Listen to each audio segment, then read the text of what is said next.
wanna get it crunk in the club, crunk in the club, with a crunk in the club, crunk in the club, crunk in the club, crunk in the club, with a get it crunk with a couple hundred thugs.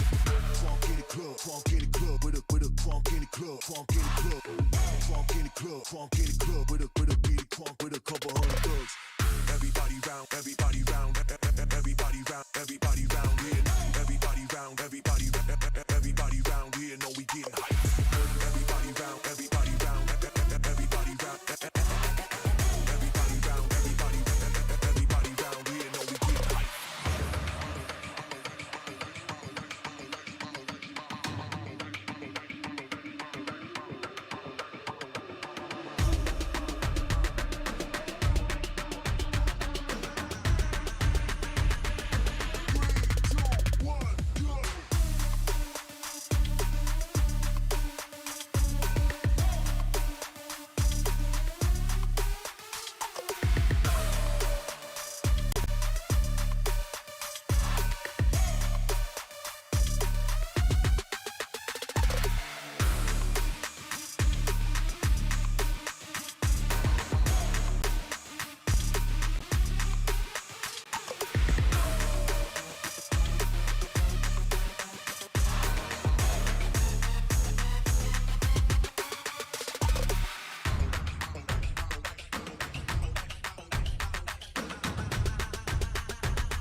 We wanna get it crunk in the club, crunk in the club, with a crunk in the club, crunk in the club, crunk in the club, crunk in the club, with a get it crunk with a couple hundred thugs. Crunk in the club, crunk in the club, with a crunk in the club, crunk in the club, crunk in the club, crunk in the club, with a get it crunk with a couple hundred thugs. Everybody round, everybody round, everybody round, everybody round here. Everybody round, everybody round here. Know we getting hype. Everybody round, everybody round, everybody round, everybody round, everybody round here. Know we getting hype.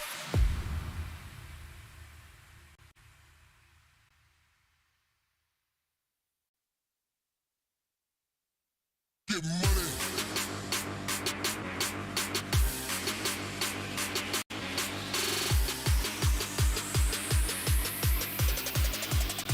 Let's get the Get money.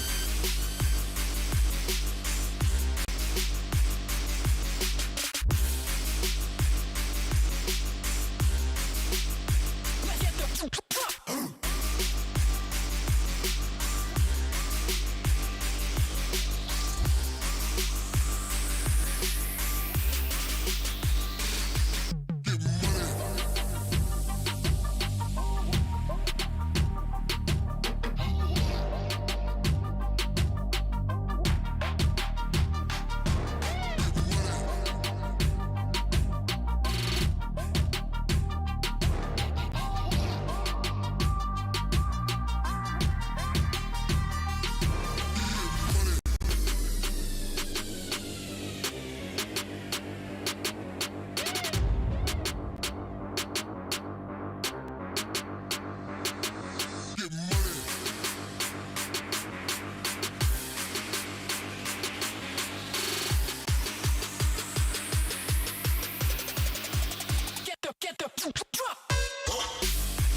was shot to death last night. Now you're lying in my bed. Must have been a dream last night, but I can hear what you're saying. You were shot to death last night. Where's my cup of coffee? I was dreaming something bad last night. Can't you hear what I'm saying? One gunshot, and I forgot to look at you, to look at you, to look at you, to look at you. Two gunshots, and my thoughts. We're not with you, we're not with you, we're not with you, we're not with you. You were shot to death last night, and I thought of someone else. Didn't care about your life last night, at least less than about his. All our dreams were shot to death last night. I see the clock stand still. Nightmares at your heart sometimes, but this is unbelievable. One gunshot, and I forgot to look at you, to look at you, to look at you, to look at you. Two gunshots, and my thoughts. We're not with you, we're not with you, we're not with you, we're not with you.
Welcome to VCT Game Changers APAC Series Open 1. This is day 2 of the playoffs, and we've got the first of our elimination matches today, as well as a slot to the upper final at stake. Mikafabs here leading the panel, and for the first time ever here on the VCT Game Changers panel, it is shoutcaster, analyst, coach extraordinaire Daks. Welcome to the panel, Daks. Of course, a fabulous introduction from the fabulous Mikafabs as per always. But then again, we are here at Game Changers. This is day number 2. We got the upper bracket, we got the lower bracket. So much action to cover. But I want to say this, Mika, real quick. Happy to be here with you one more time, just like we always do. And suddenly I'm filled with chaotic energy because this is what happens whenever I have my good friend Daks here right next to me on the panel, and it's gonna be quite a day indeed. So I'm so excited to hear all of your thoughts on these wonderful teams that we have here. And as we mentioned, this is your first time on the Game Changers panel, so it is so exciting that so many teams registered for this tournament. And I actually wanted to get your opinion, just because as somebody who, you know, has so much experience in all kinds of tournaments, from grassroots all the way to A tier and S tier tournaments. I mean, what can you say about the growth of Game Changers so far?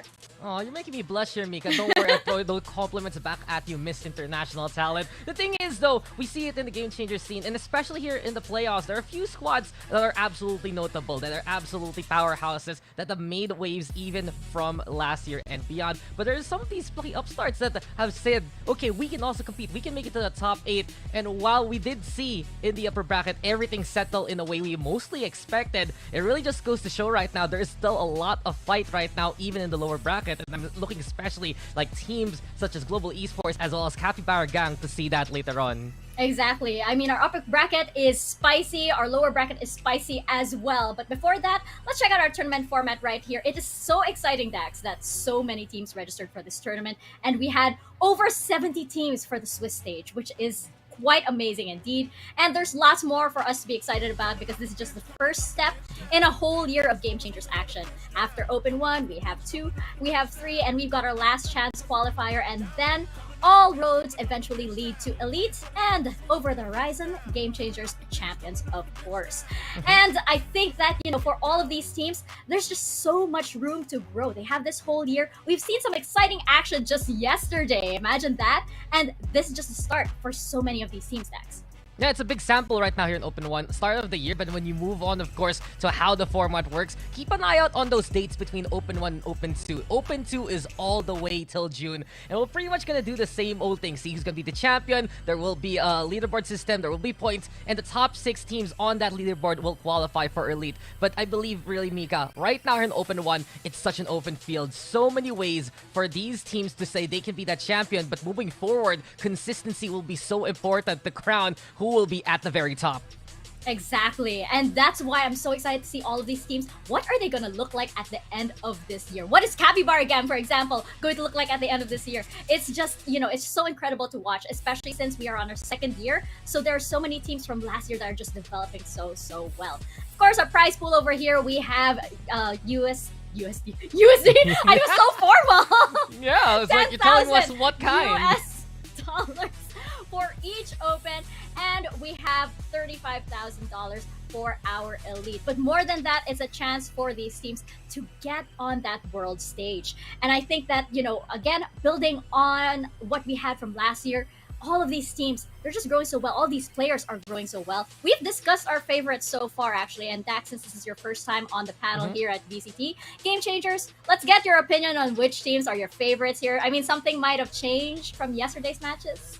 I think we just honestly talk about the usual contenders as we show the qualified teams now. 8 of them do battle, 4 of them, or rather 2 of them, will be eliminated today. And all eyes are on the following. You always, of course, have to look at Sapphire, formerly Extant Sapphire, defending champions, and looking to make that run yet again. In the meantime, of course, RQ Kaguya, Foundations from Alter Ego Celeste, win streak after win streak from last year, Open Championships, only faltering at the Grand Finals. But truly, Mika, the team that I'm looking forward to the most is Team SMG. Foundations from Red Esports Victorous, as well as that old SMG roster. This team might be the team to beat also.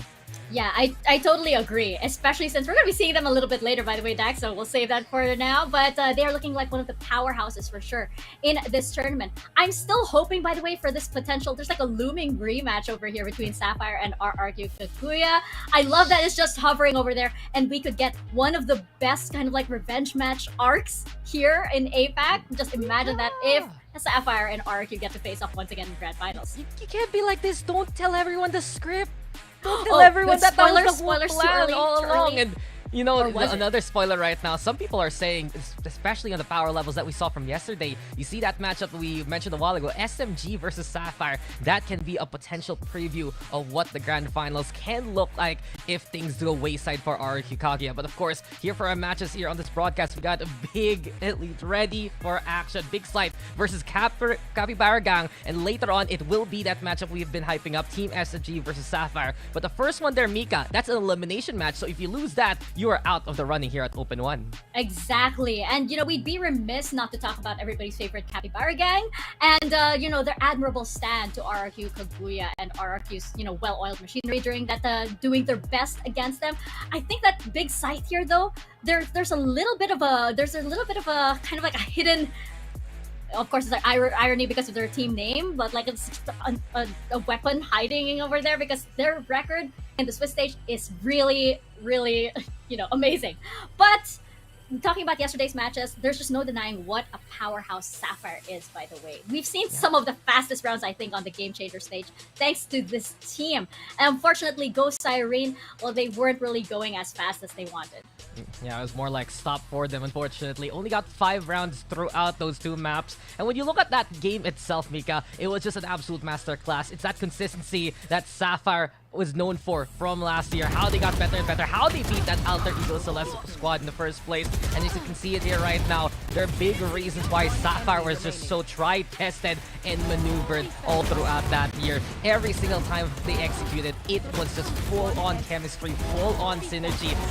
You, of course, could rely on Muffin to play those entries, but when I look deeper into that roster, it was Ollie as well as Margot really bringing up the front as well, setting it up, allowing players like Muffin to knock things down. And you have Drake, of course, formerly known as Baby Easy, ready in the backline. Ginny with the usual calls. I always have been a fan of Ginny, especially even back in the VCT attack all-around days. And that leadership right now, that well-oiled machine, has just allowed Sapphire to go above and beyond really the rest of the competition.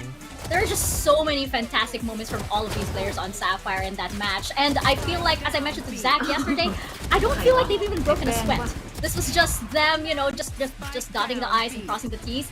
We haven't really seen them pushed just yet, which is why today's matches are going to be really, really exciting. But of course, we would be remiss not to talk about everybody's favorite now, the Capybara gang, just because there's something magical when the sides switch, and they happen to just get the second win against, you know, a team like RRQ Kaguya.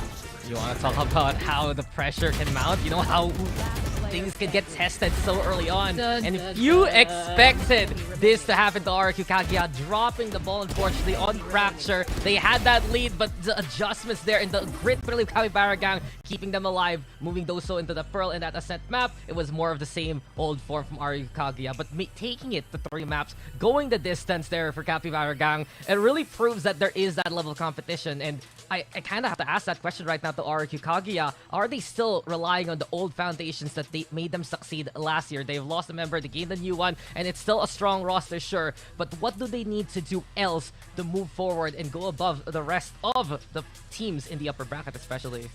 That's a question, and that's a question for all of these teams. What is next? What is that next level for Sapphire? What is that next level for Team SMG? We're gonna get that here in 2023 in day 2 of the playoffs, especially since, as Daks mentioned, it is elimination. So Daks, what does a Capybara do when it is backed into a corner? Oh no, we're gonna find out. I'm not gonna answer that. I'm gonna toss it to a break first, and we'll find the answer to that when we come back.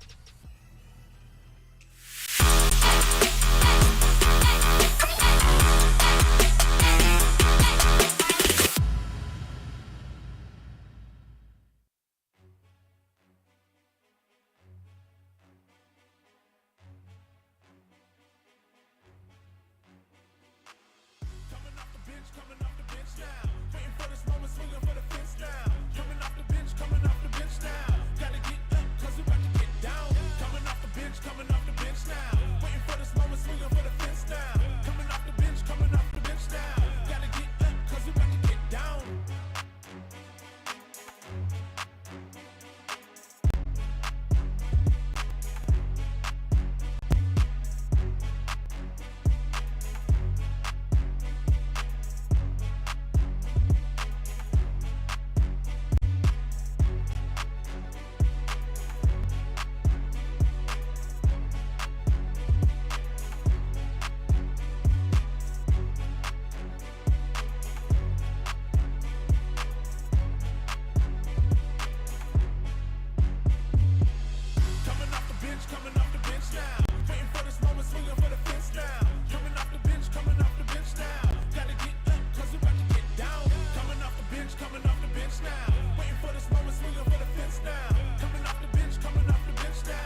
Welcome back to VCT Game Changers APAC. I'm liking the energy from production, by the way. I can feel their energy. They're quite hyped today. Yeah. Mikafabs here and Daks on the panel, and we are on to our first match of the day. It's going to be Big Scythe versus Capybara Gang. Now, yesterday we saw just how hard Capybaras can punch, but Big Scythe, they also seem to be a promising team just because they have so many factors that seem to be working for them. They had a perfect pretty much run in the Swiss stage, and this roster has a lot of chemistry just because they've been working together for so long. And they also have Oreophilia from the former alter ego Celeste, and one of the most established veterans here on this scene. I mean, on paper, this looks like a pretty solid team, Dax. Yeah, on paper, but in terms of how we saw them against Orangutan X, I think that's a big problem right now for Big Scythe. You look at their whole squad, you look at their Swiss stage especially, and they were able to beat teams that are relatively notable but did not actually qualify. I'm concerned right now here for Big Scythe is, can they actually bridge the gap versus teams like Orangutan, teams like RRQ Kaguya? And as you can see, the roster here already, you got Yamori, you got Ruma, Oreophilia, you got Wed, you got Crescents, and this team itself, I'm really looking forward to what they can achieve here in the lower bracket, because perhaps their full potential will be unleashed in a more level playing field to something that they didn't really expect, because we saw, especially in that second map, they were so shell-shocked against Orangutan. Yeah, that's what we were discussing, right? Behind the scenes, we were saying how this team, okay, all right, very impressive scoreline, but it doesn't seem like they've been pushed just yet.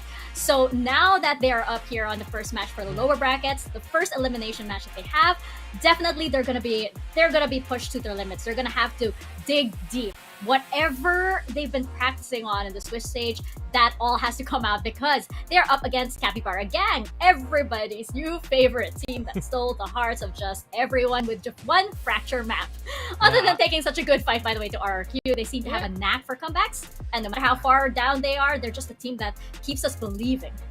Yeah, and you look at the squad right now, you got Pitchy, you got Minecraft, you got Wisely, Izzy, and Yamroll, and I really remember that fracture map. I look back into what they did against RRQ Kaguya, and the way that they were able to play, the way they were so confident in making those flanks happen, to going for those pushes, and especially making sure that RRQ Kaguya was wasting utility towards that side. They understood the game plan of the opposition, and these are the kind of teams that really do their homework. Of course, those star power aside, you have to keep an eye out on some of the players that have really brought their A game here. I keep mentioning what Pitchy was able to do in those last few maps. I love how Yamro was able to play some stellar entries, just willing to actually peek it out for the squad. And at the very least, you have Muki, who is so potent no matter what agent she's playing. It really has just become that comfort right now here for Capybara Gang within this bracket. And as much as possible, they really just want to find the way that really works for them. We saw it work on Fracture. Let's see if it work on other maps like Pearl and Ascent, if it does come to the map pool. By the way, since you mentioned like how skilled these players are, my Creffy gave some of the most impossible shots that I've ever seen, by the way, in yesterday's series. But you're absolutely right. This is a team that is very creative. They're very smart. They have some great adaptive plays, but they seem to, their experience tends to be their downfall. They seem to run out of steam after, say, the first map. This is where Big Scythe can strike if they know what they're doing, of course. And I feel like Daks, Capybara Gang, they are now up for elimination. What does the Capybara do when its back is against the wall and it's in danger? What? Tell it me. hides in the water. It's kind of anticlimactic. Okay, can you try doing that right now? Hiding in the water? just duck for cover real quick. Maybe that's why they struggled in Pearl, because they were under the water already. Yeah, and exactly. That's what I was thinking too. But capybaras also have a very powerful bite, around 1400 newtons, which is the same bite force as a tiger. Why do you have so many facts ready about them? About capybaras? Why are you so prepared? I warned you about this. Let's head into maps like right now and hope that the capybaras are not hiding in the water. I don't think so, because they performed so well on Fracture the other day. I think that they should pick it up again, but the Big Scythe, they just have a lot more experience in terms of map pool, and especially since they have Oreo, who just has been playing competitively since the beginning of the Valorant tournament circuit, I feel. for a long time. I do wonder though, moving into the map draft, I actually might think Big Scythe has been watching that game against RQ Kaguya, and I wouldn't be surprised if they banned it. And there you have it. Big Scythe removing Fracture as well as Icebox. Lotus and Pearl though removed by Capybara Gang. They weren't very happy about their performance perhaps against RQ Kaguya. Instead, Haven picked up here by Capybara Gang. You got Big Scythe going for split and Ascent for a decider. And all in all, I do believe that this is a decent map pool for both sides. I am a little concerned though here for Capybara Gang because you move to that second map, split. Big Scythe was able to beat them in the Swiss stage way back when, 13-6 I believe, and it seems like the history is on the side of Big Scythe right now. That's absolutely right. You know, the scoreline wasn't exactly as exciting as it was yesterday for Capybara Gang versus Big Scythe when they did first meet up. I'm hoping that, of course, they've learned from their mistakes. I'm hoping that, you know, they were watching those VODs very, very carefully. And hopefully, Capybara Gang can pull through. But Big Scythe, here's where I feel like, you know, I'm really excited to see them play. Just because they also have like so much, all that experience, and that's what seems to be, you know, Capybara Gang's downfall again. When they're up against a more experienced team, then they tend to lose some steam. That fire that they initially have for maybe the first map or first 3 rounds tends to die down. This is where Big Scythe can hopefully have that fire and just have that endurance to outlast them.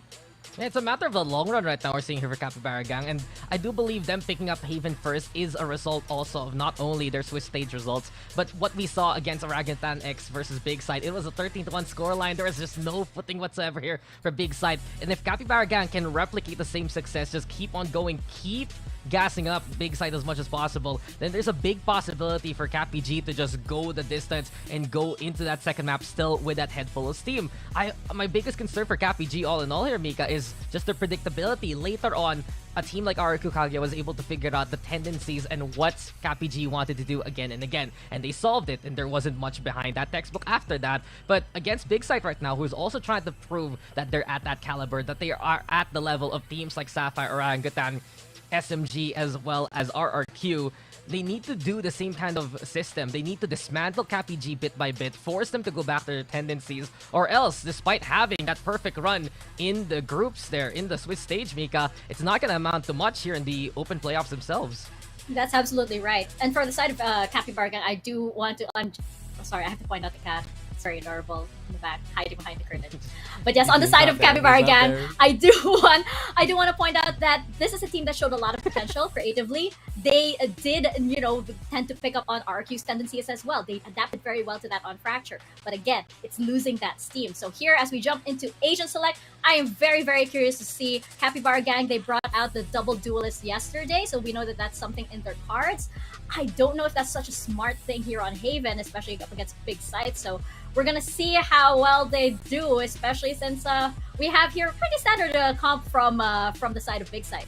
Yeah, Big Scythe, they've been running that breach. They've been trying to just get a bit of that momentum, and similar to what Sapphire does, you just enable your Mori as much as possible to get in there, get that intel. Astra's such a very popular pick right now here, especially in the Game Changer scene. It's just all about that control, and all in all, Mika, it just becomes that mirror matchup. We do see these kind of core compositions in terms of just getting those textbook executes, and as it stands, really, I feel like for Orangutan, or for rather Big Scythe, they need to prove that they've learned their lesson from Orangutan X in the other stream. They were prepared now to play into Haven and really show that they are at that level higher than their opponents.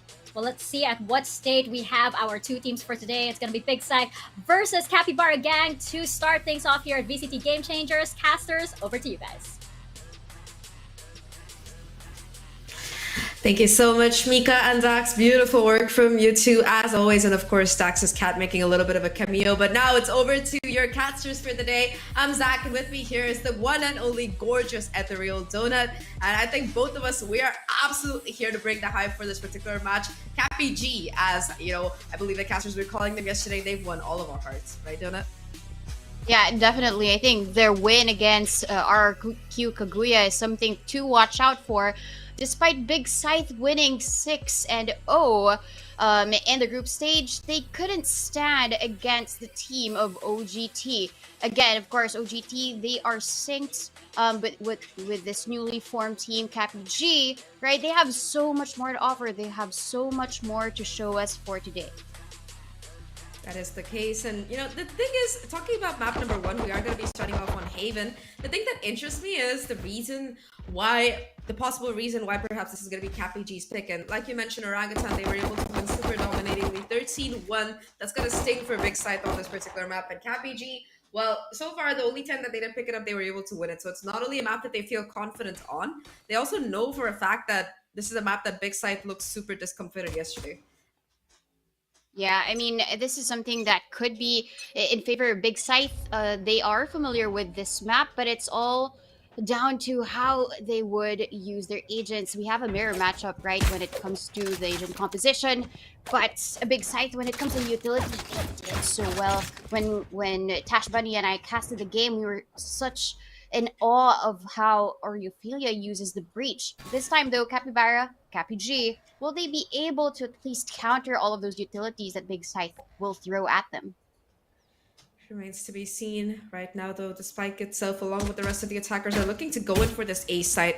Gwen will be finding that early information, having pushed up this far.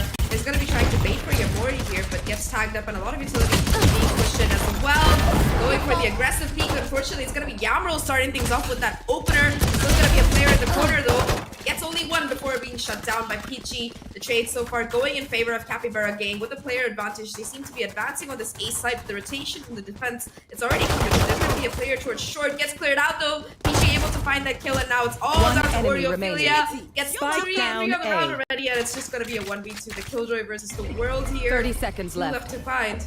And now Izzy gonna be caught out, tagged up a little bit, not quite able to get the shot, still staying alive somehow. The Spike dropped in a very awkward position. And Oreo with the 4K will win the pistol. Yeah, that's a great hold for Ophelia. This time she is going to be the Astra, and I guess there's a big difference when it comes to how she plays the breach and how she plays the Astra. Now she's actually playing back onto the site, just waiting for them in these off angles, but you really have to give it back to Yamro with her first kill here, right? And I saw a little bit of giddy reactions from the team of Capybara, but at this point, right, when Ophelia is against you, this is going to be the great tide for Big Scythe. So let's see now how Capybara gang, Capybara G, is able to at least counter this full buy or this forced buy from Big Scythe. They don't necessarily have a lot of work on here, but at least they will slowly creep into garage. Yeah, the info, the turret not quite getting that kill away yet. Finally, though, it will be broken. It's going to be Aruma being able to swing off the back of that with that weapon advantage. That Spectre connecting the shot. Still, though, they are going to be looking for more. Yamro holding down that angle. A little bit of backup coming in towards the C garage area as well. Peachy with the shorty looking to get dicey. Able to find that first kill, though the weapon itself is not going to be able to get retrieved. Right now, they're looking to go into the C side here already. Is he finding that positioning?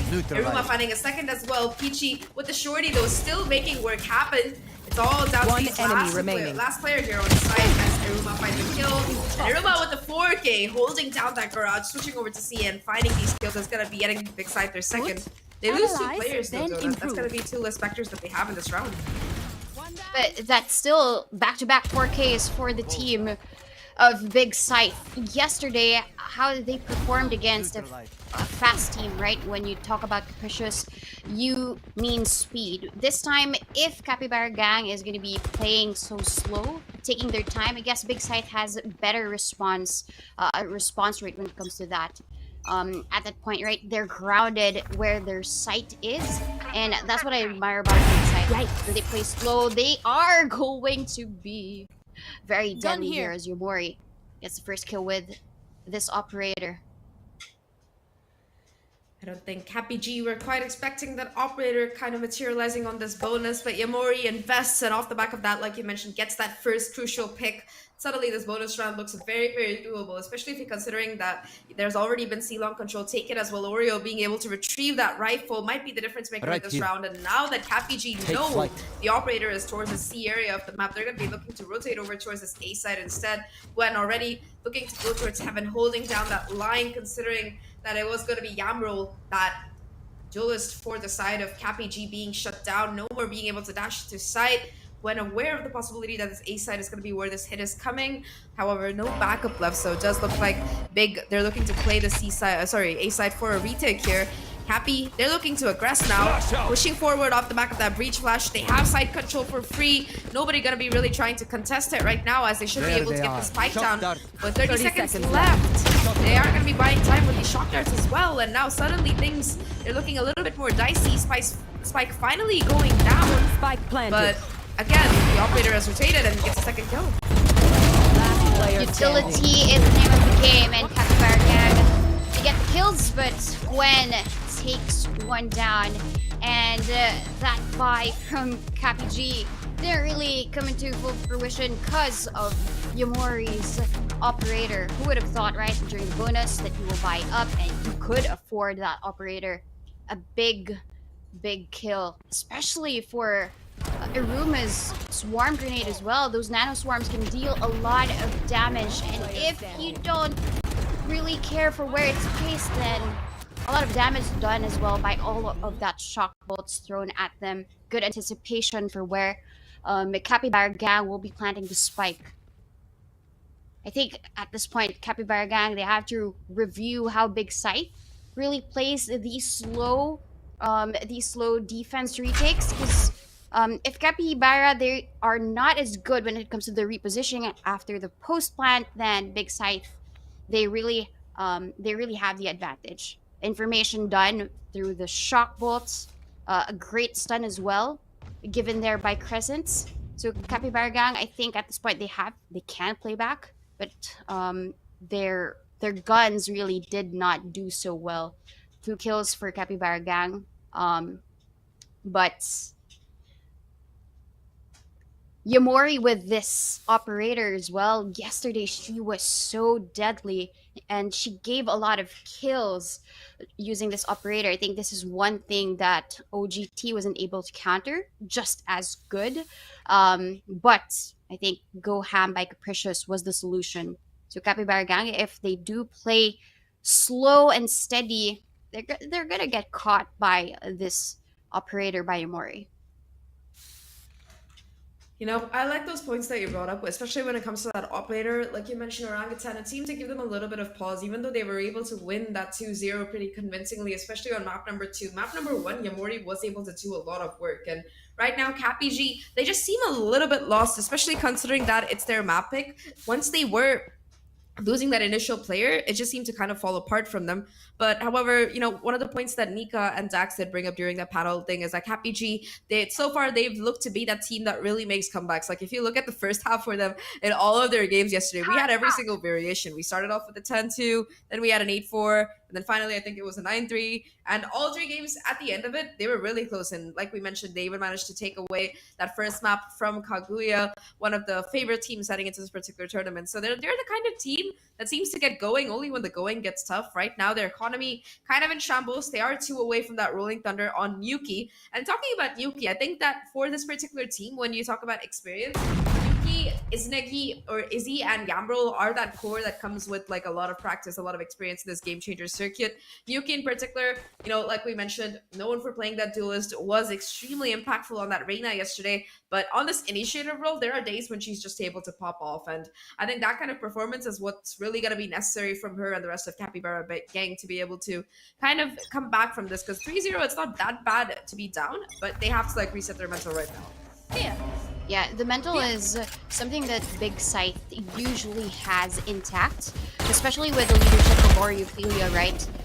They're able to maintain that composure, but at this point, Presence in, but Izzy so quick with that. She gets the kill with a stinger as well. Afraid, even with these medium weapons, the headshot comes in, and Crescent isn't able to get that kill. All of these stingers Spike planted. prove so well in terms of that damage. That's gotta sting, but Gwen here is just waiting with that flank. She is gonna give that call together with Yamori. Revealing area. It's gonna reveal a lot of information. Now that kill comes in, they don't have a lot. They have the utility though, but not the health. Peachy's so low, but she gets the kill anyway. Now Yamori, will she peek out? She does! Oh, they tried. And she survives that shock bolt. Defuses the spike. Now Big has 4. For Nico run, I think that was really pretty good coming out of the side of Cappy there. You know, they made those stingers work. They got a couple of kills. They were able to like get those shots down. But yeah, at the end, Yamori was ready for it.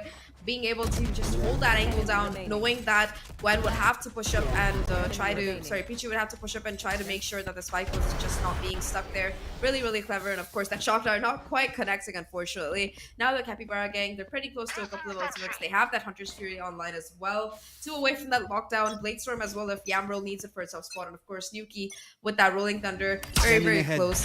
For the defense, though, they have a couple of ultimates as well. Oreo having that Cosmic Divide as well as that Hunter's Fury from Gwen. They're going to make retaking pretty easy. Yamroll once again going aggressive with this operator. You really don't want to put too much into it. And Peachy barely gets away with their life as Yamroll, after that warning shot rather, will be taking up even more space. And once again, it's just gonna be A lobby entirely taken up, denied as a spot for Cappy to go through. But who needs A when you can go B as Nuki finds that opening? Yeah, that was a quick kill. Nuki was just waiting for them to peek out. But here comes the Hunter's Fury.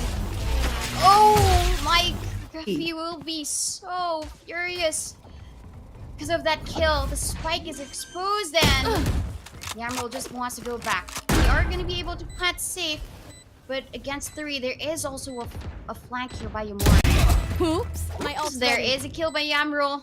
I love how they are positioning themselves given where the spike is planted. But Aruma is moving in, making sure to clear all of these corners. When she goes to the left, there will be the Sova. Peachy is down. Yamroll as well gets killed. There are going to be one enemy remaining. Criminal.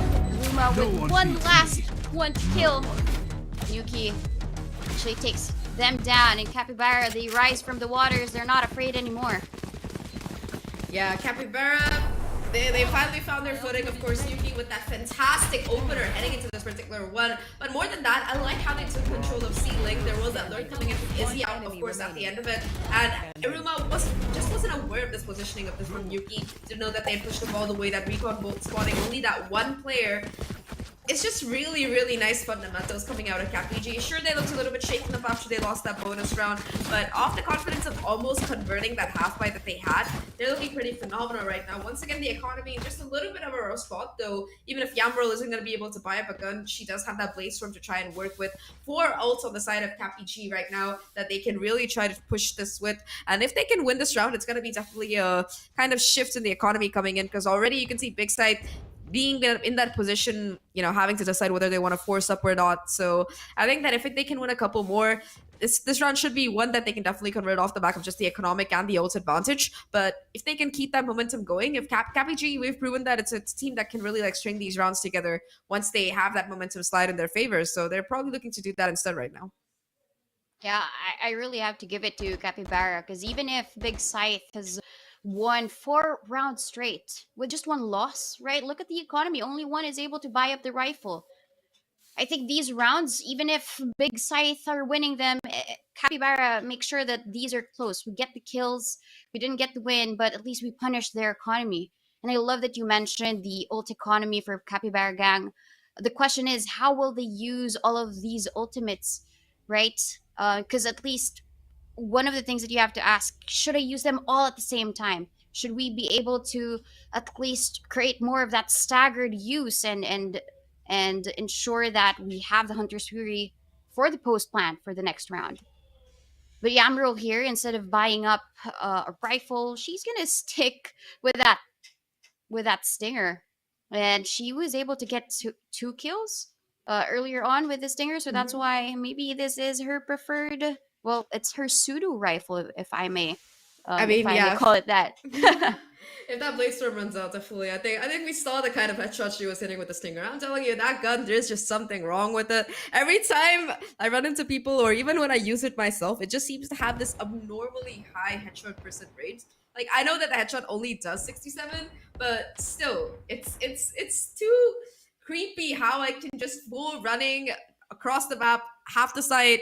I just spray my magazine and a couple of those are headshots. It's creepy as hell, Donut. I don't know if it's happened to you, but to me, I love being able to kill people with a Stinger run and gun, but I also find it really creepy.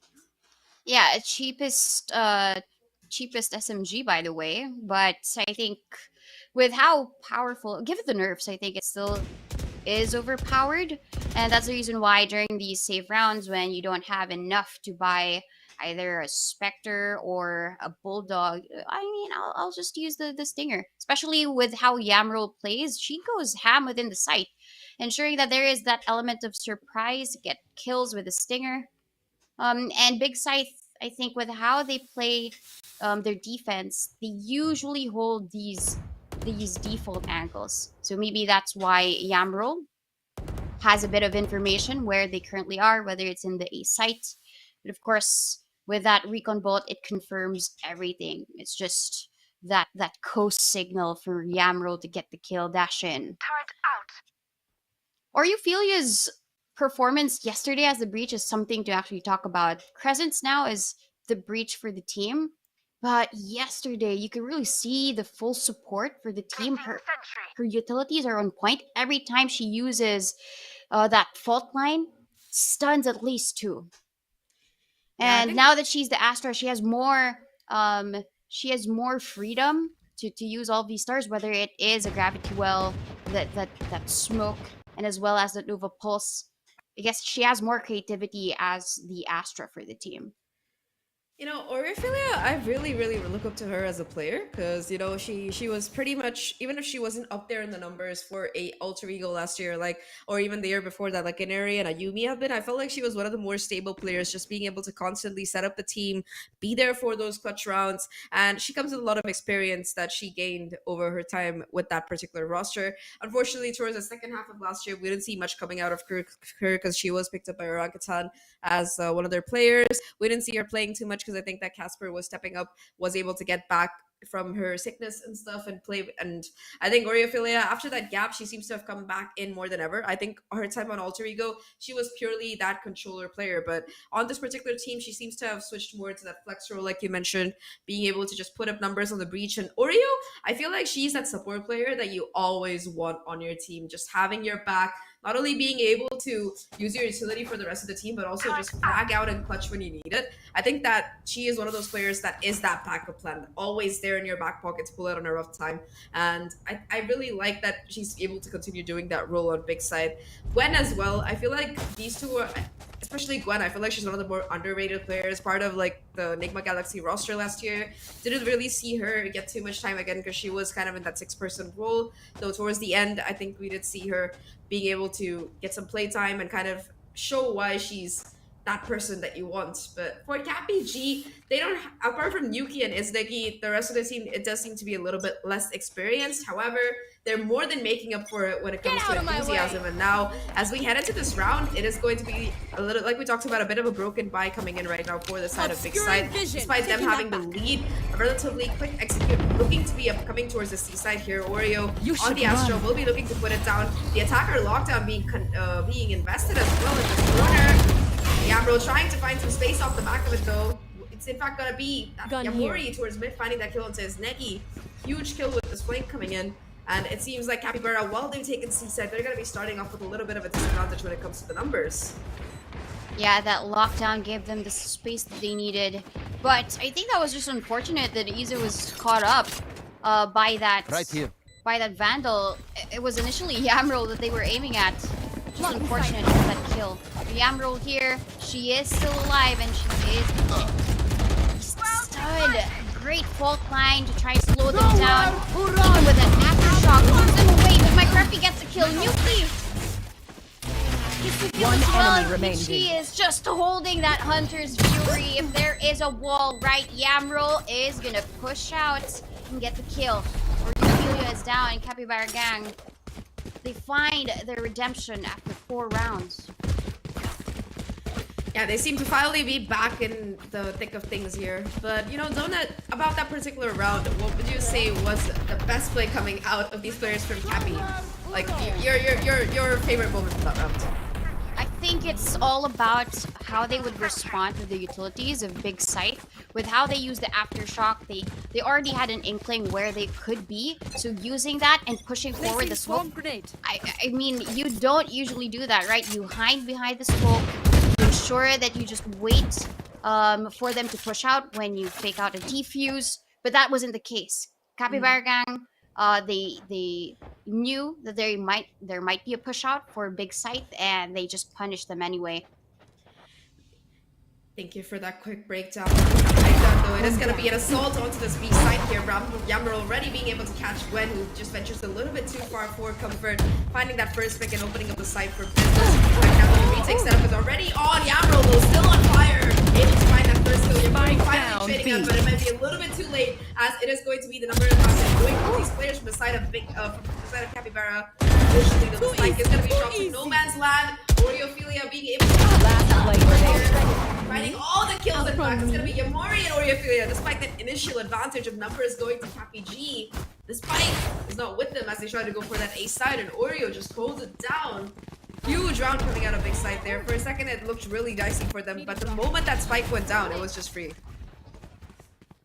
Yeah, I think when it comes to defending the B site, right, they usually give it away. The smokes come in, they give respect. But once that spike plant has been heard, they know that it's a moment of weakness, and Big Site just know when to pounce. And Yomori, when it comes to that push out towards the smoke, I think that kill was what won them that round. Flash out. Although again, with that ult economy for that economy for Big Site, they're stuck with stingers.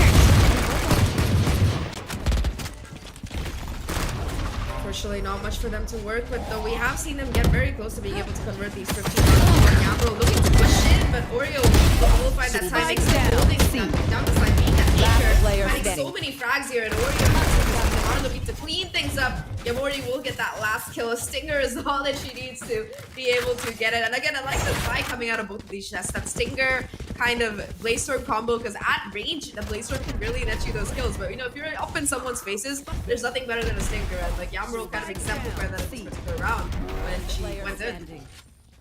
Yeah, I mean, I doubted that buy, right? I commented about the economy, about them not buying too much, so that they are able to at least manage the next round. But I guess they did break my doubt during that round. And what I loved about this is how they are able to come in. If they move like that during the retakes, what more during the attack? They ensure that all bases are covered, they move towards the left, they move towards the right. And if you're Capybara gang, you would just definitely hide in the waters, as Mika mentioned, like they would usually do. Yeah, seeing that this is CapBG's map, they're definitely not having a good time on attack so far, just struggling to really find these openings. You know, sometimes Ramro has managed to find a weak spot, but off the back of that, they just look a little bit dicey when they're trying to go for this execute. Yamro right now being able to spot out presence there. Does have the Rolling Thunder on the right, so we might see that being invested right now, but it's just going to be the questions on either side. The fault line's buying a little bit more time as they way to approach the dash, not quite going as Yamroll expected, though. The information sound cue is going to be there. The seaside is going to be where the rotation is kicking in right now. Oreophilia still holding down this corner. The backup as well from Yamori on the site, and it does look like the seaside is going to be where these players want to go. Where Yuki is going to be able to find that first kill. Yamroll the second, in fact, as they push through garage here. Is he looking for the timing? Aruma, though, will be able to play off that Cosmic Divide and find that pick. Aruma, with the lockdown available, will be looking to just hold down, make sure that nobody quite pushes up, and now it's a 2v4 retake situation. There's Oreo, though, finding that first, will be able to make things just a little bit more even. Now the Cosmic Divide and the lockdown are both going to be online for the side of Big Scythe, and that might be what they need to make this 2v3 work. There's the stun, and my Crappy has been spotted out. Or you feel it takes the kill. It uses their own Cosmic Divide for them to use. There is the Rolling Thunder though, so that will halt that spike being diffused.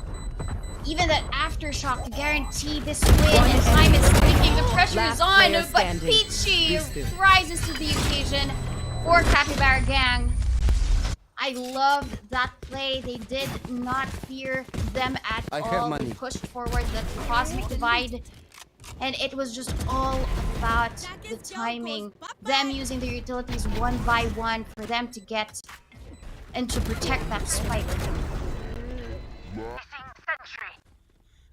6-3 right now. Cappy showing that Capybaras also have teeth and can bite back here. not really taking the loss of those couple of rounds in stride. And now, despite that round differential, once again, the economy for the side of Big Scythe not going to be the greatest. Couple of Bulldogs online, but they're kind of going into that half-buy mode. Still holding on to that Rolling Thunder as well as that Lockdown. Might be the difference maker here in this particular one. The Blade Storm, though, coming out, I believe, from Yamro, looking to get a little bit more aggressive. We saw, like we spoke about, it is going to be that Stinger Blade Storm kind of combo here. Yamro trying to lead the charge, just being using that Stinger to break down this utility garage, make it safe for the rest of the team, while also like trying to find some damage. Again, the Big Side, they made that quick rotation over towards the C side. A lot of utility coming out of Oriophilia here to buy a little bit more time, perhaps. Just trying to anchor down this backside, and now the first point of contact is going to be Yamro with the Blade Storm finding presence. The Aruba and Oriophilia, they're still being able to anchor down the side, though not for long, because Yuki and Peachy, they mean business. They want C and they will get it. 6-4. At first, Capybara gang, they did not seem to know where they would want to go. They had Garage, right? But because of all of the utilities, there was a bit of restraint for them to push forward. Even that Gravity Well from Oriophilia slowed them down, but at that point when they pushed out together, their sync was so good, and even all of the utilities being thrown there by Capybara gang to try and displace the members of Big Scythe, to look at the right side and not to aim back at them. That was just beautiful for Capybara gang to try and achieve that win. 4 kills in the kill feed go in their favor, and even Yumori now trying to test the waters against Nuki. Deals both damage actually. Yeah, that head-to-head fight, you know, was actually literally head-to-head, seeing that they were both wallbang headshots. But yeah, both Yuki and Yamori are going to be left tagged up a little bit. Eruma for once towards his garage area, willing to get a little bit aggressive, especially considering that Oriophilia has taken map control all the way towards C long here. I think that they're looking to possibly smoke off the turret, go for a little bit of a flank, although Eruma will be hearing the sound coming into B, investing this early lockdown. The timing not quite there for the opponent. Killjoy is not able to find that shot, go trying to push that wallbang onto this particular lockdown, but not connecting. And in the meantime, Peachy will be able to find Yamori, gets just a little bit too aggressive for their own good. Off the back of that, a quick rotation coming out of the Capybara gang as they look to go in for this A side hit. However, though, Gwen being able to play in the smoke. Peachy, though, more than ready, will get that first kill. And now all Capybara have to do is hold on to the side. Isn't again Yamro finding one of their own. Oriophilia, the last player left right now for Big, will have to go really big with 2 Gs to be able to make this happen. But Peachy with the shorty is the first obstacle. Orio just trying to get these shots, does connect them! Brings it down to a 1v1, knows the position of this last player as well.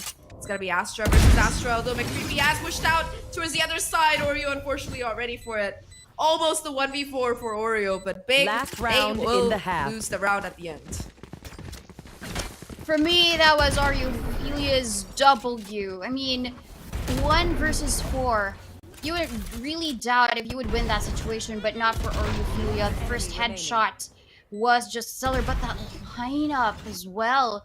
But my creepy, when she knew that there might be a situation, will I fight or will there be just flight for me? No, I will fight back. And Oriophilia just did not know where she currently was. And I think at this point a timeout is in order for Capybara gang. We want to make use of all of these rifles available to them, right? So I guess that's something that they want to maximize against Big Scythe's. I mean, they have rifles, but half armor, a Spectre for Iruma, I don't think that's going to be enough. And they already have the momentum in their hands. After Big Scythe's 4-round win, they were able to at least pull back a little bit and get Big Scythe a bit in that situation where there's a disadvantage. Finally, though, 6-5 last round in the half. Cappy take a timeout. They do have a little bit of an advantage, I would say, when it comes down to the buy here. Huntress Fury as well, online for Peachy, but Big Side, they have the ult advantage for sure. Already, Oriophilia having that Cosmic Divide back online. The Rolling Thunder as well for Presence going to be available. In fact, both Initiator ultimates are going to be there for Big Side right now in this particular round. A little bit of early information that has been gotten by Gwen, but it does seem like Capybara gang, after that timeout, looking to play a little bit slower, going for that map control, seeing if anybody from the side of Big Side is getting a little bit more aware, getting a little bit more pushy, like we've seen a couple of rounds from the big side. Nobody but Oreo is really doing that though. Oreo again towards the C-long, for these kills. Unfortunately, bites off a little bit more. The chicken Revealing chew and area. will be pushed back, taken down in fact, sent to the Shadow Realm. Again, just the first pick coming to Cappy G, and them trying to just use that to push forward. Beautiful work coming out of them, and now once again Seaside, it's kind of lost its feet here, as it's gonna be Cappy finding that side. Bulldogs committed by Big Side to try and deny the push. Counter solo ultimate as well. Yamro and Izzy striking back, but it's all gonna come down to just Gwen caught in the open without just Fury, and Yamro, that's gonna be 6-6 Switching half. sides. Let's take a look at how it went down from our beautiful panelists. Race into the spike sites. See, you're beautiful, Daks. Oh, You're thank you. beautiful. Look, But Yui's this beautiful. is it. Capybaras, they need time to warm up, and capybaras need time for the comeback. It's a scientific fact, by the way, Yep. that is known. And this, going I feel like up. this is it. They're performing so much better than they were, like, in terms of the round differential, compared to yesterday. And I feel like this could be the start of that magical comeback. The start of the comeback already came at the first half. That's the thing. Second half of the first half, the latter 6 rounds, that's what Capybara gang looked absolutely incredible. You have to notice, though, how this is being played out by the defense of Big Side especially, or you feel really putting in the work more than those takedowns. It's always about the control she provides on the Astra. And you can see what happens to Cappy G. They're desperate to look for that first pick of courtesy of Yamroll. They're really trying to find an opening to actually make it work. And Cappy G, earlier on, they were being controlled by the Astra, being controlled by utility of Big Side, but later on into the latter part of the rounds, they would find the trades, they would find the openings. And I really feel like here, Mika, what we see from Cappy G is when they get that small moment of reset, when they're taking these sites, when there's a bit of a lull, a bit of a standoff, a kill happens on each side, that second wave is where Capybara gang has so much punch in them. It's not just Yamroll doing the work there. It's Pitchy, it's Nuki, and you can see some stellar shooting from Cappy G in Scrapfest that we saw against RRQ Kaguya yesterday. It was the case that second half, that pre-post plant rather, or before the plant, or even during those latter parts of the rounds, that's when Cappy G are able to fight back, and that's where they look stellar. This Yamori and Oreophilia combination is so good. They're so effective with dealing with Yamroll initially, and Oreophilia, of course, is more than enough as a player to just deal with all of them as a team. But I like how Capybara gang, they are staying calm throughout all of this. At first, it was like, I didn't think they felt as confident, but now it's like, okay, they know how to play time. They know how to do that, and make sure that they're even willing to stand in the middle of a recon and say, oh, it's all right. We got more than enough time to turn this around. Let's see if they can do exactly that as we throw it on back to our casters. Oh, okay, there we go. Thank you so much, Mika and Daks, for that quick breakdown. Like you mentioned, Capybaras, they seem like they've gotten a little bit more awake here, coming slowly but surely out of that water. I mean, this is Pacific. We're here to make waves, aren't we, Dota? Yeah, we're here making waves. And Capybara gang, they're sitting pretty near the beach, right? I mean, the waters used to be where they hide, but I guess this is now where they want to chill. And after a bit of a roll here by Big Scythe, they get 6 as well. For the defense, though, will that be the same performance as they would? They used to have a very great plan during their offense. This time, will Big be able to just counter this? All of the utilities. Frizzy. It's currently here in B site, and they're gonna just walk through it. Once again, this time Capybara being the ones to take that early map control here towards this A site. They are going to be going just a little bit further outside though. Yamroll able to find that first. It's going to be waiting for the second player as well through the smoke though. Aruma able to find that kill. They don't check Peachy. Strikes back, still holding down this angle with the ghost. Gets the headshot and another kill before Aruma finally shuts it down. Things down to a 2v3 here. Numbers advantage in favor, once again, of the side of Cappy G, the Cappy gang, so as to speak. And now these last 2 players on the defense, they're going to be positioned towards the C garage area where the spike does seem to be going. Recalling my boss. Still, both the Astra and the Killjoy utility online to make things worse. Yuki kind of passively watching for that A push, but the gamble is correct. left. Unfortunately, McGriffy gets a little bit too aggressive for anyone's good, especially her own there. Warriorphilia, you don't give her shots like that because she will be able to take advantage of them. An open plan coming through right now. and Aruma as well as Oreo are going to be trying to play this 2v1, make that a 1v1. It's all down to Oreo here, but Izzy will clean up that final kill. Cappy, they find that pistol. Yeah, you would think that if Nuki missed that fault line, right, then there would be timing for Izzy to get the peak. But no, they played that so slow. They ensured that they would want to know where they currently are and then move towards the seaside. And I guess them just being caught off guard there, I think that was Mike Ruffy, right? 30 seconds left. I think, was that a jump peak? I'm not too sure if that was. Maybe that was just a little stroll on the beach. And then Big Scythe just takes advantage of that. But Capybara Gang, even with numbers so low for them, they still recover 2v2. And now that they have the buys, this is going to be tricky for Big Scythe. Blocking vision. Yeah, it is going to be Cappy G finally taking the lead in the series here. Like you mentioned, the buy not the greatest for Big Scythe despite being able to get that flat down. However, they have 5 frenzies. I'm seeing 5 frenzies here though. That if they can play in these smokes, you know, get a little bit of these ratty kills, it might be what they need to make things work. Right now though, the shock utility already doing quite a bit of damage to Crescent's and Gwen here. They're going to be going for a methodical retake through this garage area. The Wind Alpha got a large one, and it's going to be Aruma fighting 2 kills already before finally being shut down. A 2v3 situation. It's going to be the frenzy in this close range once again. One more being able to find that kill. Oreo finding the second as well, and now it's all down to just Yamro. Does have that HP advantage, but is going to be in that 2v1 situation. Knows the position of one player, but now Astro knows how to isolate these fights. The clock's still going to be ticking, and Oreo will find the timing through Garage. The anti-eco not going in the favor of Cappy Gang as the frenzies, they come out on top. It was about that fight there in Garage. That was what Big won in that situation. With the frenzies, right? They knew that if they had these guns, they had to play it close. And Yumori just making sure that they dodged the bullet. And with these close encounters, Oreophilia even picking up that Spectre was everything that they wanted for that force buy. And now that they're going to get into this next round, Capybara Gang, they don't really have enough. But Big Scythe has shown us how it is done with these low buys. Let's see if Big Scythe will answer back. Very, very aggressive start right now already. The seaside having been pushed up on here by Big, just given away, I believe, more or less, considering the kind of stack that was coming out of Cappy Gang. Spike will be going down right now, but off the back of that, Yamori looking to get a little bit aggressive. Finds the first, doing a lot of damage, but barely gets away with their life. The Shorty not able to connect the kill in time. Right now, though, these players from the side of Cappy G looking to get back on site. Does spot a player, but unfortunately, it's not going to be the Shorty really being able to get that kill at that range. Right now, though, it's 3 players remaining from Capybara Gang.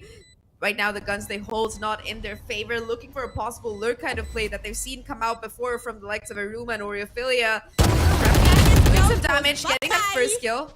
Being forced to reload, knows the position of the Sova as well. And at this point, it's just how expensive this team can make it for the side of Big Scythe. Yuki looking for a one kill here, going on the hunt. Unfortunately, though, it's going to be Aruma and Gwen being able to clean things up and take that lead back, snatch it out of the hands of Cappy. 8-7. Yeah, I mean, given that point, you know you have the disadvantage of weaponry. You also have the disadvantage of positioning, given how pushed forward Big Scythe already was in the seaside. All they had to do was just wait for them to exit, go for the punishment in terms of economy. But Big, they had an idea. If there isn't any movement from Capybara Gang at that point, they might be going for these exits. And Aruma was just out for the hunt to get these kills. And even if she was hunted as well, she well made sure that her rifle is going to be saved for this round. Good call coming out of them. Again, though, Big Scythe, they're playing this super aggressively. It seems like Cappy not quite ready for the kind of pace that they're bringing into this game and their attacking side. Just like that, on the first 26 of the round, A-long control has already been taken. Smoke's being put down as well. It does seem like they're going to be looking to commit towards this particular area of the map, or at least give an impression that they are. The rotation, though, not quite being drawn over, I would say. Still going to be the Killjoy and Astro holding down on the C side of the map. The Spike itself does seem to be rotating over towards that particular execute instead, hoping that they made enough noise, they faked it enough, they sold it, but still going to be this Astra being able to try and hold it down. Now though the jump is coming in, the shot's not quite connecting, and Mikafabs is going to be facing the onslaught of the being dumped in her direction right now. Will be spotted out by the recon bolt, putting down the smoke to try and stay alive, though the spam is going to be pretty good here. And it will connect that kill. Izzy though coming out of garage, being able to take that trade is just huge. It is now going to be a 3v4 here in favor of Big Scythe, even more so as Crescent and Oriophilia find that, and in the last kill will finally be going down to Crescent. The spike doesn't even need to go down as Big Scythe, they just take the lead again, 9-7, and just the patience coming out of them here though, that they're able to just play for map control and find kills time after time again. Yeah, I love how Big Scythe, they weren't complacent. Even if they have the sight, they didn't really get the spike down. And at that point, they just waited it out. For sure, Capybara will push out because the spike hasn't been planted. Time is also running out. But yes, the patience for Big Scythe to just wait for Capybara to cross their sights. And now, given this, there is a call for them to go towards the B site, to stack the B site, but I think Big... Blocking sight. They just have an idea. Nobody's home here. And they will leave it.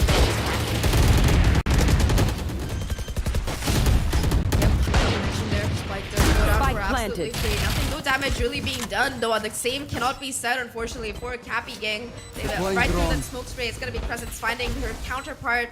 And now, with all the utility and ultimates that they need available in the world, they're just going to be content to go in for a post-plant kind of lineup here. All 5 players still alive, still looking super healthy. Right now, with this kind of lesser weaponry, this retake situation looking extremely difficult for the side of Capybara gang. The shorty in that range, not able to do enough damage. Aruma finding that kill. Spike is going to be trapped. Trying to take some of these weapons out. One player goes down without one stinger, but now it's all down to just this Marshall on Peachy.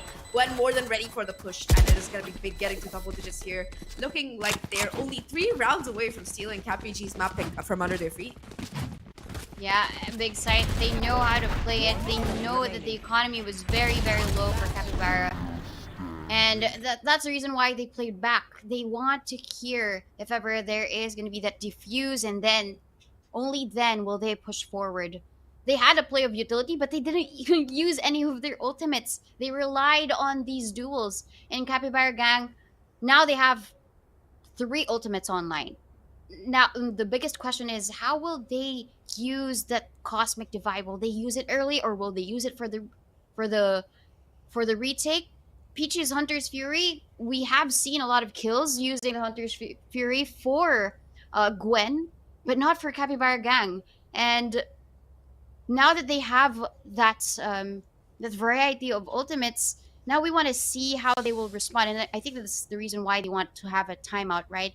They want to compose themselves. They want to be able to at least agree which ones do we use for this round, which could be very beneficial for us for this round. But even so, right, Yamro is not going to buy up. She's just going to use her ultimate and just bet that she will get these kills. But Big Scythe, they might have a counter for that as well. No Blade Storm can go through this Cosmic Divide for sure. And Oriophilia, given her maximization of utilities, I guess they will use this for the B site. Yeah, they are closing in. Big Scythe going super aggressively here. So far, just going to be smokes going down. Though, like we mentioned, the Hunter's Fury is going to be coming into play already. Being able to tag Immori once, desperately fighting for life here. Finds as well. It's going to be 2 players right now taken low. And Yamro, with the help of that operator, finds that pick. And it's not just any pick, it's going to be the Astra as well. The Cosmic Divide not going to be online to be able to get into this A site. No smokes available either. Luckily for the side of Big Scythe, there are going to be no players from the side of these defenders home right now, so they have the player advantage and they are looking to go in for a retake. They do still have control of that Cosmic Divide from Mikafabs. Gonna be invested right now, and the retake is on in full swing. The lockdown to try and counter it. Crescent though being able to take down Peachy. All these isolated 1v1s not going in the favor of Cappy, as it is just going to be Gwen, and Crescent's holding strong. It's all down to just the Astra, but unfortunately Mikafabs is gonna be hunted down by Immori. 11-7, and despite having that initial If you're not a good shot today, Big Scythe, don't worry. they still There go are other big. ways to be useful. Yeah, definitely big for that round. And I think that was just one lockdown that Capybara, they were reluctant to actually push forward the site because of that. And with the timing, with the lockdown placed there, and with its perimeter, right? Where else can Capybara go for this retake? And with all of the utilities thrown their way, there were nano swarms, there were breach flashes, stuns. It was just thrown in to slow them down, and it was very effective for Big Scythe. Capybara Gang did not even step foot in the seaside. Peeked, they died. They walked through, they died. And Big Scythe, I think they have it covered with how Capybara is currently positioning themselves through the defense. That's why Aruma gets the first kill against Peachy. I think that both Aruma as well as Orophilia, they're really, really good at finding these timings, being able to catch the rotates coming out of Big Scythe. They create, like you mentioned, this kind of confusion as to where exactly the hit is coming right now from Big Scythe. And after making a little bit of noise towards A, finding the first pick on B, and immediately it's going to be a C push coming in. Right now, the Aruma towards mid, still being able to do some damage, already finding two right now. Yamro finally strikes back, able to find that first. But right now, it's going to be all down to the blade storm here. 1v5 basically. Finds a second, but Oreo will get that last kill. Big Scythe, they get to match point. One round away from sweeping Cappy's map away into their own pockets, and I gotta say, things look just a little bit dire right now for the side of Capybara. Yeah, wherever Capybara goes big, they have a great read. It's as if that they always have the solution to everything, right? They would know when to play back when it comes to the post plants, and they would also know when they would need to just be planted onto the site to protect it. And Big Scythe, now they have match points. Cappy, this is gonna be a big hill to climb for them, and they always are just lumped up together. During the defense, this might be a big challenge for them, because every time that they would risk going on to one site, they just go towards one and nobody's home, and they just get it each and every time. Now there are kills for Gwen with that Hunter's Fury. I hope there's a replay for that. I kind of want to see where from the Yamro is the one remaining. And there's a kill by Yamori. Now it's done. Big going big and sealing away Capybara's map pick. That was just amazing. Yeah, really, really clean work coming out of them for sure. Talking about Big Scythe, I think that overall they just, once they swap that side over, they just look super clean on that attacking side, being able to find, like we talked about, those gaps in the map and exploit whatever, their mistakes the defenders were making. But more than that, I think that a really great point that you brought up, Donut, was that ultimate management. Like, they always had, after those first 3 rounds, they always had a couple of ultimates ready to go. One round we saw the Cosmic Divide, next time it was the Lockdown, after that it was the Hunter's Fury, and every single time it's just these experienced players being able to know their timings, know how to use utility to the best advantage. And of course, if you have a star like Orophilia calling the shots, I'm pretty sure that this is the kind of performance that you look forward to. For CapyG though, I think that at the end of the day, they put up a good fight, but it's just that experience difference that really comes in. Any final thoughts, Dona, before we go to our panelists? Well, Big Scythe, big brain, big win. Everything's big about them given this first map, but I kind of want to hear the thoughts of the panel here. What do you think about Haven? Definitely a big win for Big Scythe, as you mentioned, Donut, and that is map 1 over to Big Scythe. We mentioned how, there are a lot of things working for this team on paper, and it looks like, they are proving just that they are one of the big contenders, of course, to make it out of the lower bracket. Daks, I'm quite impressed with Big Scythe, but for the side of Capybara Gang, this is quite sad because we do know that they tend to run out of steam, so if they can't get this map win, it's a big question as to where they go from here. I thought it was a good beginning already for CapyG, honestly. They won that pistol, and from that point on, that could have been the momentum that we usually see from CapyG. But Big Scythe, they look so comfortable on the attacking side. They made those frenzies work into the next round after that one. And then continuing on, they kept so much tabs on Capybara Gang over and over and over again. The casters able to mention it. Orophilia, of course, absolute veteran, absolute sharp shots, and the shot calling themselves very, very effective all over and over and over again. It allows players like Aruma and Yamori to find those off angles. They realized early on there, Mika, that CapyG love to play clustered, and you can see it especially in the kill feed. They just die so quickly in succession. Multi-kills happen because Big Scythe is being so much more active around the map, and I guess that's a problem right now here for CapyG, especially on a map as wide as Haven. If there's so many openings here that Big Scythe can exploit, they are able to do so. One more thing to watch out for Big Scythe is the way that they're able to help out each other. Crescents didn't really get too many frags, but a lot of assists in that game. All the time, they would play off that breach utility. All the time, they would make sure that they had the advantage when they knew where CapG was. And things like the breach utility, things like the Sova ultimate, those wide AoE margins that Big Scythe was able to exploit, they were more so effective because CapG was just way too clustered up to begin with. Well, you do know that capybaras tend to stay in groups. Yeah, and I guess that's the problem right now. Of 10. Yeah. I heard it's that is the triple. problem. I heard it's triple when they're around water or something, right? Yes. But you're absolutely right. It just felt like they were just too easy targets. Especially, I want to bring up Iruma over here with the fantastic lurks. There were several rounds where she was able to get the first kill, and she would cause so much confusion as well. And it was just so easy for her to whittle down CapG that by the time they got to the main clash or where they were actually going, it was just like 2v5. What are you gonna do? Yeah, and just on the attacking side especially, Big Scythe, they look so comfortable. As we check out the highlights though of this game, more often than not, it was scrappy at the start. Very interesting calls though for the defense for Big Scythe. You can see that their whole mentality is much so go big or go home. Stall potential, pick up the arsenal early on, operator even the third round just to make that statement. But CapG, still resilient, still stalwarts as they are, they would find their ways in and make those duels happen. Moving over to the second half, that's where really the story went wayside, and we talked about it a while ago. Problem for CapG is it does feel like they're very predictable in what they want to do. They have these tendencies, they're really good at grouping up with one another, but that's the problem also. The other exploitable factors here for Big Scythe, the other aspects of the map that they're able to play into. You mentioned the lurks, but one more thing I really want to keep an eye out for is the fact that the rotations are just so cut off by Big Scythe again and again. Speaking of that example, here at Big Scythe, Iruma, triple kill, and from that point on, CapG, they're just completely outmaneuvered by Big Scythe's mechanisms. Exactly. Like you mentioned, they're cutting through CapG just like a Scythe would. And we here have our MVP, Oreophilia. I mean, there's no denying that this player is definitely one of the best here at VCT Game Changers APAC. Her experience definitely showed here. And I feel like, for the side of Big Scythe, there's a lot of proactiveness around the map. I mean, you saw it with Yamori, for example. She can be so aggressive on attack, but not just on attack, but for retakes as well. And like you mentioned with the Capybara G, it just feels like there are times when they're too rehearsed. Yeah. They're trying to do something that's, too by the book.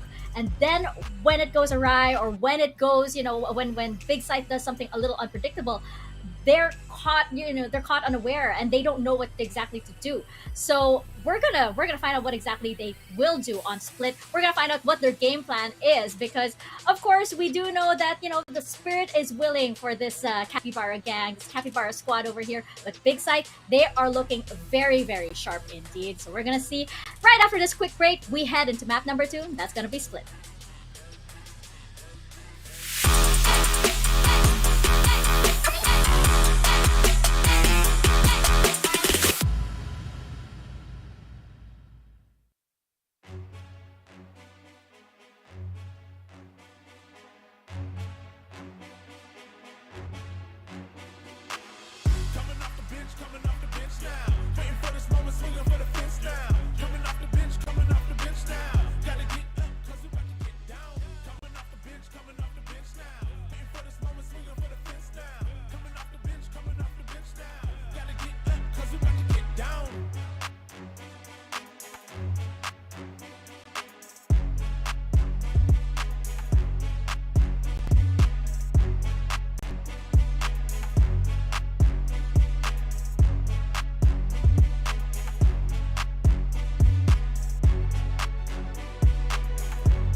coming off the bench now. Waiting for this moment, swinging for the fence now. Coming off the bench now. Gotta get up, cause we about to get down. Coming off the bench now. Waiting for this moment, swinging for the fence now. Coming off the bench now. Gotta get up, cause we about to get down.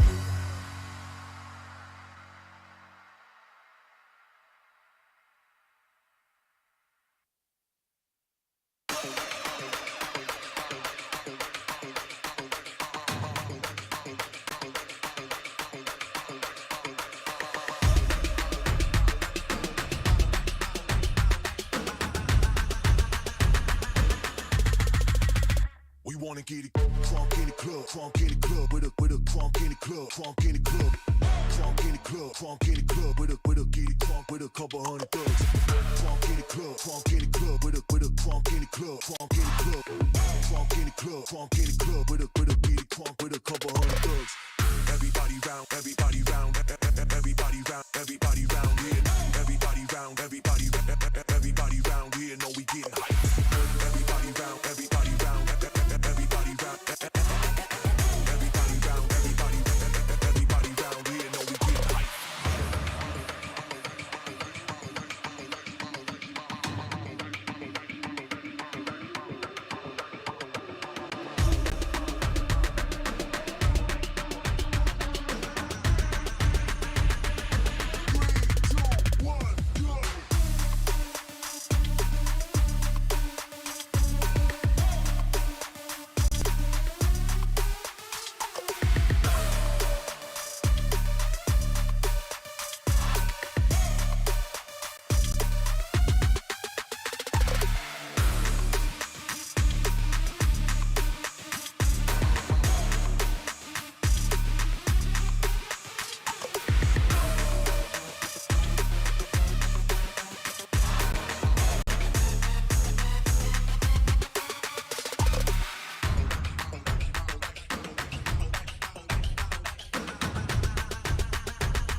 We wanna get it crunk in the club, crunk in the club, with a crunk in the club, crunk in the club, crunk in the club, crunk in the club, with a get it crunk with a couple hundred thugs.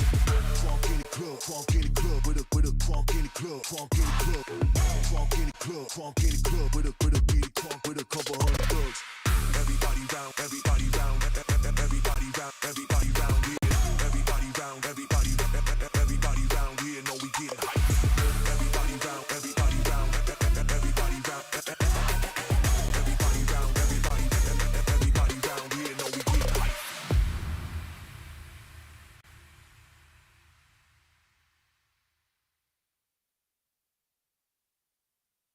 Get money.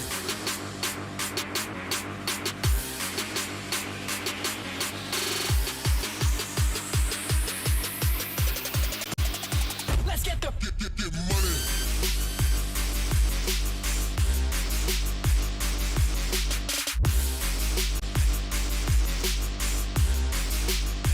Let's get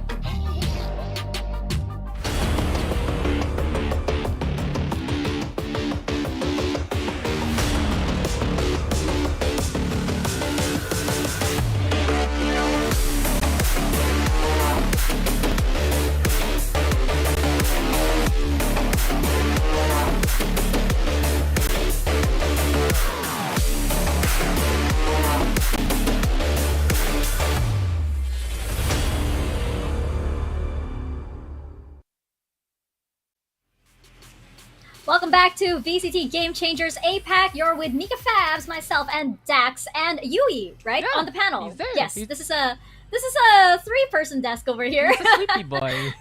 He's a sleeping boy. He's a sleeping boy, but he'll probably wake up as we head into map number 2. We just saw Big Scythe triumph over Capybara Gang in Haven. Can they translate this victory over to map number 2, which is going to be Split? Well, history says that they already have. And with Capybara Gang's tendency to run out of steam, It doesn't look good, Dax. Yeah, it doesn't look too good here for CapBG, but if the heart is there, it will be a fight. It will be that revenge you're looking for, and especially now that they know that it is still a winnable condition. Big Scythe, they were able to run away with it. All in all, Mika, especially when you put Big Scythe on the attacking side of that first map, they look so comfortable. They just know how to play those lurks. They know how to play those angles. But moving into split, we know for the fact that CapBG, they might be able to just hold down those towers really well. If they have these power positions later on, that's something they can work with. So there is a little bit of that hope right now as we can see the map pool yet again. Split, this is Big Scythe's map pick though. And just to go back to what you said, last time these two teams met in the Swiss stage, it was a 2-0 victory for Big Scythe over Capybara Gang. And that second map that they won on was Split. It was 13-6. And even though there is still that potential to defend a map like Split, Big Scythe, they just look so potent on the attacking side. That's what they did the last time around. It was an 11-1 half that allowed Big Scythe to propel themselves to a win on this map last time. Yeah, and those numbers definitely do not look good. But as you mentioned, if the heart is willing, and we did see Capybara again pull back from a similar scoreline against RRQ. However, the thing with Haven and Split is that, you know, they're these classic maps, right? So with that, you kind of favor the team that has experience, and that's Big Scythe. What does Capybara Gang have going for them? The first entry with Yamroll, I think, is still pretty good. There's something there. They need also, like you mentioned, Dax, you know, more diversity in their plays. They tend to group up a lot. They seem to be, you know, sort of like stick to a certain kind of playbook. It's just that, you know, there's not much there yet. And when Big Scythe catch on to it, it just seems like it's just they're just too well read, and they just, you know, catch on to Capybara Gang, and it's just downhill from there. It works on one side, that's the thing, Mika. It works on the attack usually, but not so much on the defense. And while the positions themselves on Split can help out Capybara Gang in a pinch, I do want to focus on those two players. You got Yamori on one side and you got Yamroll on the other. Both of Jets relatively equal there in that last map. They had the impact in terms of making those openings, to making that space. But it feels like for CapBG, if they can allow Yamroll to even go further than they expect, to actually get even more of that space, the rest of Capybara Gang, will that allow them to actually split on up, isolate from each other, spread out from that point on? It really just goes to show here for CapBG that evolution is necessary if they want to last here in the playoffs. Yeah, you have a Yamroll on one side, you have Yamori on the other side, you have two Yams on either side, right? But, you know, I do also want to turn attention to, you have Izzy on one side and you have Iruma on the other, on the side of Big Scythe. Iruma, as I mentioned earlier, did so well in terms of like cutting Capybara Gang, in, you know, whittling them down. And I wonder, you know, Izzy had that same role the other day. And unfortunately, it doesn't seem like, you know, there's that much confidence. There's that much confidence as there was against RRQ Kaguya, which I'm wondering why, especially since RRQ Kaguya is such a well-oiled machine. It just seems like Capybara Gang here has run out of ideas, and unfortunately, it doesn't bode well for them, especially since this is an elimination match, Dax. It could potentially be their last match. I mean, you can always look at it this one way. RQ Kaguya is that team to beat, is that team from Alter Ego Celeste. So what really is there to lose in that kind of matchup? But against Big Scythe, and especially with the pressure of being in the lower bracket, you know there's no safety net. You know that these plays need to be as secure as possible. And that security is seen in Big Scythe. We always talk about how Orifila has been really one of that founding members of this scene, basically. Alter Ego Celeste, Orangutan X history, really top of the top gameplay, and the calls that she's able to make, it's not just the stability in how she plays, but it's the stability in her voice. Every single time we see our camera go back to Oriphilia especially, and she's holding on a Scythe, you can see she's calling. You can see she is really counting down the clock for the rest of Big Scythe to rotate accordingly and help her out in a pinch. And while that happens, she's still ready to fight. She's still ready to hit that utility. You rarely get a player like that for these kind of rosters, and I think that's really the difference right now between Big Scythe and Capybara Gang. Sure, you have someone like, I believe, Nuki, who can fill in that role. You have all the potential in the world, but for CapBG, it still is trying to find that ideal, that person itself that can keep doing that and again for them. I love that you brought up Ariophilia, because you're absolutely right. And you can tell this in like the way Big Scythe just really steal themselves, especially in mid-round, right? You can see actually how clear the decision-making is there. And that's how clear Ariophilia's voice is, as you mentioned. And Capybara Gang just doesn't seem to have that clarity just yet. They don't have that much resolve, especially, you know, when things don't start to go their way. And that voice, that guiding light is just so important even especially for these newer teams. But that's where this experience is going to come in. I mean, they still do have, bringing that match very, very close against RRQ. But again, it's very, very dire right now. For the side of Big Scythe, I feel like, Oreophilia is just really leading this team so, so well. And she's bringing about so much potential for all of these players. I mean, you mentioned players like Gwen, for example. Yeah. We have players like Yamori and Aruma and Martial Force who are just doing so, so well. And speaking of Gwen, last time we were on Split between Big Scythe and Capybara gang, she was able to pop off. She, I believe, had those top frag honors, 26 takedowns on a Sage. And that's really just the potential really of this Big Scythe roster. They went 6-0 in the Swiss stage for good reason, Mika. And even though you look at their history itself in that Swiss stage, the only team there that they beat was Capybara gang that are still here right now. There are some upstarts there as well. There are some really strong teams. Anomaly No Charms, I believe that is the foundation of Tricks and the rest of that old NGX roster. You got Kizuna Chuki, which was, I believe, 9th place. They were 1 away from qualifying. So Big Scythe is no slouch. What they're really trying to prove right now is they can hang with the best of them. But from the results from the Swiss stage alone, you can already see they're at one of those top spots. How far up is anyone's guess based on their performance in the bracket. But against a team like Capybara gang, against a team that they already beat, they're really trying to reestablish the pecking order that we are the second seed for a reason. We had that perfect run in the groups for good reason, and these reasonings are coming to fruition with Oreophilia at the helm and the rest of Big Scythe there to follow suit. Yeah, and it's going to be so exciting to see Big Scythe if they go up against one of our powerhouse teams, of course. To see Oreophilia leading the charge against RRQ, against Team SMG, against Sapphire, it's going to be so exciting. But Mika, it just feels like you have to remember, this is a 6-0 team. This is a team that is above the other squads and standings. And sure, the Swiss format, it sometimes lets you get away with not playing against these certain teams based on your standing. But the consistency itself, the level of keeping those maps going, only dropping a single map in that Swiss stage alone already is such a good sign here for Big Scythe. And as we continue on now into Agent Select, looks like we're gonna see more of the same here from, I believe, what they ran before. Oreophilia, though, interesting enough, gonna be on that Omen. Last time they played against each other, it was, I believe, Crescent on the Omen or whatnot. But then again, there's a bit of swaps and Cypher into play here for Big Scythe as well. Ooh, I'm excited to see Makrefi here on the Killjoy, just because they have Peachy as well on the stage.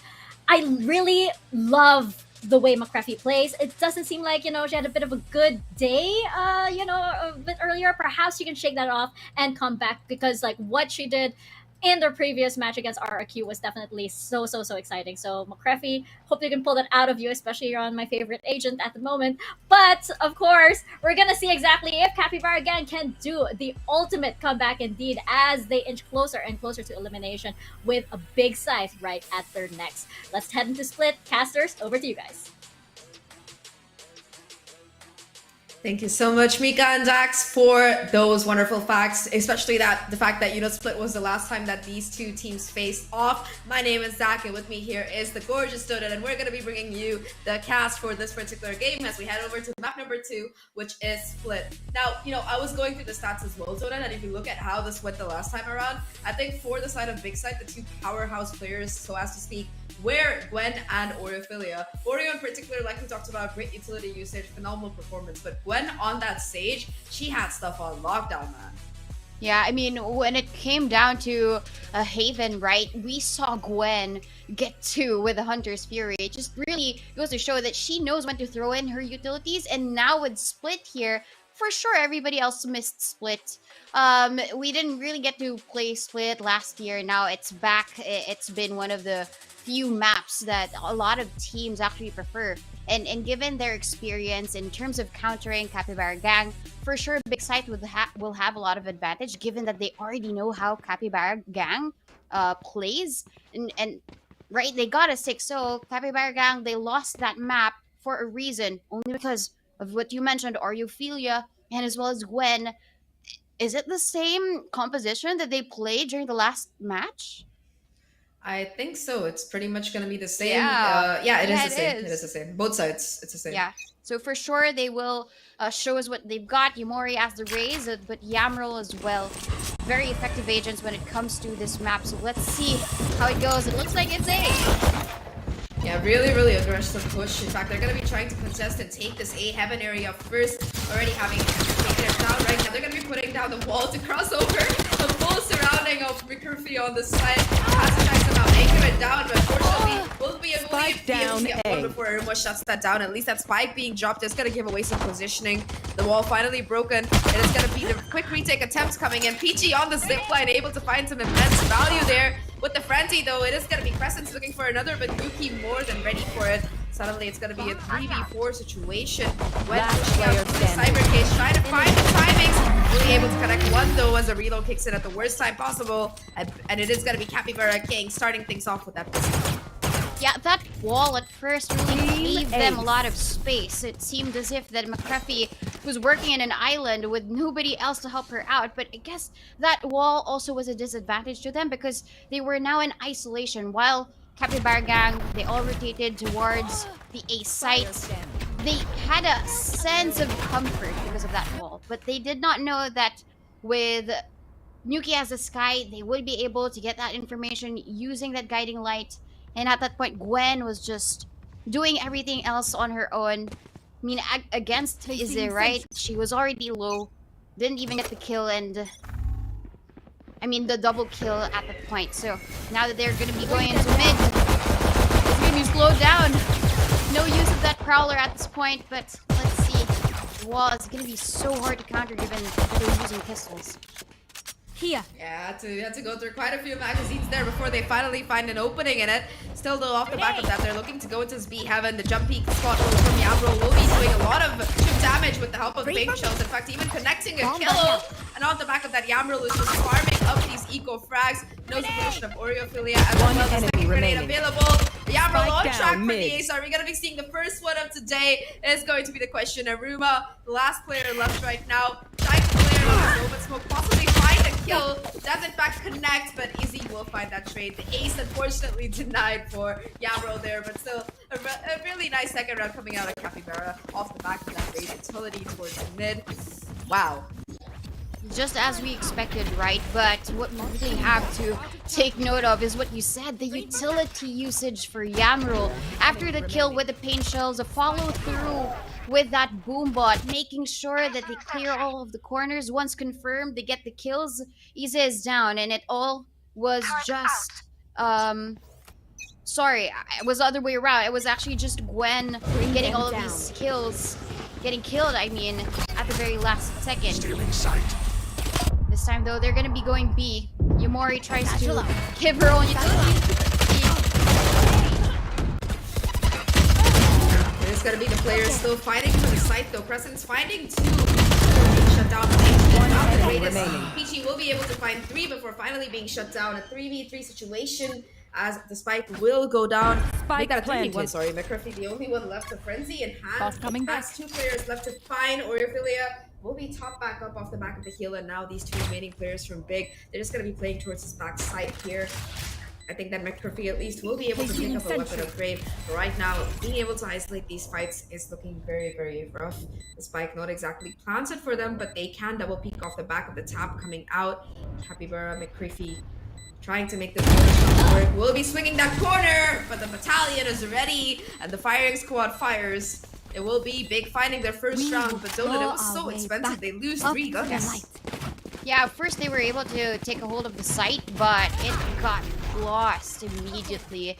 Presence there with a powerful 2k, but Peachy made it very expensive for a Big Scythe to carry on. Of course, Oreophilia with that call to go high and bottom when it comes to that positioning. It was so hard to counter for McCurfy during that round, but this time they will be able to buy up. And in terms of that defense, very high on investment here towards the A side with all of the Killjoy utilities. Big, they're gonna go mid again. Wall race. Wall though is gonna slow them down. Yeah. Aggressive angle here. We'll be hearing it getting broken down, trying to go for the swing off the back of it, perhaps, though be considered as it is going to be Gwen watching that angle. In the meantime, Aruma taking a lot of damage towards this B main area. Will stay alive, so at least they are going to be able to get heals back up. Still contesting this B heaven area where Peachy watching across finds that first kill. beautiful shot coming out of her right now, and the numbers advantage is going to swing in the direction of Capybara gang. No rotation having materialized either. They're looking to go back towards this A side, but it's still going to be McCreefy watching for this cross, holding it down with the utility on site to make things worse. Gambrel is going to back up here.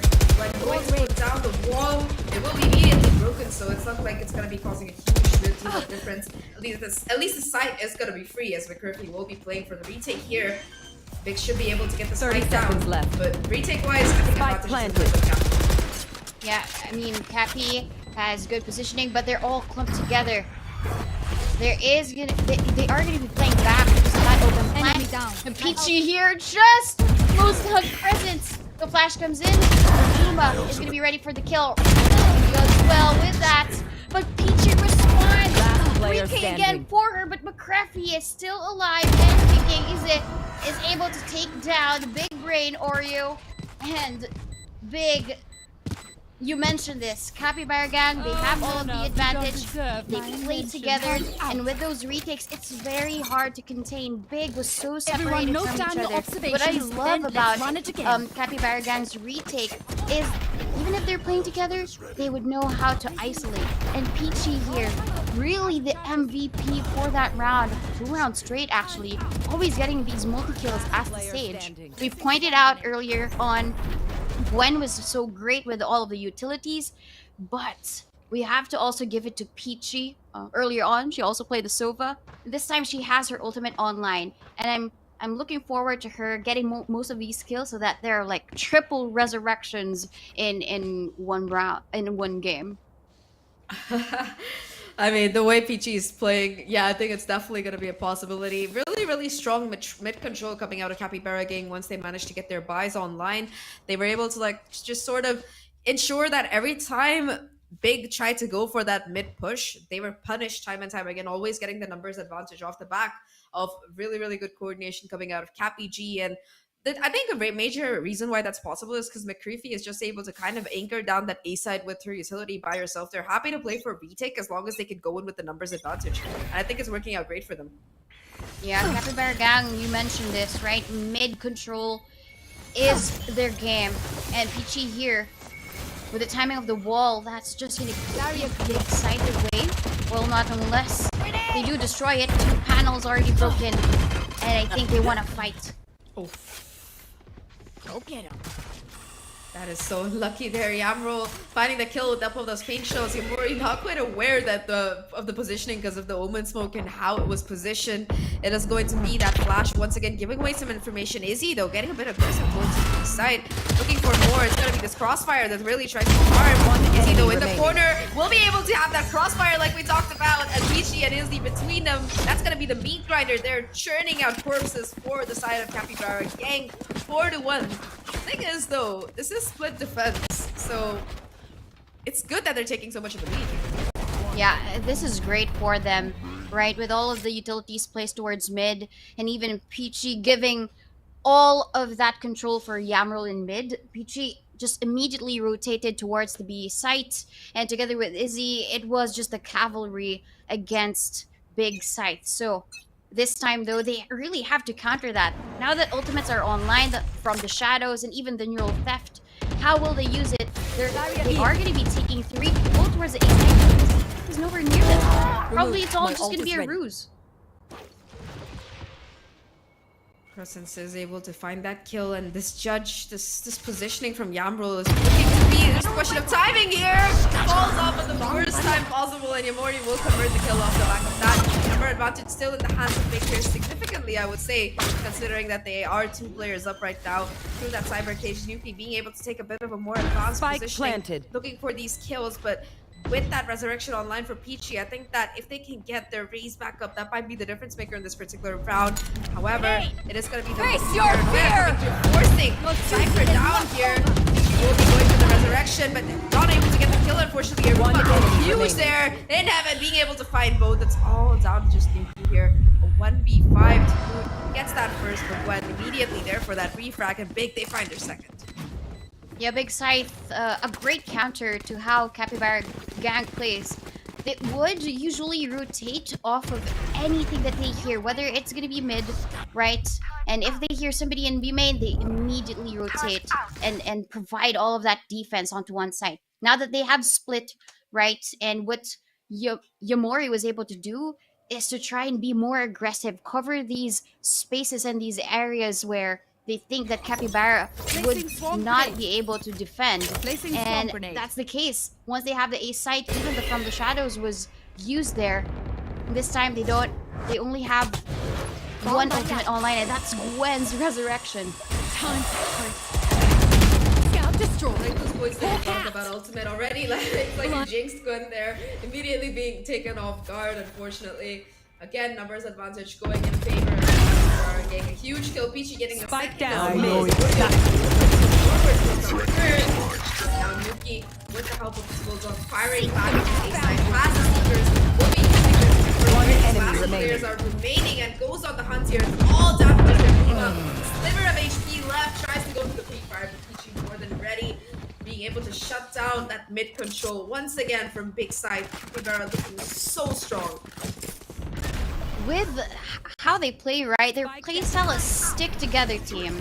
And if you have these narrow walkways towards the site, even there in a ramp, then that's going to be their big advantage. They usually just would spray and pray, get the kills each and every time, hold these crossfires against Big Scythe. And you mentioned this is the defense, but how they're playing the defense is so well that when it comes down to answering back to a response of a teammate, it's always going to be on point.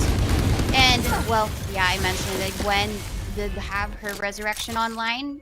She didn't even get to use it.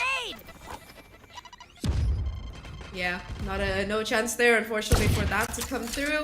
But talking about this particular round, Big Scythe, they are a little bit on that back end. There's that Hero Bulldog available from Oriophilia, but not much else to work with apart from that Spectro and Crescents as well. They do have that Showstopper from Yomori to try and find some space here towards the side of the map. But again, in that eco round, the question is, do you really want to commit any kind of ultimates when you could use those to confirm your buy routes instead? The spike will be outside of B right now, where it is just a Killjoy who is trying to anchor it. If they can take down McCurfy, it will make their job so much easier, because not only will they have that utility being taken offline, but also just this Vandal will not be available for upgrades as well. They're going for the XQ right now, however, once again, oppressive utility coming out of the side of Capybara gang. A lot of damage being done. She already finding a kill here. Oriophilia finally striking back, but it's all down to just one last two players. Aruma finds that first, looking for more here. The shots not quite connecting, unfortunately. Just finally finding one before Nuki shuts it down. Cappy finds 6. Yeah, if Big Scythe found the timing there, they pushed forward so fast, then they would have just gotten McCurfy off guard. But at that point, as they were pushing forward, instant rotations for Capybara gang. Who was there? It was everybody else. Nuki came in a bit late, but she was covering the heavens. Peachy was there to save the day as well. And whatever that Big Scythe threw at them, they could counter because they had the better weaponry. And at that point, right, if you are being thrown all of these utilities by the defender, did it really get to the point wherein you could answer back?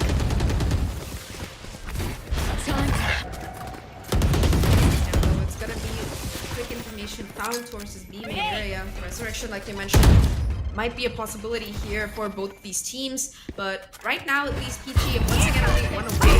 Right now the Showstopper from Yomori heading in to try and find some early information. However, they're not even going to flinch. Capybara getting hold strong, like you mentioned, playing in groups, being able to hold that crossfire down and get that kill, confirm it.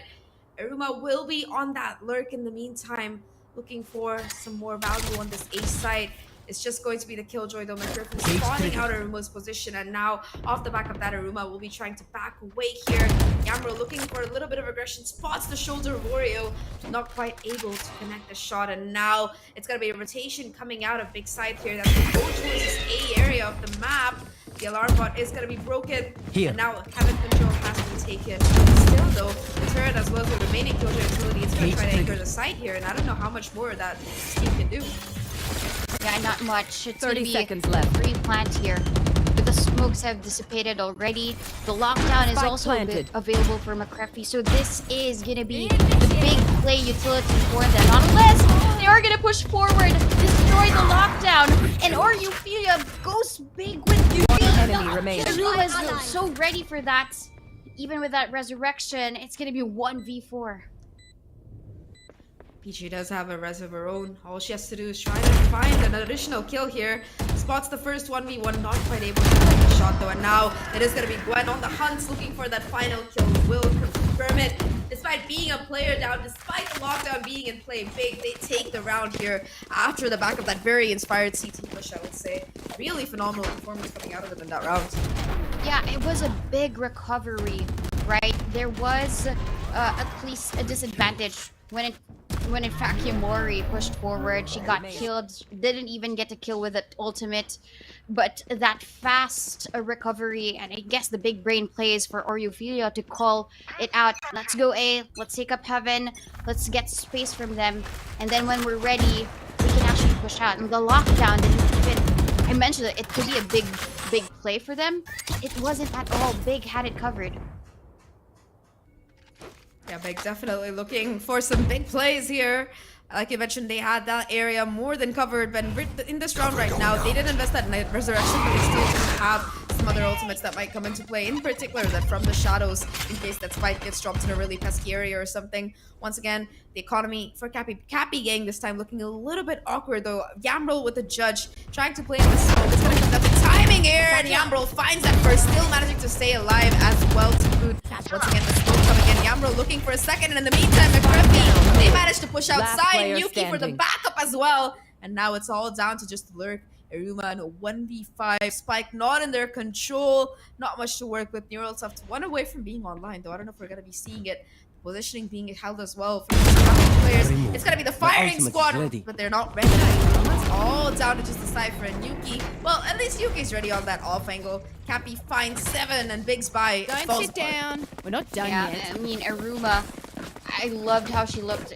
No pressure at all, right? But at that point, if you're gonna go against 5, you really have to have that confidence to take on all of those. But at that point, right, Yuki played a really great off angle here. Thinks that the spike might be, at least the players are playing back when it comes to the defending of that spike.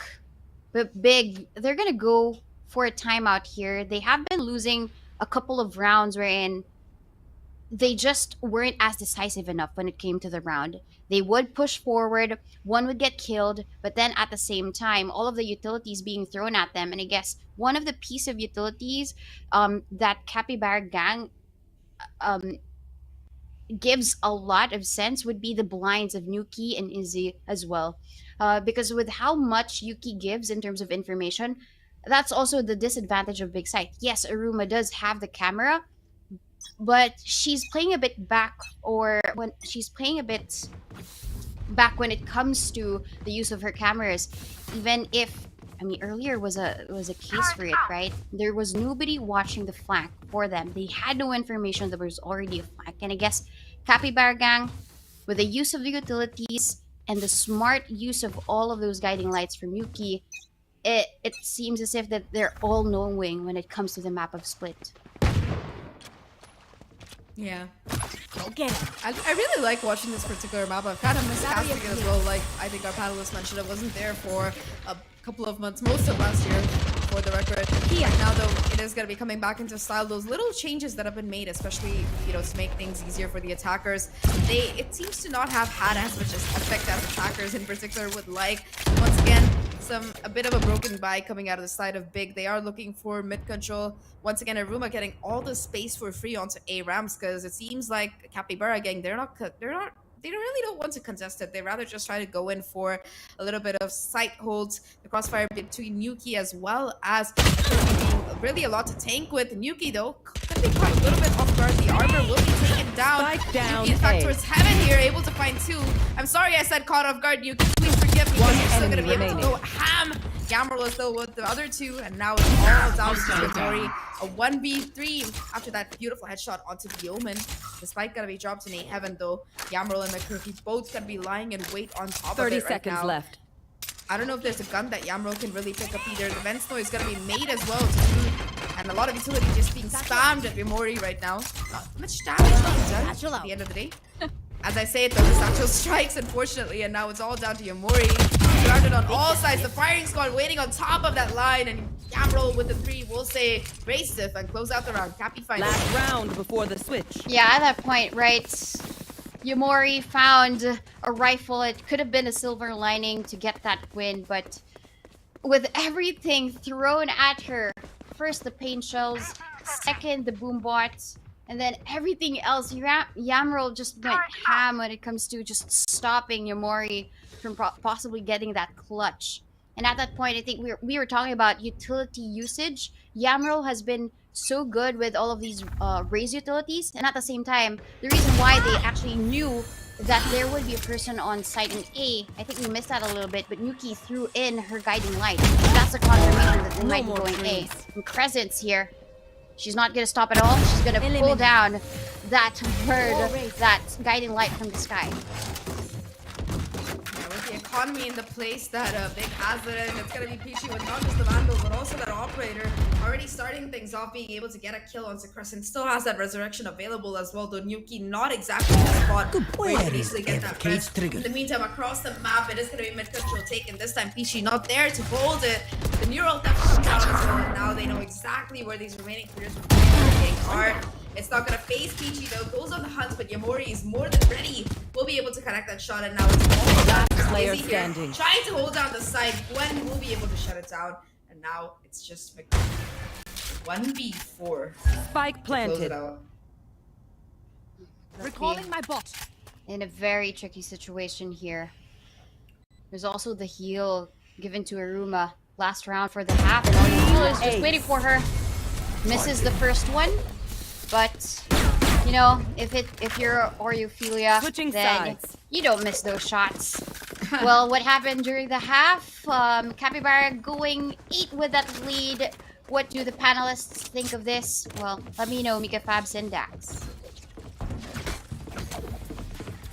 It is so funny, Dax, because I feel like I'm starting every single panel segment with like, oh, is this it? Could this be the comeback of Maybe. Capybara Gang? I mean, it's happening again. Now they're in the lead. Yeah, I mean, there's no need for a comeback, right? They are in charge, and that said to us, we should let her know what's going on. And honestly, I look at this game right now here on Split, and I see the adjustments for both sides here, Mika. First things first, we look at Capybara Gang.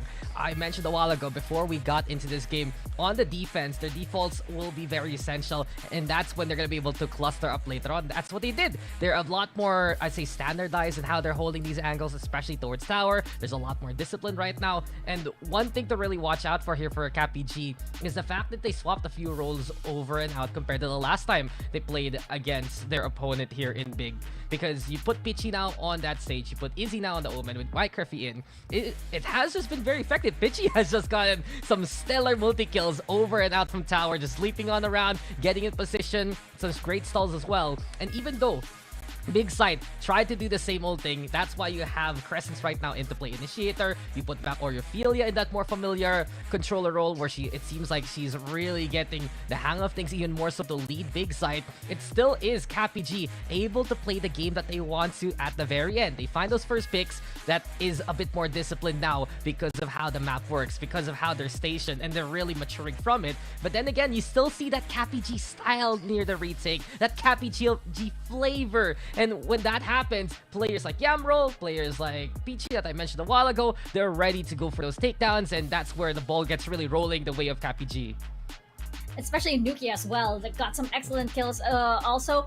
But this is what I like about Capybara Gang. They make things exciting. On the side of Big Scythe though, I'm really wondering what they can do now that the sides are going to be switching, because as you mentioned, CapyG, they have brought out something same, but a little bit different as they switched around the roles. So the flavor is, you know, not quite something. They recognize it, but it's not quite the same. So that might have thrown them off. We're going to see what else Big Scythe has to offer as we head into the second half of this map.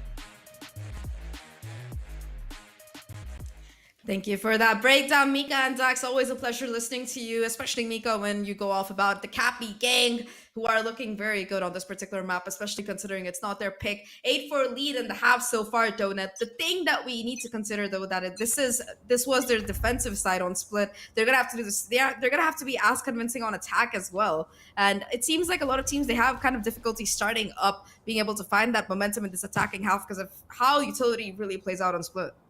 Yeah, well, when it comes to the utility, I would really have to go for the composition of Capybara Gang, especially that Nuki has a guiding light. But in attack, right, you have to be proactive when it comes to that information, especially during these close encounters, these close corners, and even Aruma here with that beautiful camera that's just spotted the rest of Capybara Gang entering towards the A side, A ramp. Smoke gonna be coming right now. It's gonna be it's gonna be towards this heaven. That control is gonna be contested for heavily. After off the back of baiting out some utility, though, it is gonna be Capybara gang looking to get into the site here. However, though, Big, they're more than ready for it. Yamori and Aruma both find 1 kill each. The 3 remaining players working together. Capybaras always play as a pack. Able to pick up a kill off the back of that. Nuki finding 1-2, looking for the third. It's all up to just Aruma here, desperately trying to hold on for dear life. The same kind of wall will be coming down from Win, able to get their teammate back up healed as well. The crossfire being held between them, finding so much value. And McCurfy and Peachy, they're just going to be booking it towards this B side instead right now. Already the smoke being invested by the Omen, though. Oriophilia aware of the rotation, able to get the kill as well. And now it's a 1v3 10 seconds left. Peachy having to clutch it out. She'll be able to get that spike plant down. A little bit more money to work with. Has the frenzy, though. Could be looking very scary. Gets the first, tries to go for the second. Not quite able to connect the shot, but looking to isolate. One will be able to do so. 4 bullets and a dream. Peachy, the 1v3 for the clutch as Cappy, they find 9. Peachy, I think the panel mentioned that she's been stellar with all of these multi-kills.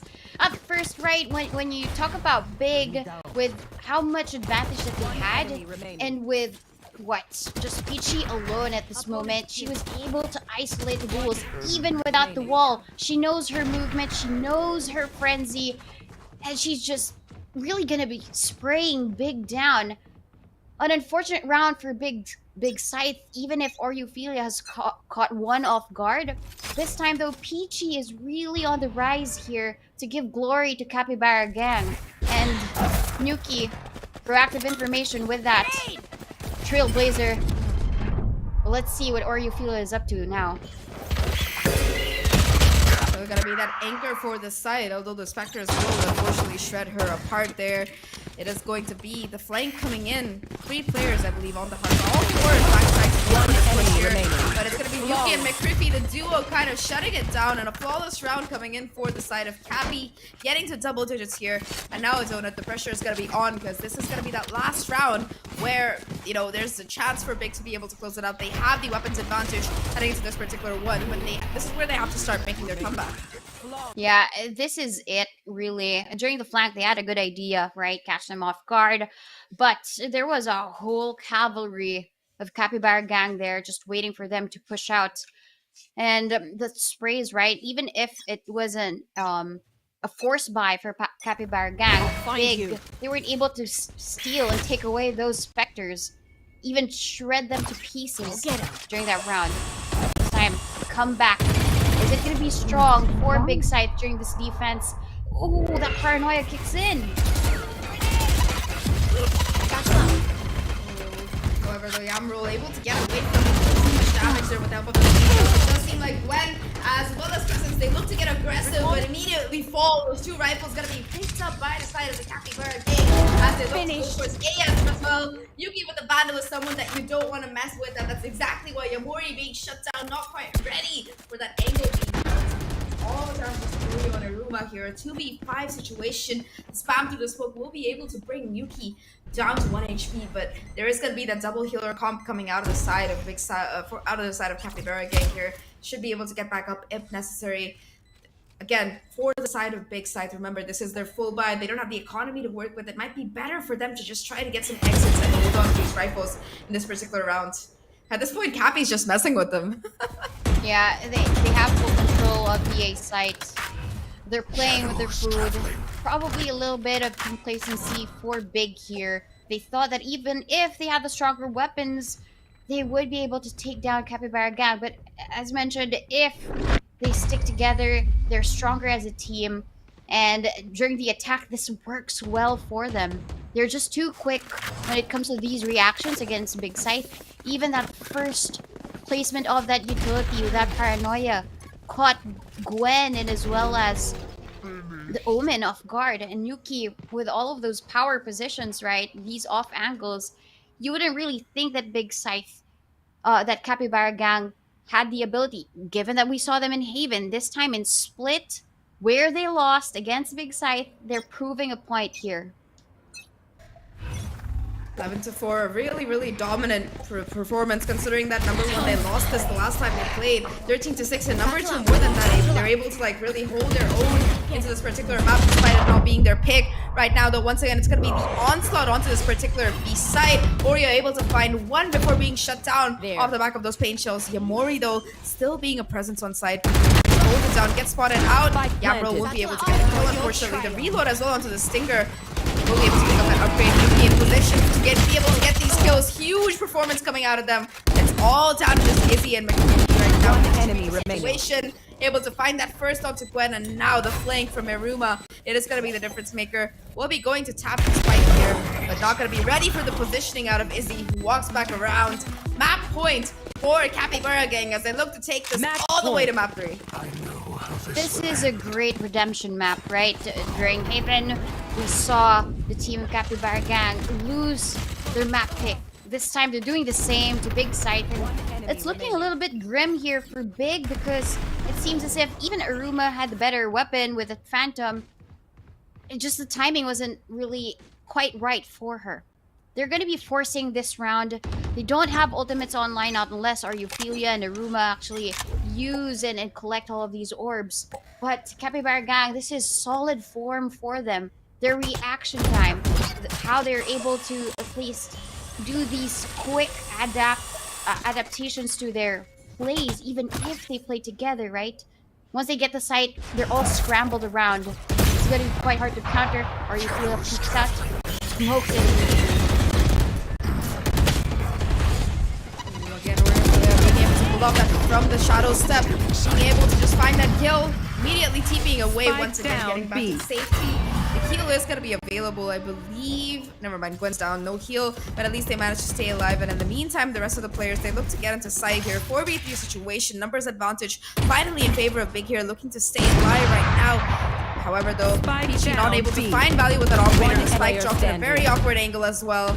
And it's all down to Yuki. Won't be able to find anything apart from that one kill before being shut down as Big. They stay alive. They don't want to give up this map. And understandable. It is their pick. Yeah, this is their pick, and this is now... I mean, we mentioned that during their full buy, that this might be the start of their comeback, but maybe it's a reset for them.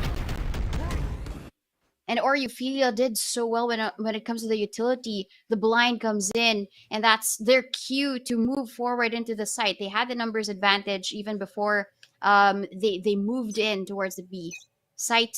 And Big, they have to keep up with this momentum. They are a team that really uses the momentum on their side, but they have to pick it up. Maybe one more round, and they're able to get that win. You will not kill my allies.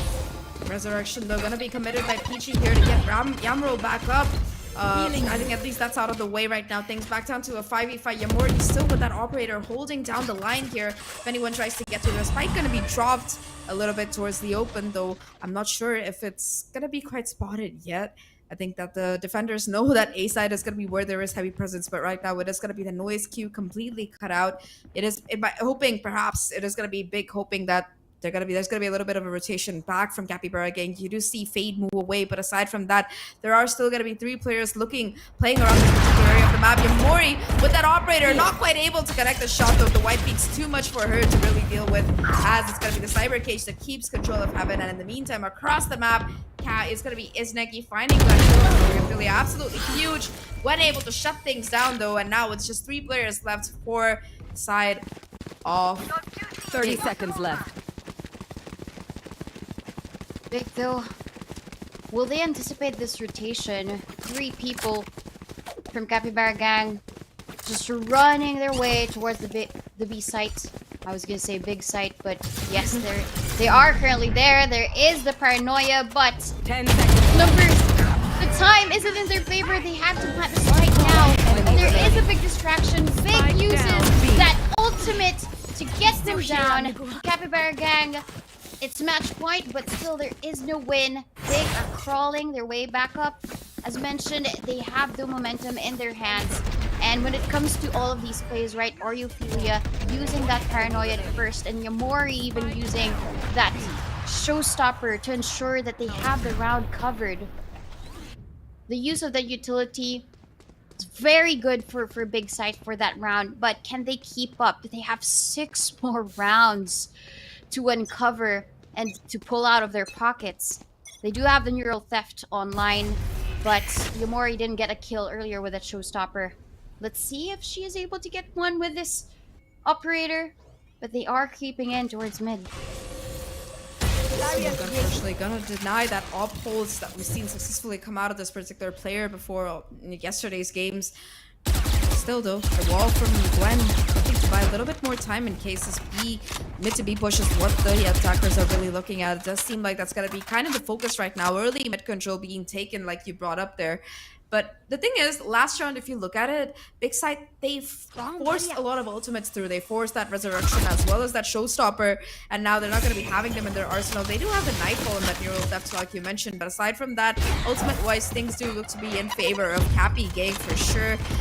They have to, if they can win this, it's going to be the match over for Big, but if Big Scythe can do this, it's going to be economy, once again, take it away where it matters. Crescent's able to find that first kill, is aware of the possibility that there is going to be the rotation towards A. Judge finding value. Crescent's through the cyber cage, so finds 2 before finally being shut down. 3 on the round overall, and now it's just going to be these last 2 players for Big Side trying to find some value. Sorry, for the side of Capybara, trying to find some value. Peachy, the only one left, so 1v4. Spike in control, but that's going to be it on the cross as well. Ready for the kill. And it's going to be Big Side staying alive, finding 7 on the board. Give me a moment. Peachy there I need with to a tough task in her hands of getting that clutch, right? She doesn't even know where else to actually look at. Peachy with a first kill with that Judge, even a jumping shot there. Enemy remaining. But Yamori just holding down that sight towards heaven left her really alone and isolated. And Aruma was just ready for that camera. She actually knows that Peachy would be there in the corner. Tried to confirm with that camera, the cyber cam. But at that point, Peachy, it's a tough task to really take this time though. She's leading the charge in terms of this mid control. Mid control does seem to be the name of the game here for both of these teams, and it seems like instead of the wall, they're definitely trying to have that operator online. The bait from the stage is impeccable. Gwen able to hold down the line here in this combination of the slow orb and the pain chills doing quite a bit of damage to Yamrul as well. Already first blood going in favor of Big Scythe as they hold on for dear life in this particular game. The resurrection, I think Peachy did have it, but it's gonna be Peachy shut down, so no heal for Yamrul either. Still though looking to get aggressive towards this part of the map, and the operator as well as this crossfire is still intact into B heaven as well. On the meantime, on A, Crescent's will wants to find that Wally. The turret not spotting anything. Yamrul once again with that operator able to just do so much damage. Flawless round coming in for Big Scythe. 4 away from taking this to overtime, and it looks more and more likely that they will be able to do it. Yeah, that's the biggest difference when it comes to the defense of Capybara Gang versus the defense of Big Scythe. Whenever they would hear any utility, whatever is thrown at them, they don't move a muscle. They're just sitting here solid, and Gwen and even Crescent's there, playing off ramp, just getting the kills. And when they don't move a muscle, right, they hold down the sights, they know that they have the advantage. Use of utility is important for them to take a hold of any of the sites, and that gives them the information that they're going to be walking in. But at that point, there's no rotations for Big Scythe for any of the movements of Capybara Gang. And earlier on we said, okay, the gap to close is 6. This time it's inching closer and closer. It's just gonna be 4 now. And Capybara Gang, they're discussing how do we close this map. And they have a lot now. They have the complete utility, they have the complete arsenal. It's just a matter of using all of these ultimates, the showstopper, the lockdown. How do we maximize that to get the win? I think that timeout will definitely help answer those questions. Though if you look at Big Scythe, they have some of their own as well. That Neural Theft and Nightfall, like we talked about. And I think the biggest piece that's going to come into play here, Donut, is going to be that mid control, like we mentioned several times. Right now, with the help of that operator, as well as those slows and utility from Gwen, Yamori and Gwen are just able to kind of lock it down towards this part of the map. Right now, though, the operator is going to be changing positions towards B main instead. Nobody, though, really going to be pushing up. There is that turret to watch for some aggression from the side of Cappy Gang, but aside from that, not much else. An early smoke being committed towards this mid area might be a little bit of a hassle for Cappy Gang to really get through. They seem relatively unfazed, though, happy to just push up, take whatever control they can. This double player, these two players towards the side of B Heaven, still holding on the wall as well to make things just a little bit more rough. And after being very, very quiet so far, I have to mention, they've just managed to walk down towards vents instead. Presence not quite spotted out by that dog, but the showstopper instead will be used. Aruma on the camera, caught in the open, will be taken down. Gwen, though, able to find that refrag. Right now, still gonna be players towards this Heaven side. Gwen desperately fighting to stay alive as the spike will go down. 4v4 retake on the cards. Yeah, it could be anybody's game. It could be a win for Capybara. It could be a great retake for Big. Presence here is not moving a muscle as well. Uses her Nightfall to try and displace and figure out where they currently are. But catches Yumori off guard. Now the lockdown is in place as well. Let's see who will win it.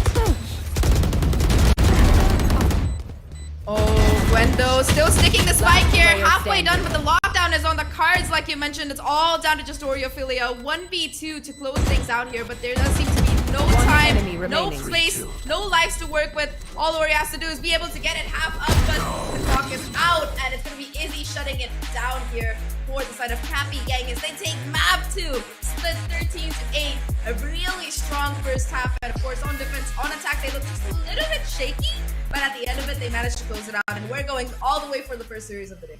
Yeah, well, we mentioned a lot about Capybara Gang really playing solid when it comes to the defense, but that lead was what won them this whole map. An 8-4 when we closed it out, and when it came down to a little bit of mistakes during their attack rounds, right? There were 3 straight rounds received there by the team of Big Scythe, but they were unfazed at all. That timeout was very good for them, and when it comes down to Capybara Gang, just really pulling a little bit back, ensuring that they don't get a hold of the utility, and the final lockdown as well just really won them that map. Well, I guess that was a great showing. They managed to steal that map away from Big Scythe. Let's see what the panelists have to say.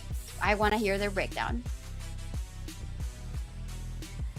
Daks, this is it. The Capybara comeback. Cappy once G! again. They're still here, Mika, and I'm They honestly are still impressed. alive and kicking, and we are going to a map 3. But I just have to say, there were so many rounds that on paper should have gone to Big Scythe. There was, for example, like Aruma was able to get so much information, and usually the numbers would go in the way of Big Scythe. Yet Capybara Gang, they just have this X factor. They just have this unpredictability that sometimes it's like Peachy will pull out a clutch play. How can you anticipate that? You can't. Well, besides the X Factor, I think Donut really mentioned it so well by the tail end. Capybara Gang, they had that lead. It wasn't just 8-4. It was 12-4. It was only one more round there on the second half that they needed to get, and that they did there by the tail end. As soon as they got that spike down, that has been the one condition they've been looking for all throughout that 4-round streak by Big Scythe, basically. They were able to play that post plant, able to play the trades that they want, and you mentioned it, Pitchy, just an incredible play all throughout the game. We saw it also against Arky Kaguya. There's some moments where it's a really Peachy heating on up. Here for Capybara Gang, someone steps up, and then the rest do follow suit. I do like the fact that Nuki was always there for this, as Yamro was always there to make that space happen, and Cap PG all throughout, especially at the start of that second half. They rely so much on that momentum. We still remember how Pichi was able to clutch out that pistol round to begin that streak for CapyG. And while Big Scythe, they did an admirable job when they got back with their footing. When they were able to play the defense not the way they wanted. You could see stability. You could see how they were so stationed behind the engagements, basically. It still was the problem of a looming threat of just being one round away from losing out the map because of the streaky nature that was used by CapyG early on.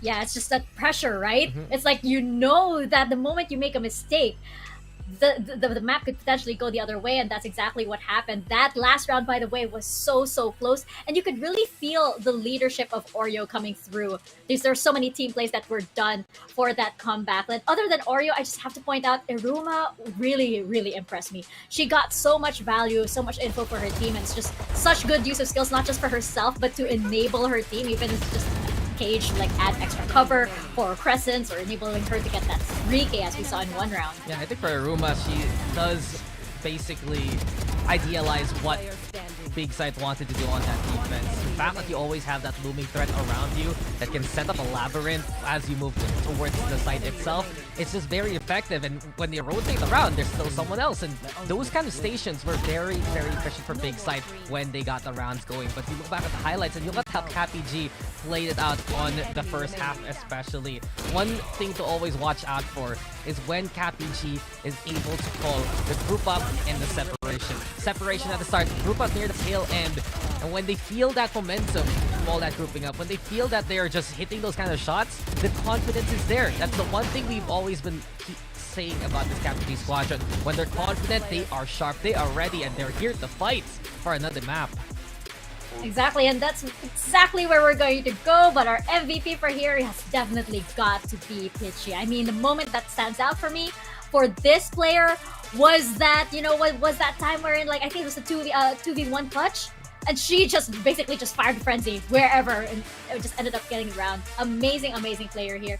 And I just feel like, you know, on the side of CapyG, this is basically like the ultimate test for them. They're being pushed here by a rival that has beaten them before, by a rival that knows their plays, knows exactly how they're going to play, and, you know, is more experienced than them. This spells out, you know, if this is the next level for them. And I think on the side of Big Scythe, you know, this also is their next level, because they need to be able to face their demons that comes in the form of a Capybara, Daks. Oh no, that's a terrible sight to see coming at you from the water. It goes... I don't know what sound they make. They both meow and bark and whatnot. But honestly, the only sound CapyG needs to hear is the win. And exactly that. Those adjustments specifically against Big Scythe and how they're moving around the rotations. Understanding what Big Scythe is trying to do in these kind of rounds. And of course, a little bit of momentum can never really hurt. But guys, this has already been an incredible series so far. I do believe we have one more map to go here in the lower bracket. We'll be taking a bit of a break, and when we return, it's still CapyG versus Big Scythe. We'll see you guys then.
wanna get it crunk in the club, crunk in the club, with a crunk in the club, crunk in the club, crunk in the club, crunk in the club, with a get it crunk with a couple hundred thugs. Crunk in the club, crunk in the club, with a crunk in the club, crunk in the club, crunk in the club, crunk in the club, with a get it crunk with a couple hundred thugs. Everybody round, everybody round, everybody round, everybody round here. Everybody round, everybody round here. Know we getting hype. Everybody round, everybody round, everybody round, everybody round, everybody round here. Know we getting hype.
We wanna get it crunk in the club, crunk in the club, with a crunk in the club, crunk in the club, crunk in the club, crunk in the club, with a get it crunk with a couple hundred thugs. Crunk in the club, crunk in the club, with a crunk in the club, crunk in the club, crunk in the club, crunk in the club, with a get it crunk with a couple hundred thugs. Everybody round, everybody round, everybody round, everybody round here. Everybody round, everybody round here. Know we getting hype. Everybody round, everybody round, everybody round, everybody round, everybody round here. Know we getting hype.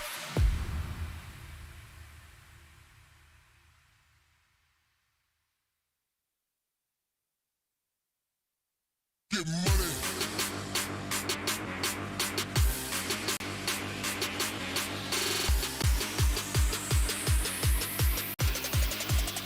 Let's get the Get money.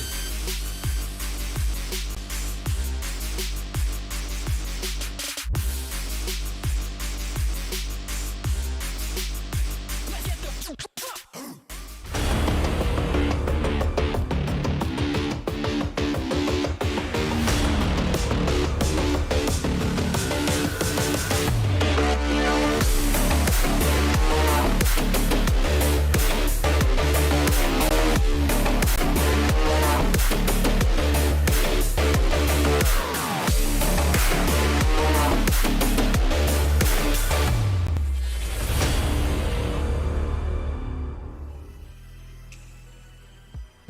Welcome back to VCT Game Changers APAC, Mikafabs, and Daks once again on the panel. Sans Yui, I'm a bit sad about that, but not too sad that we are heading into a map number 3 for our first match of the day. It's gonna be do or die for Big Scythe and the Capybara gang, Daks, as the score is 1-1 in this best of 3. Nope.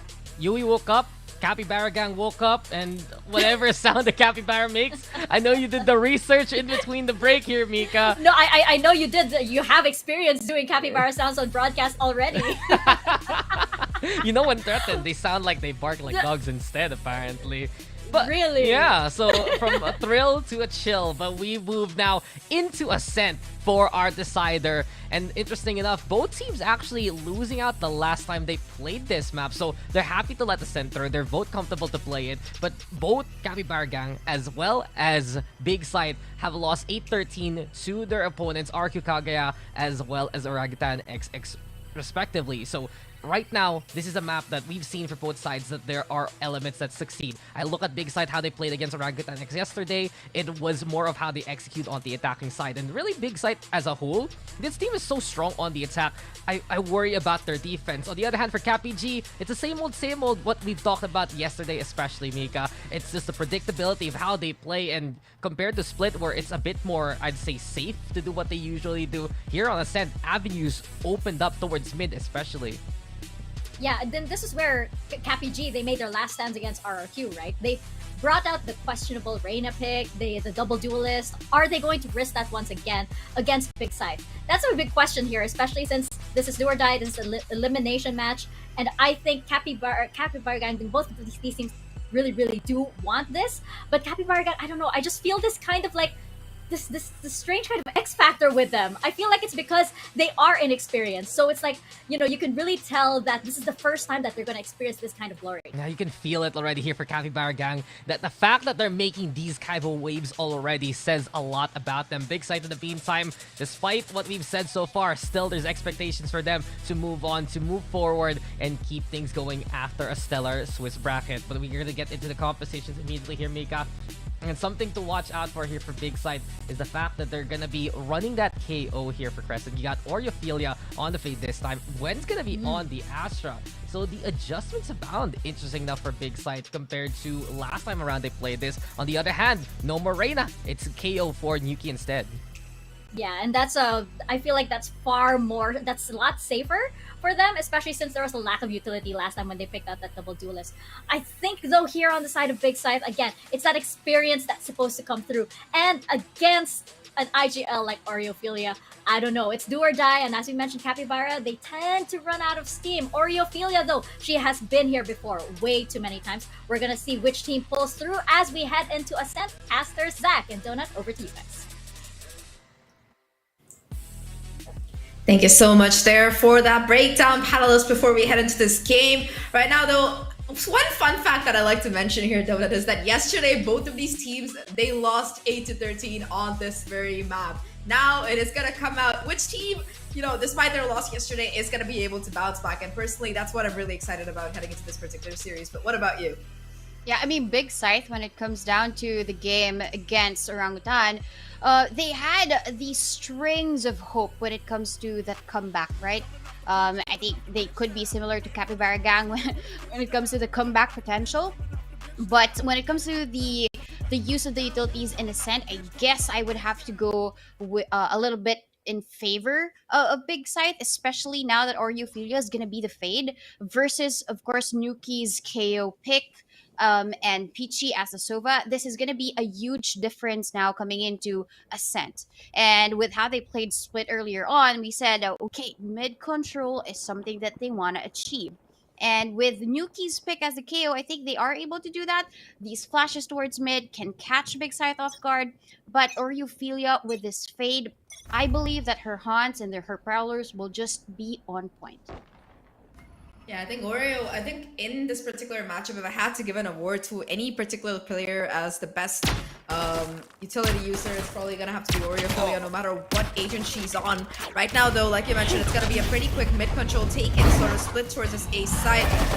3 players, though, on this particular side. Nuki already finding that there is friendly, still being able to hold strong, getting the second as well with some help, though. Oria and Gwen, they strike back here, looking for even more right now. 2 players left alive for the side of Capybara's. Nuki, though, still kicking, still alive, still able to find so much value here. It is all down to just Yaruma. 1v1 right now. Spike drops, the right click will be the stronger one.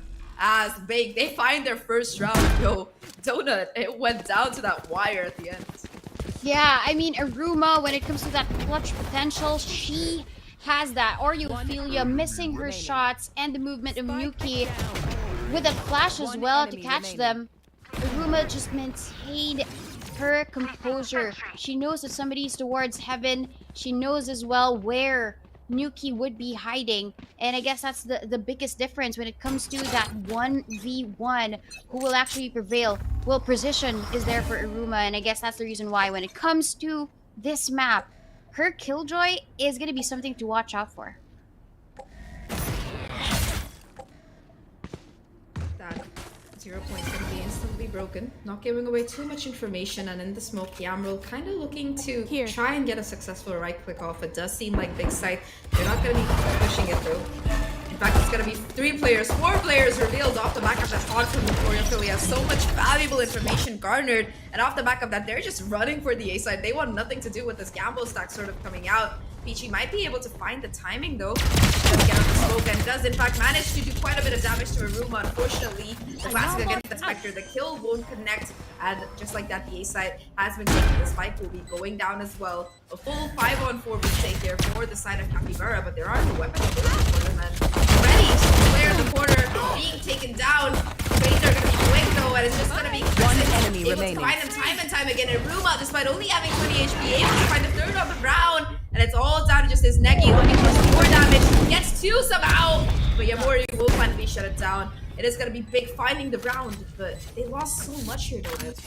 Yeah, a lot has been lost here by Big Scythe. Of course, the first kill for Aruma, catching Peachy, getting a bit excited to get the kill right while they are walking on towards that that A short side.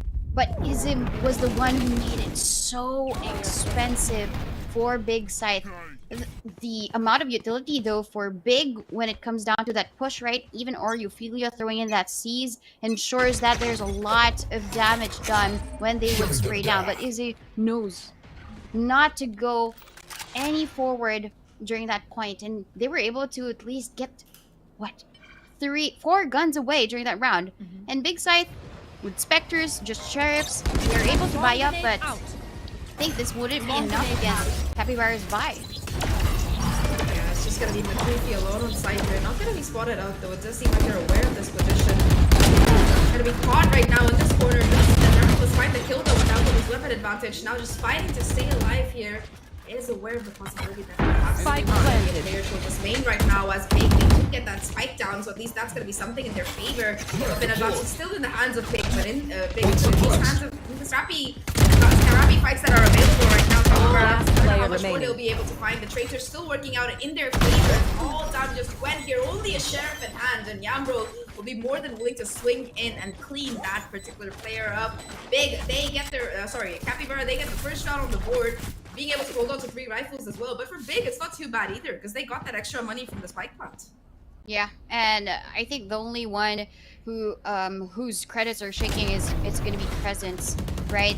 They were able to buy up with half armor. Maybe that's the reason why they were so vulnerable to all of these bullets sent through by Capybara. And Yamrol with that final 2 kills, crispy, knowing that Gwen is the only one there with that fadeaway shot. Big Scythe though, Aruma has a lockdown, and it's gonna be for the 4th round, right? It's gonna be early for them to use it, but they need the boost they can get during this attack round. They might be targeting A, at least for that early round aggression, but it's more of really ult economy building for them. Oh, that's some really valuable information that Nuki got though off the back of the flash, knowing that there is going to be 1 towards mid right now. 2, in fact, if you count the second player, Aruma and Yamori both trying to find some kind of mid presence here, but unfortunately, it is going to be Nuki aware of it. Will be triggering a little bit more of a rotation. The stack towards his A site. Mid is going to be held down by the alarm bot, of course, and off the back of knowing that there are at least 3 players from the side of Big Side towards his A side, it is going to be Capybara. It is going to be Yamori looking towards B instead. Capybara. Face your fear! Anchor it down here. Nightfall being invested as they try to go in off the back of that, and the suppression is going to be good onto the Killjoy as well, which means not much ability available for that particular agent right now. Side has once again been taken. It's going to be a full 5v5 here. Spike planted. 5v5 with 2 people just waiting here. You should run. Within B main, there will be a smoke. The Killjoy is invested as well. They want this round so bad. And Crescent is just gonna catch Yamrol strolling towards B main. Ophelia is just waiting it out. And they bought a lot of time with that lockdown for sure. 4 players still alive though. They have to make things happen really fast. They want to make it work out. 1-1 trade so far, going in the favor of Cappy. In fact, right now 2v2. However, there's not going to be much time on the clock. There's still going to be a player towards side. Falls after Aruma to keep this from happening. And I think that while there is going to be the kills coming through, there is going to be no time for the defuse. Last player as it is going to standing. be Big Clutch. finding a 3rd round on the board. The clutch from Aruma. Despite Yuki getting away with that gun, it was still so expensive for the side of Capybara, and now we're looking at a bit of a broken buy possibly coming in, looking at the economy. Yeah, it is broken for both of these teams, so I guess it's a reset when it comes to the economy, because if they do do have this quasi-buy, then it's going to be just not enough. It all boils down to how much utility they would have, I guess. There is a Bulldog, there is a Stinger by Yamori here for Big Scythe. And on the other side, though, I guess what will be the X factor for this round is Nuki's ultimate. And as well as the Cosmic Divide. They can play for the retake if they would want to. But with these Frenzies and Yamros, well, at least almost Blade Storm, now it's a Blade Storm, then I guess this is something that they can take advantage of. Dash comes in for Yamori. And with that Cosmic Divide, right, there's somebody waiting behind that wall. Yeah, like you mentioned, Cosmic Divide on both sides available. Early investment by these attackers to be able to take Scythe out. Off the back of that, they're just looking to go in for some stellar post plans. It seems like Capybara, despite being economically below, are still looking for a possible retake here. The suppression comes through, but still the shot's not quite able to connect so far for either side. When starting things off, finding that first Oriofilia, able to swing out and get that second to boot. The gun now unavailable for players from the side of Big Side. Finally being able to connect the throw down to the place from not able to get the second, though, as Aruma holding down the fort from main. Once again, the clock has made its way down to the bottom. Big Side, all they have to do is prevent this diffuse from being touched, and Gwen with the 3K on the round will confirm it 4-1. But remember, they bought into this particular round, and again, it's gonna be a reset coming in for them. They lose all their players. They lose all their players, they lose all of their guns. But at that point, right, they are so good with buying a lot of time. When Crescents used that ultimate, there was no way that Capybara could walk into that site without anything to throw against Big Scythe.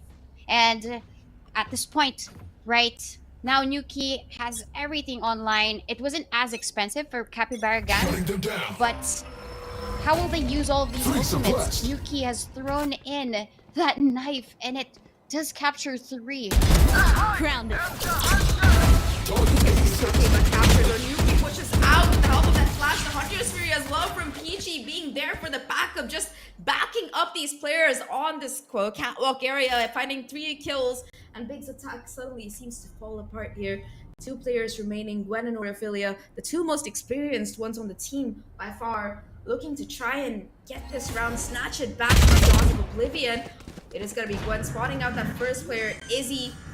Not pushing further though, knowing that Oreo and Gwen have to play together to somehow win this round here. Gotta be some smokes put down in heaven to try and buy some more time to keep this retake from really happening. Recon not starting anything right now, and it's just gonna be utilities path left and right. First shot does materialize, but it's gonna be a 1-for-1 trade, and Mikafabs will just clean up whatever remains. Capybara, they get their second round on the board here. A lovely retake coming out of them, but that mid play, that was just perfection. Yeah, especially from Peachy, the way that she used her Hunter's Fury. The first connection of that utility was the information given to them. And then when they ran forward, right, a Hunter's Fury, with how it was placed, there was no escape. Them capturing that moment was what won them that round. And even during the retake, right, if you watch Generator, first there was a gravity well, you would want to pull away from it, and then behind you is a Nova Pulse. There is no escaping Capybara Gang's retakes. When they play together, they are going to capture a lot of win. And see there, I was just great use of her Hunter's Fury. Really crucial kills there, I would say, like you mentioned, off the back of that ultimate. Right now, though, the economy once again gonna be in a little bit of an awkward spot. In fact, Yamro is gonna roll here towards mid. Yuki finding one of their own. The ace that died is all down to Oriofilia. Not quite getting the timing though, as he will swing out. That's gonna be big, completely dismantled towards mid right now. It was a bit of an eco round for them.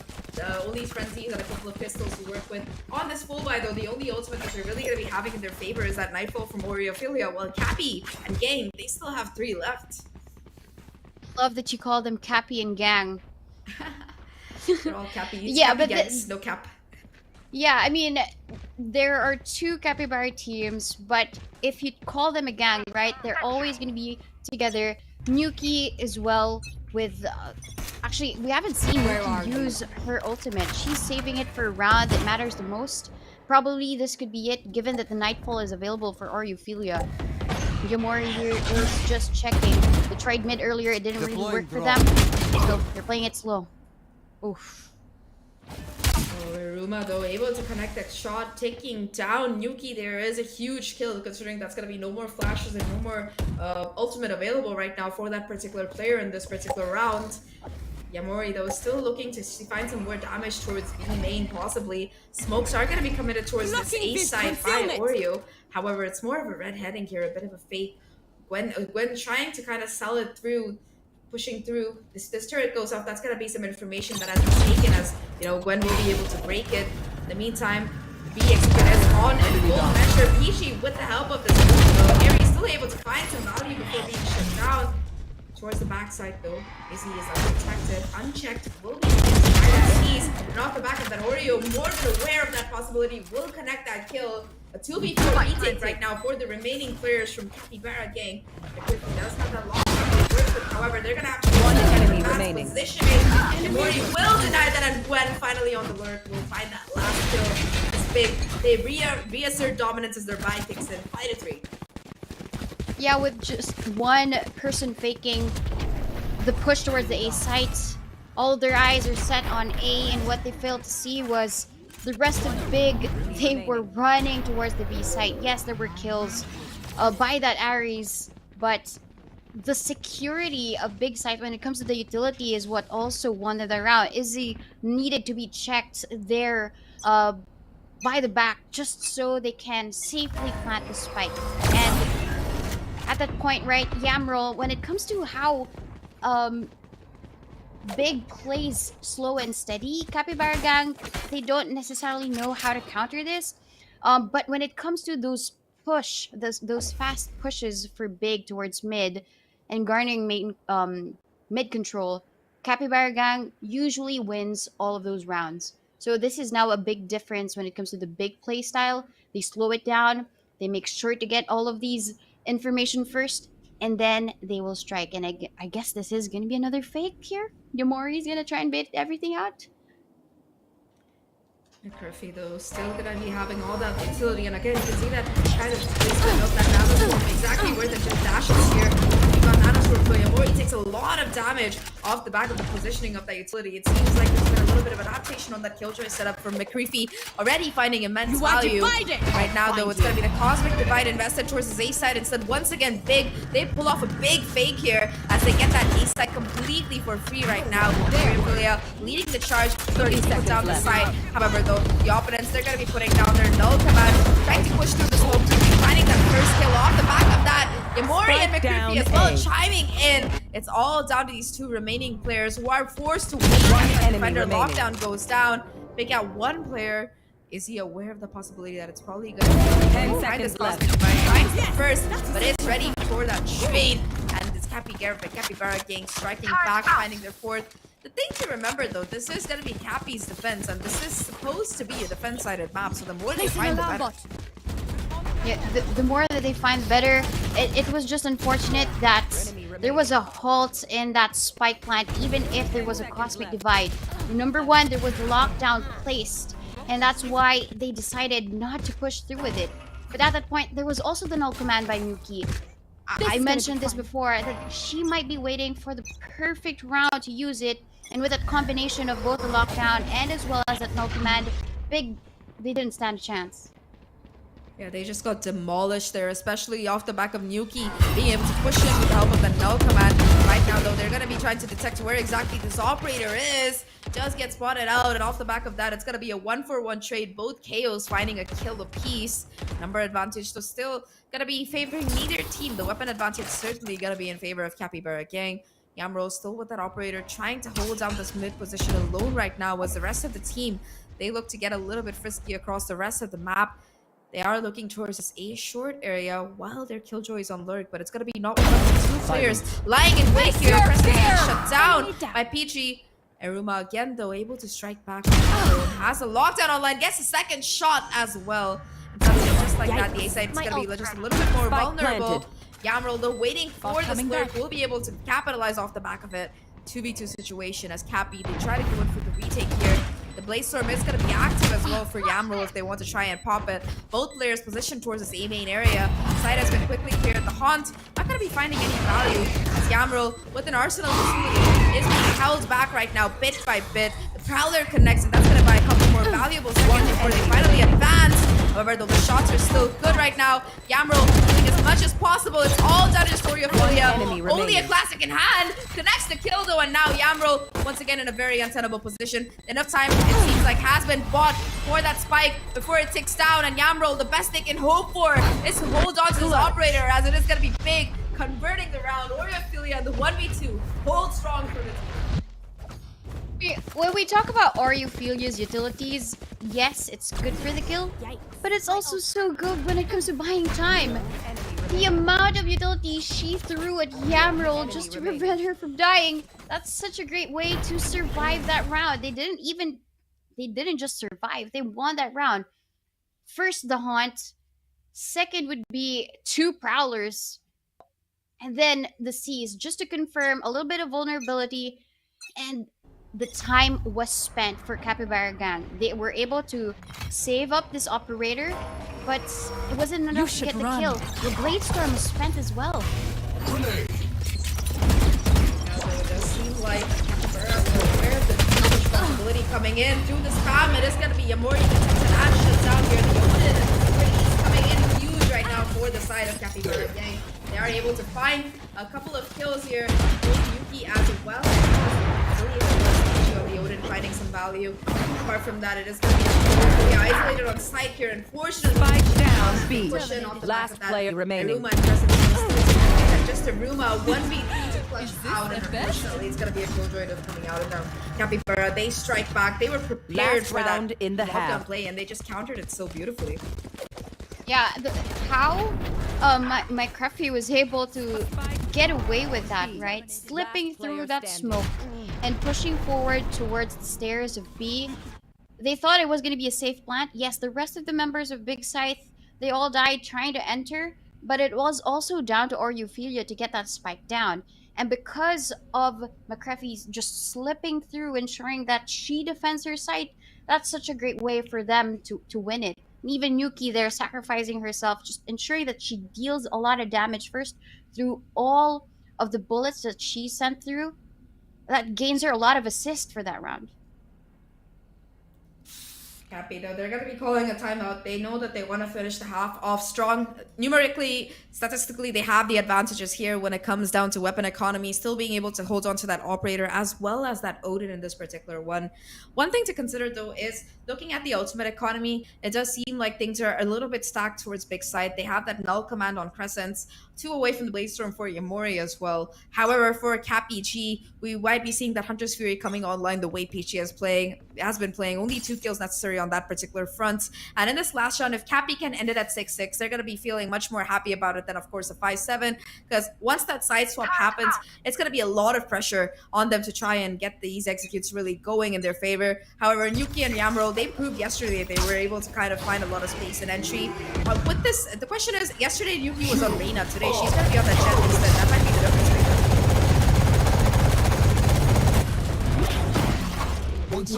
Given this, Yamori so quick, try and enter through that side, but Yuki, again with these spams through the smoke, able to reward with 1 kill. And Yamro here is just waiting for Spike another planted. one peek out. But given this big, they're going to be playing together, given that they all have Spectres and a Slinger.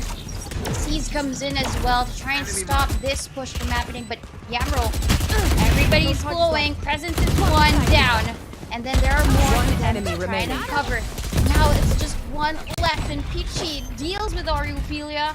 Now it is going to be, as you mentioned, they're going to be happy about it, a 6-6. Yeah, really back and forth half here coming out of both of these teams, fighting tooth and nail for it. However, though, Switching we're going to be sides. having our lovely panelists jump in to break down the action that you've seen so far. So Mika and Daks, up to you. It doesn't seem like it's up to us because the series is neck and neck. I can't even tell where the momentum is right now, Dax, because both of these teams, you know, they've had they've had rounds where it's like, okay, that's pretty definitive, all right, but at the same time there are rounds where it's like, how did that get away?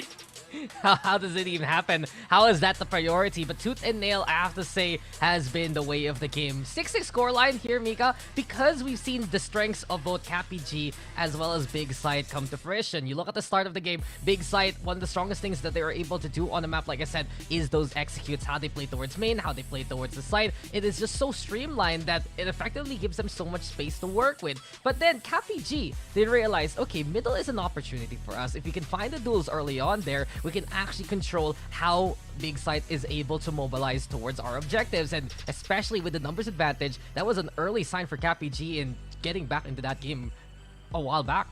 Yeah, but it feels like, you know, that does seem like, it did seem like at first that, you know, that was a solid strategy, but Big Scythe catching onto it pretty quick, especially since, again, you have Oreophilia at the helm, and it doesn't seem like it's a strategy that you can just keep on going, you can just keep on playing and playing. They have to be able to be quicker when it comes to switching up their gameplay and when it comes to switching up their playbook, because Big Scythe are onto them, and I can almost feel it as we go into this next half.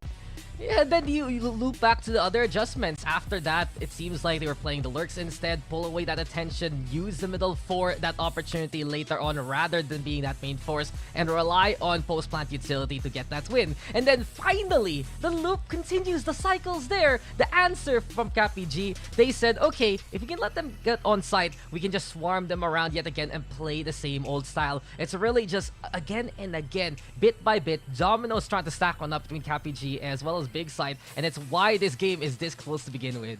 Well, I still don't know which way is the series gonna go. I have honestly no idea, but I cannot wait to find out. Let's jump back into Ascent with Zach and Donut.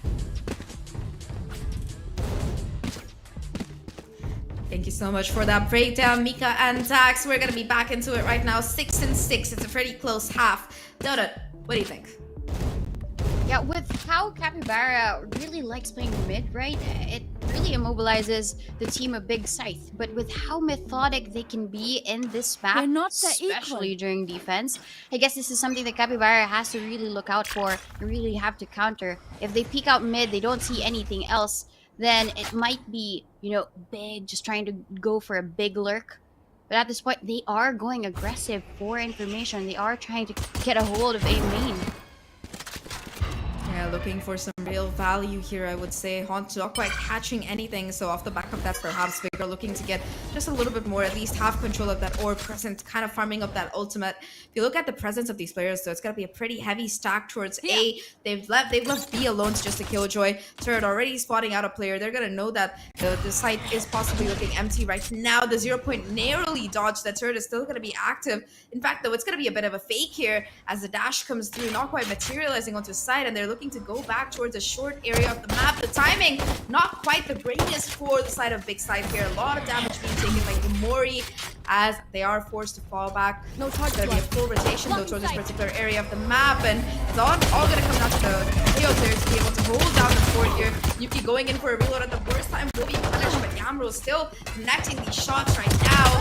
1-for-1 trades coming in. 30 seconds They are left. on site. One enemy Anchor remaining. finding two despite being tagged up, and the movement of the sentry here coming out of them. Finally, Aruba swings in and gets that last kill, and Big, they find that pistol on the fence. No, not even a plant's gonna be coming in for Capy. Yeah, no plant at all.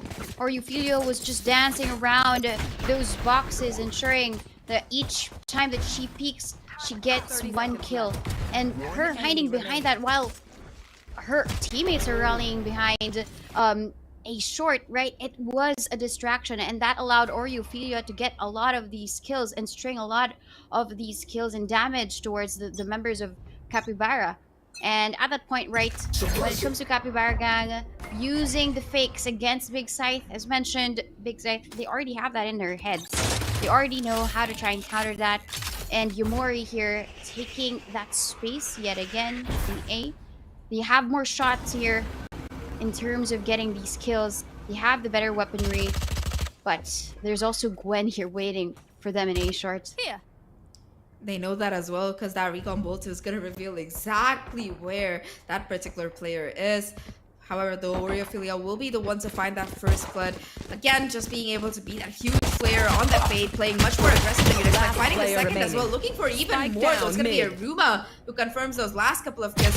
kills. It's all down to just the Killjoy here. McCruffy able to pick up one with a very ratty play onto that corner. Gets that Spectre upgrade as well. And now at this point, it is going to be McCruffy's mission to take out as many of these players from the side of Big Scythe as possible and possibly gain a little bit of economic advantage. Yamori, though, is going to be watching this particular angle here. Kill still going in favor of McCruffy, and now that's going to be 2 guns lost by the side of Big Scythe. Still McCruffy alive. 30 seconds left. Despite going to be dropped to no man's land, the remaining players of Big Scythe congregated around it. And McCruffy, I don't know how much more she can find. Yeah, with that setup, that crossfire, she has nowhere else to go. Also, the Prowler, oh, it didn't actually spot her. So she has the chance to get these kills, but Aruma is just waiting for her there. Great effort by McCruffy to be able to at least take 2 down. These Spectres aren't going to be saved except for the 3 who survived, but Big still gets that win. With the spike being so exposed and so far away, McCruffy did not have that chance to get any more of these kills. This time though, Capybara Gang, they did play mid during that save round, but this time they have the opportunity to do so with what they're good at, mid control, but it seems as if that they're going to be this time. And with Yamro leading the charge, I think they don't know that the rest of Big is playing so close here towards the back of the site. Yeah, in these kind of situations, you really want to go in for that closer kind of gun duel advantage where you're really already fighting the first with the help of that Spectre. There's going to be another player here as well. However, PG and his approach set them apart and take side control. It's all down to just Aruma. 1v3 to somehow close out the reload. Being able to get that first kill, tries to get the second. Unfortunately, the Phantom will jump in and take the advantage over the Spectre. And CapBG, they find the first round in the half. They lose 3 players though in the process, so economy looking just a bit dicey for them. Yeah, definitely. Big was able to survive with 3, all of those Spectres. This time though, they managed to steal way more. Aruma, I thought at that point there was going to be another kill, a double headshot for her, but no. The sprays for Ize is just really stronger. And Capybara Gang, they tried mid, they did so successfully with all of these kills. But if they go to A, look at the amount of utility that Aruma has spread across that site. It's going to be quite tricky to try and pass through. And they even confirm that there's a KO there towards A short. So they have to really use their utilities, get information, maybe displace their enemies, and then they can successfully take the A site. You should run. Okay, but ultimates though, it is going to be the lockdown invested off the back of that orb. McCruffy will be committing that particular one, so it does seem like Big are aware. They know that this is where this A hit is coming. The smoke falls off at the worst time, but Oreo is going to be forced to just try and spray through, get what damage she can. Already being able to tag up one of the players for half their HP. McCruffy only 42 and team left right now. This is Rage on either side, finding so much value though. Izzy is going to be the one to find that first kill. Huge coming out, and it's just seemed like the rest of this team, they're looking for a little bit more short. Yamro though pushes just a bit too far all alone and will be immediately punished for that particular misplay. Right now, the Prowler around the flash. Beautiful utility coming out of the side of Big as they find that first kill. Gwen finding the second as well on the side, and now it's all down to these 2 players towards main. Barely anything left on Yuki, finds the first, but Oreo is more than ready for the trade. And off the back of that Big, they get to 9 here. Oreo will also have the Nightfall available. And economy for Cappy, remember, that was their full buy. Not the greatest. Yeah, not really the greatest, but they still managed to get and steal away these rifles from Big Scythe. These rounds are getting closer. I think they've found their match. And this map of Ascent is really the perfect one to really showcase all of the talents of these ladies. You know why? Because these retakes always come so close. And with Big trying to really shower them with utilities, Capybara Gang, they have the ability to really dodge these bullets and these utilities, ensuring that they survive until the very last moment. But it was all down to that 1v2 wherein Chris 1 tries to pick out defuse and then immediately peeks out. That was just very beautiful for Big, although it was a bit costly for them. Just Yomori with a Guardian, well, even more costly for Capybara Gang, as they only have... Well, Yamro has her Blades online, so that could be a threat to Big Scythe. Try to take that first kill here. Yamori with that Guardian able to take her out. The Blades are no longer going to be a factor in this. Iruma with 2 as well, 1 with the turret. enemy and now remaining. it's all down to here. 1v4 subdued, and Iruma with now about that Vandal Scythe line will be able to get the final kill. Quickly falls apart. Big, it does seem like they have control of mid. They have it quite in hands, and Capybara, they get a little bit too aggressive too quickly without any kind of utility investment, and off the back of that, it is going to be just 1 kill found for them. It was a bit of a half by rounds though. And when we're talking about the economy, for the side of Cappy Gang at least, it is going to be the last round they can fully really buy in, because if they lose this, they're looking at Big get to 11 for free. And after that, they're gonna be forced to just play for overtime. They do have that Cosmic Divide as well as that Null Command online. We might see those making a factor in this particular round if Cappy they play their cards right. Yeah, the cards are dealt now by Big Scythe, with them having complete utility. And this time, right, when it comes to that utility information given, they both know that there will be 2 here on A, but that's not going to be enough. A player to note here is that defense for Iruma. Gwen was spotted out here by Nikki. Confirms another player here towards market. And don't worry though, it is a safe passage given that, but Iruma just makes sure nobody else really pushes forward. Zahk territory. Spike planted. So the kills going in favor of the side of Cappy. BIGG still being able to hold down the board, getting that last kill as well. Crescent still looking to make this 1v2 work. 8 bullets right now. It is going to be the gun swap heard, but no swing down in the back of McGriffy. Waiting for the timing, does find it, and Capybara, they jump back into this 8 to 10.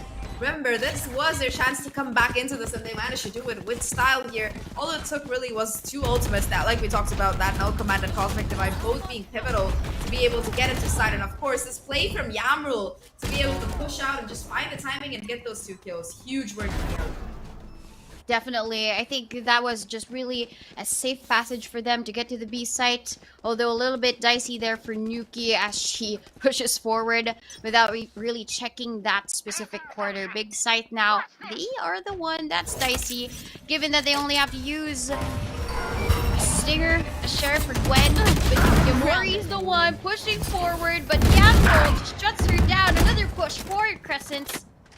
Yamrul makes sure nobody else is here. Gwen is just waiting. That sliver of that space between the smoke. But not sure if she was being checked. Iruma takes down McGriffy, but Gwen still wins that duel. That was an anime battle and a half between the 2 Astros, but yeah, finally it is gonna be Gwen who wins it, but it's gonna be immediately shut down. Iruma right now in a 1v2 situation, no HP to work, and you're already aware of where that push is going to be coming through.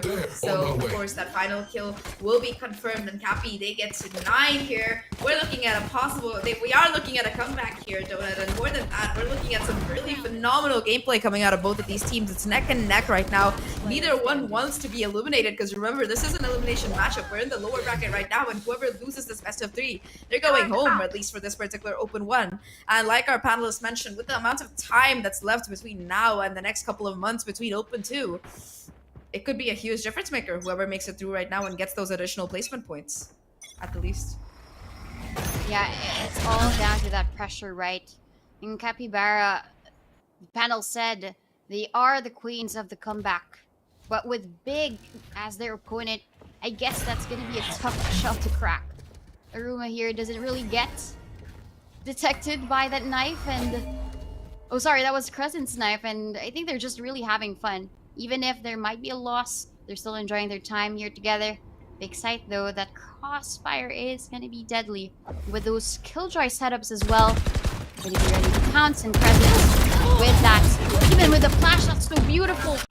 She follows up with another one, but there is that fragment to try and stop their opponents. 3 are suppressed at the moment. Prowler confirms that there's 1 there, but the rotations have already come in. I think there is still a chance for Capybara to win this round. They make their way towards A because Gwen is the only one there defending the sites. Yamori making sure. Oh, recalled that smoke though, just to make sure that 30 when seconds left. they use the drone, they're gonna be safe. Yamori's still waiting. operator shot though, not quite connecting both of these times in fact. As it is going to be McCreefy finding the kill towards spawn. Right now it's all about the one enemy playing remaining. position of side anchor being shut down. He finds the kill. Gwen will finally arrive onto site, but it's too little too late as it is going to be Capybara and Gang systematically dismantling that defense onto that B side.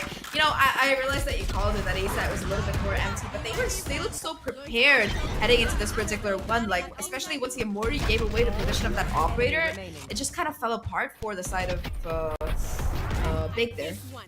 Yeah, and with how they were positioned, that crouch just caught Big off guard. They thought they had a solid peek, they thought they had a solid shot, but quicker to pull the trigger was Capybara Gang. And I know that I mentioned, yes, A is clear, but at that point, with how they play that specific round, recovering and ensuring that they take it step by step. First would be the drone. Second would be the peek out by Izzy, out-dueling Crescent's there, the one that's really defending the B site. And even so, right, even if Crescent was able to take down 2, she needed to get more. And I love how Capybara Gang are rising to the occasion when they need it the most. It was a 3v4.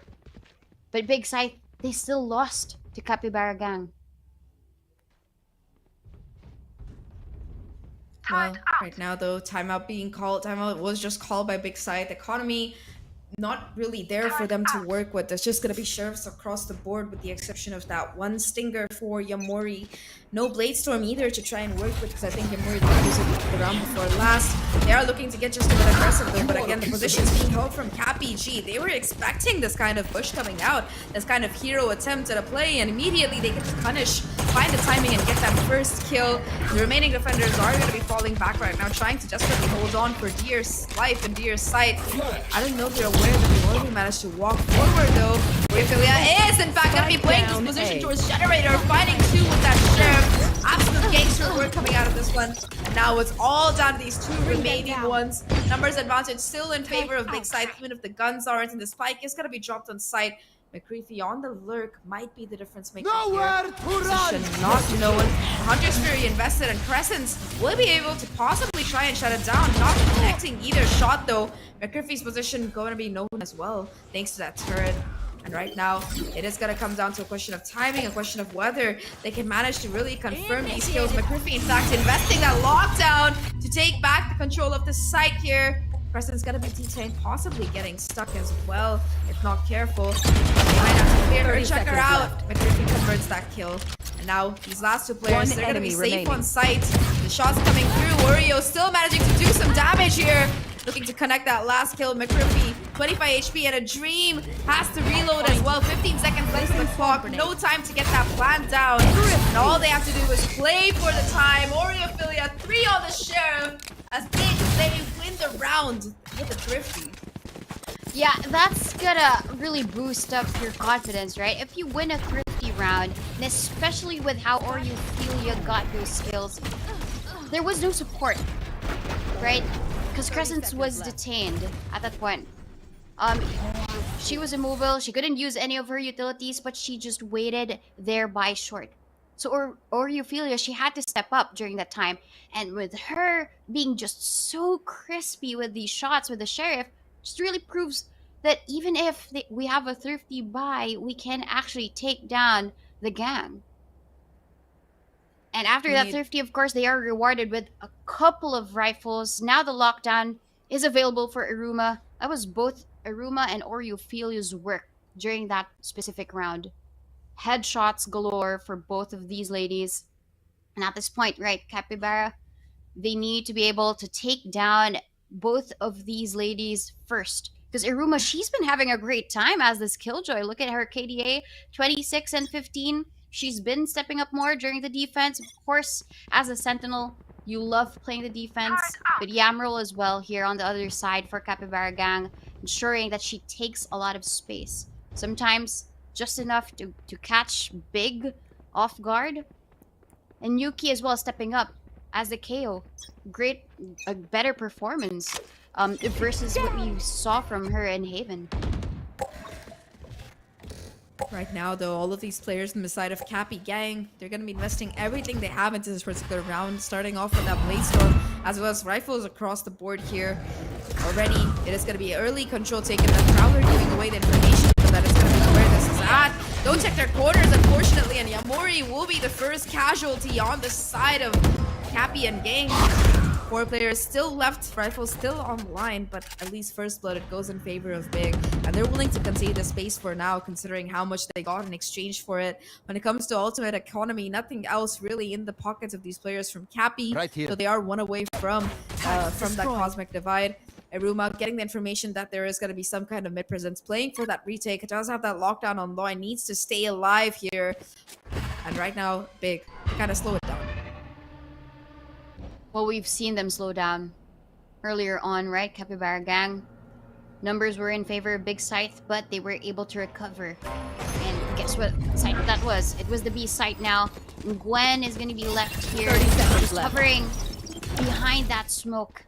The new key will get to market safely. But when it comes down to the retake, McCriffy might have just missed the chance of getting these multi-kills. Now they're pushing forward. The spike has just been planted. And Gwen here has gotten that kill. Presence here, clean up for Big Scythe. They're gonna get match points. After a few rounds, right? They had mistakes. And even now, Crescents will have the null command online. And with this, right, the retakes are gonna be easier for them. No smokes for Capybara Gang to use. No more of those flashes from the KO. Aruma did so well when it comes to just leading the pack here, clearing all of the corners, ensuring even without the Sova, we can actually do this retake. I loved how how Big Scythe was able to play that retake. Just missed timing there for McCriffy to be able to catch 3 people crossing that bridge. Yeah, it was very, very unlucky there. That might have been the difference maker in that round. And now Yamroll, no money for a full rifle, will be forced to go half armor as well as a bulldog, because I think that they did drop one of their players last time around. No ultimates either for these players on the side of Cappy G, except for that one Cosmic Divide, 2 away from that null command though. And seeing the way Yuki has been able to pop off in some of these rounds, we might be seeing that come into play. Bit of an aggressive A main control coming out of the players off the side of Big Side. The push itself is going to be materializing towards B instead. Quick mid control and side control being taken right now. Once the floor will be close. The spam through the smoke though, already managing to tag up Yamroll to just 40 HP remaining, 1 bullet away from their demise in that Manos fight. And now it's all gonna come down to timing. Aruma finds that first kill and will be putting that lockdown as well. It is going to be forcing some of these players on site to either fall back or try and find a pick. It is going to be positioning, once again, a trade for a trade. We're coming up huge right now. The Nightfall from the side of these players will be invested, and off the back of that, they get the side, they manage to retake, and they get the defuse as well. Big Scythe, they get that site, and just like that, 13 to 10, they're going to be moving on in that lower bracket. That Nightfall was the big winner for Big Scythe, right? Capturing 2, knowing where they are now gives Big Scythe the information where to move in, how to cross that bridge. And at that match point was just the low-hanging fruit, but given how they performed that last round just really means that they know what they're doing, and they seem so happy about it. When we took a look at their cameras, right, they had these smiles all around, but unfortunate of course for Capybara Gang, the comeback crew, they aren't able to make it because this is the lower bracket run. Yeah, unfortunately for them. I think that so far they are the only team that has managed to take both of their games to a 3-map series. It was really close and a really nice try coming out of them, but at the end of the day, unfortunately, they are going to be eliminated. One of the first teams to be eliminated from VCT Open 1 playoffs. A bit unfortunate, but a great game coming out of them. I think at this point, all of us have been converted to that Cappy G fan club. Right now, though, here's a break. Let's toss it to our panelists for a breakdown as to how exactly Big Scythe managed to power through it all. Mika and Daks, you have it back. Thank Thank you very much, Zach and Donut. And yes, it was a valiant effort indeed on the side of the Capybara gang, but in the end, Big Scythe triumphs on Ascent. And this unfortunately means that we have to say goodbye to the Capybara gang. Capybara gang squad, I was about to say that. It's just like, it's very, very redundant. But as this is an elimination match, Big Scythe, they will continue their journey here. It hurts, Mika. It hurts. Cappy G. Cappy gone. But at least, as Zach said, right, they did go the distance. Both RQ Kaguya and Big Scythe put to the test by them. And as we saw there by the tail end, it really was just that last bit of momentum. We had the 6-stick standing. We saw Yamro really pop off in that first half and find her footing yet again near the second. But that one thrifty round wherein you had Oreophilia and especially Aruma just anchored towards that side. Stellar shooting with the Sheriff. Those kind of situations and you see them collapse in front of you, it really takes a toll. And you can see for Cappy G, it affected them by the tail end of those rounds. Yeah, and there are just times that the Capybara gang, they just took too much time, and Big Scythe just managed to get away with the round because they were more proactive. By the time Capybara gang decided to push, Big Scythe had already rotated into better positions, and that momentum that they initially had is just gone. So I just feel like, you know, for the side of Capybara gang, there's lots of potential here, but you can still feel that there is just so much work to be done to convert it into, you know, a team that will be able to stand up against the likes of Sapphire, the likes of Team SMG, and eventually that revenge match against RRQ Kaguya. But for Big Scythe, though, I really have to praise Aruma. Oh my goodness, she had such a fantastic series. I love how you mentioned it, Daks. They were able to pivot around her plays on mid, and if that initial contact just, you know, didn't whittle down the numbers of the Capybara gang, you better watch out for Aruma, who would probably take 2 or 3 down with the, you know, turret kind of sneaking in a kill there 1 or 2 times. Yeah, we saw it all throughout the series, even more so near the latter part of these maps on Split. One of the big reasons why Big Scythe was even in the game was because of how everyone was playing that Cypher. In case in point now, the stability she's able to provide, get that timing, and still be okay to defend despite losing their jet early. It's for Big Scythe, just those anchor positions that have been so strong and the adjustments themselves. They prioritize what they need to do. They understand the situation Capybara gang is trying to instill on them. And one point you made a while ago, Mika, is there is that hesitation from Cappy G, but there's also a bit of that reserve. They hold back, anticipating utility being thrown their way. Players like Oreophilia, they realize, okay, we don't need to throw out these seasons early. We can just wait it out, play for the right angle rather than the timing to anticipate instead. And as you can see, of course, Aruma, absolute MVP. All throughout that game, an absolute presence, watching and keeping the cool for Big Scythe for the map. You know, it's players like Aruma that really make me believe Duelist is a mindset. Look at those kills. Yeah. And I believe she was also on top of the board for, you know, first kills too. I mean, it was that clever positioning, right? She was prepared for whatever might happen on B or on A. She's such a fantastic player. And I like what you mentioned, Daks, about, you know, there might have been a little bit of over anticipation on the side of Capybara gang, just because, and more of that conditioning as well on the side of Big Scythe, especially with such, you know, such a veteran leader. But you know, it was Capybara gang, I sense a bit of overthinking as well. There's a lot to work on here, but unfortunately, we do have to say goodbye to our furry little rodent friends. As for Big Scythe, though, very, very excited to see where they will take their journey. And final thoughts on the series before we toss it on over to a break? I think it was incredible from Cappy G, but Big Scythe to keep things stable, and they're going to move on to the next round there, Mika. Well, you know what is coming? Our next series is gonna be a banger indeed. Stay tuned. Right after this break, we head into Team SMG versus Sapphire. Don't go anywhere. We'll be right back.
coming off the bench now.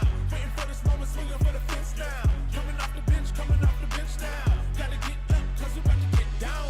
Coming off the bench now. Waiting for this moment, swinging for the fence now. Coming off the bench now. Gotta get up, cause we about to get down.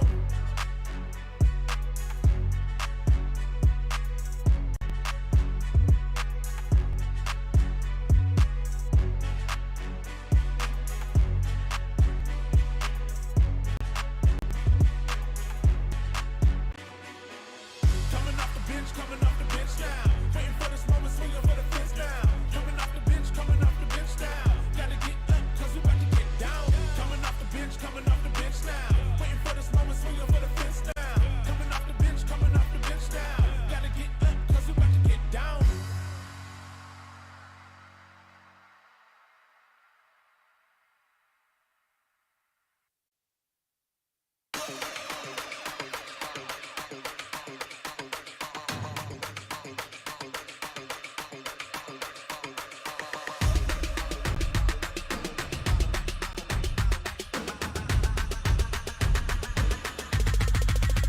We wanna get it crunk in the club, crunk in the club, with a crunk in the club, crunk in the club, crunk in the club, crunk in the club, with a get it crunk with a couple hundred thugs. Crunk in the club, crunk in the club, with a crunk in the club, crunk in the club, crunk in the club, crunk in the club, with a get it crunk with a couple hundred thugs. Everybody round, everybody round, everybody round, everybody round here. Everybody round, everybody round here. Know we getting hype. Everybody round, everybody round, everybody round, everybody round, everybody round here. Know we getting hype.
We wanna get it crunk in the club, crunk in the club, with a crunk in the club, crunk in the club, crunk in the club, crunk in the club, with a get it crunk with a couple hundred thugs.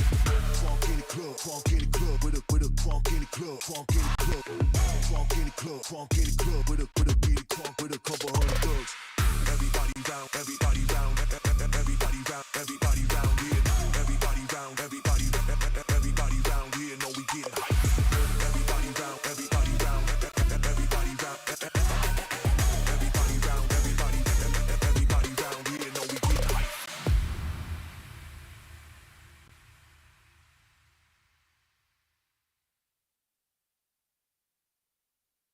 Get money.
Welcome back, guys. You are here on VCT Game Changers APAC with myself, Mikafabs, and Daks here on the panel. And we're on to our second match of the day. It's going to be Team SMG versus Sapphire, a powerhouse of a matchup. Some of the best players that you'll see in APAC with a score to settle to. The last time these teams met, SMG 2-0'd Sapphire, and that's not something you can just say about any team, Daks. Yeah, there's so much electricity in the air right now for an upper bracket matchup like this. Some might even say this can be a preview of what the grand finals can be. And SMG and Sapphire, you said it yourself, Mika, powerhouse in their primes. This Team SMG roster, though, at the very top of that Swiss stage, removing every single threat. And honestly, such a big medley of star power from rosters from, of course, that SMG base, Brand Esports Victress, as well as Zol Meraki, if I'm not mistaken. That's absolutely right. So this is kind of like a bit of an Avengers Assemble kind of like, scenario that we have here. Or should I say Civil War, because these teams are going up against each other when you have all of the Avengers in one place. But you know what?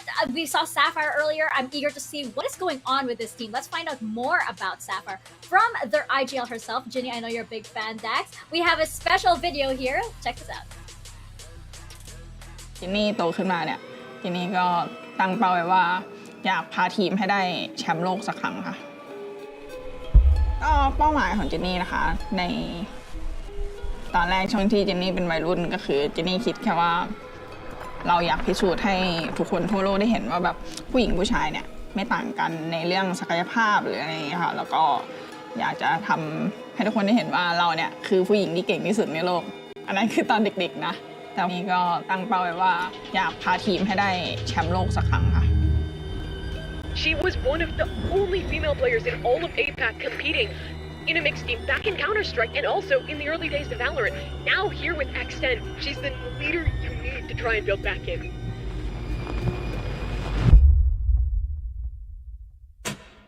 การที่จะเป็นe-sport player ที่ดีได้นะคะเจนนี่ว่าต้องมีความสามารถหนึ่งละหมายถึงว่าเราไม่ได้เป็นพวกที่มีพรสวรรค์เราต้องมีพรแสวงค่ะเป็นเรื่องความพยายามความตั้งใจและสิ่งที่สำคัญที่สุดเลยคือความรับผิดชอบค่ะในมุมมองเจนนี่มันไม่ใช่แค่หัวหน้าทีมอะมันก็เหมือนเราต้องแบบเหมือนเป็นพี่สาวคนหนึ่งอะจะได้แชมป์หรือไม่ได้แชมป์ปีหน้าเจนนี่จะรีไทร์อะไรเงี้ยแต่ว่าจนถึงตอนนี้ก็ยัง50-50ค่ะเพราะว่าเจนนี่โดนน้องใส่กุญแจมือไว้ไม่ให้รีไทร์ก็ตอนก่อนหน้านี้จริงๆเจนนี่มีแผนที่จะรีไทร์จากตอนนั้นที่เจนนี่เล่นล่าสุดเป็นทีมผู้ชายนะคะชื่อทีม Foxy นะคะเรารู้สึกว่าเราอิ่มตัวแบบไม่มีแพชชั่นอะไรแล้วตอนนั้นนะคะเราก็ไม่อยากให้น้องพลาดเหมือนเราพยายามให้เขาเดินในทางที่ถูกต้องมากที่สุดถ้าการที่วัฟฟินบอกว่าเจนนี่เป็นไอดอลหรืออะไรเงี้ยเจนนี่ก็รู้สึกดีใจมากๆค่ะที่แบบว่าน้องมองเราเป็นตัวอย่างที่ดีอะไรเงี้ยอย่างน้อยเราก็มีประโยชน์กับน้องวะอะไรเงี้ยซึ่งจริงๆถ้าพูดถึงสนิทกับใครมากที่สุดในทีมก็น่าจะเป็นวัฟฟินแหละค่ะที่แบบเวลาไม่ว่าจะเป็นการเล่นแรงหรืออะไรเงี้ยเจนนี่จะดูโอกับน้องเขาตลอดซึ่งแบบก็จะเป็นคนที่เหมือนเจนนี่มีโอกาสได้ถ่ายทอดหรือแนะนำบ่อยที่สุดแล้วก็ดุเขามากที่สุดด้วยอะไรเงี้ยเจนนี่คิดว่าถ้าเขาเข้าใจในสิ่งที่เจนนี่พยายามจะถ่ายทอดให้เขาจริงๆเนี่ยเขาน่าจะเป็นเพลเยอร์ที่ดีมากๆในอนาคตแน่นอนค่ะ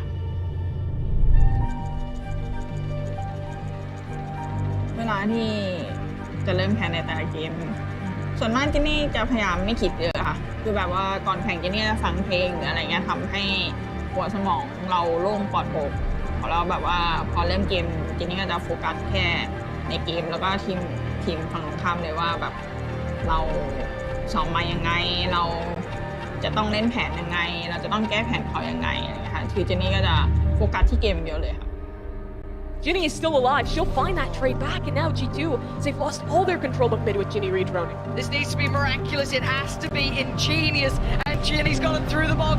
เดี๋ยวนี้จะแสดงให้คนต่างชาติทั่วโลกได้รู้ว่าคนไทยของจริงที่สุดแล้ว Thailand number 1 หนึ่งคำแนะนำสำหรับคนที่จะให้กับคนที่อยากมาเป็นโปรเพลเยอร์หนึ่งเดียวอันเดียว คันเดียวเลยเหรอ อันเดียว just do it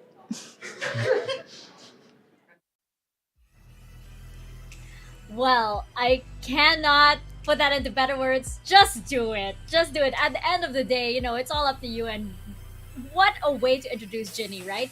Because this is, you know, this is basically a girl who has all of these goals, who has all of these dreams, not just for herself, but for the rest of her team. It's so endearing how she brought up Muffin being the closest, but also the one that she is training as her Padawan, Daks. Just this Sapphire roster, they were just on the uprise every single time we'd see them from last year, and I think that's one of the biggest points of contention right now moving forward. They made it to the international stage, they stuck around relatively as that core, and that chemistry is just absolutely off the charts. Besides, of course, the leadership of Ginny and the star power of Muffin, we've seen Polly, Margu, as well as Baby Keezy, or I believe Trike now, really filling in those roles well, really filling in the utility that they need. It's just always exceptional execution here from Sapphire. It shines brightest, especially against adversity. Oh yes, and the current APAC queens, from what we saw yesterday, they're not letting go of that crown so easily, but there are very few teams that can keep up with Sapphire's pace. One of these teams is Team SMG, of course. You have the core of the former Bren Victra squad with the leadership of Tarathiel, and with an additional player like Kohaibi, for example. This is a superstar team. We mentioned, you know, it's Avengers Civil War here. The momentum has also been on the side of SMG lately, so this is the perfect time for them to make a move for that crown. Yeah, and this is the perfect opportunity here in Open 1, especially as it's that new year. We noticed by the tail end, really fizzling out by the elite side, just beaten out by some of the members that they have right now, and rebuilding around Kohaibi has been the way of the game here for Team SNG. We do see our map draft though, Pearl, Lotus, and Haven. Very interesting to see. We have Sapphire picking Pearl. We got Lotus for SMG this time. And I really wonder what's going to be the plan here for both of these teams, especially seeing the newest map in rotation yet again. Exactly. I mean, this excites me, of course, because it's always exciting to see something new, and I'm pretty sure both of these teams are trying to catch each other off guard. I was expecting to see something like Icebox. I was expecting to see something like a set with both of these teams having, you know, a lot of experience on these maps, but it looks like we're gonna go into something entirely new. I am so excited, by the way, to see the duelist matchup that we have for this series. It's going to be Alexi versus Muffin, the trainee of Ginny over here, versus Alexi. Alexi had such a good day yesterday, by the way, so I'm so excited to see them duke it out. Sure, you can say that, but I'd say the same thing for Sapphire, just clinical against Ghost Siren, and Muffin had very much the same experience. 8 rounds given there by Team SMG to GE Phoenix over 2 games. Only 5 rounds given by Sapphire to Ghost Siren over those 2 games as well. It's really just the cream of the crop right now we see here in this matchup. They have been waiting for this battle. They have been waiting for this opportunity. Sapphire, of course, looking for that rematch, and it has been the only blemish on their record so far. Moving into Pearl, though, this is where it gets really interesting here, Mika. Both teams have only won their Pearl maps twice now here this year. You're gonna see perhaps, though, maybe a Reyna pick from the side of Team SMG, just wanting to go dominant, manhandle the opposition. We're gonna get that fade. We're gonna see perhaps even a Viper, actually. So already the adjustments here from Team SMG. They know it's business time against Sapphire instead. Oh, loving the double smokes here on the side of Team SMG. I just love it when there's like causes so much potential for so much chaos on the map here for the side of Sapphire. But Sapphire, we know that they love the chaos. We know that they love taking the fight right to their opponents. So I'm expecting a lot of firepower here. Also, Pearl, a map with a whole lot of, you know, opportunities for the operator. So again, that matchup that I noticed, keep your eyes on that one as well. We are gonna go straight into it. Let's head into Pearl. Let's toss it on over to our casters.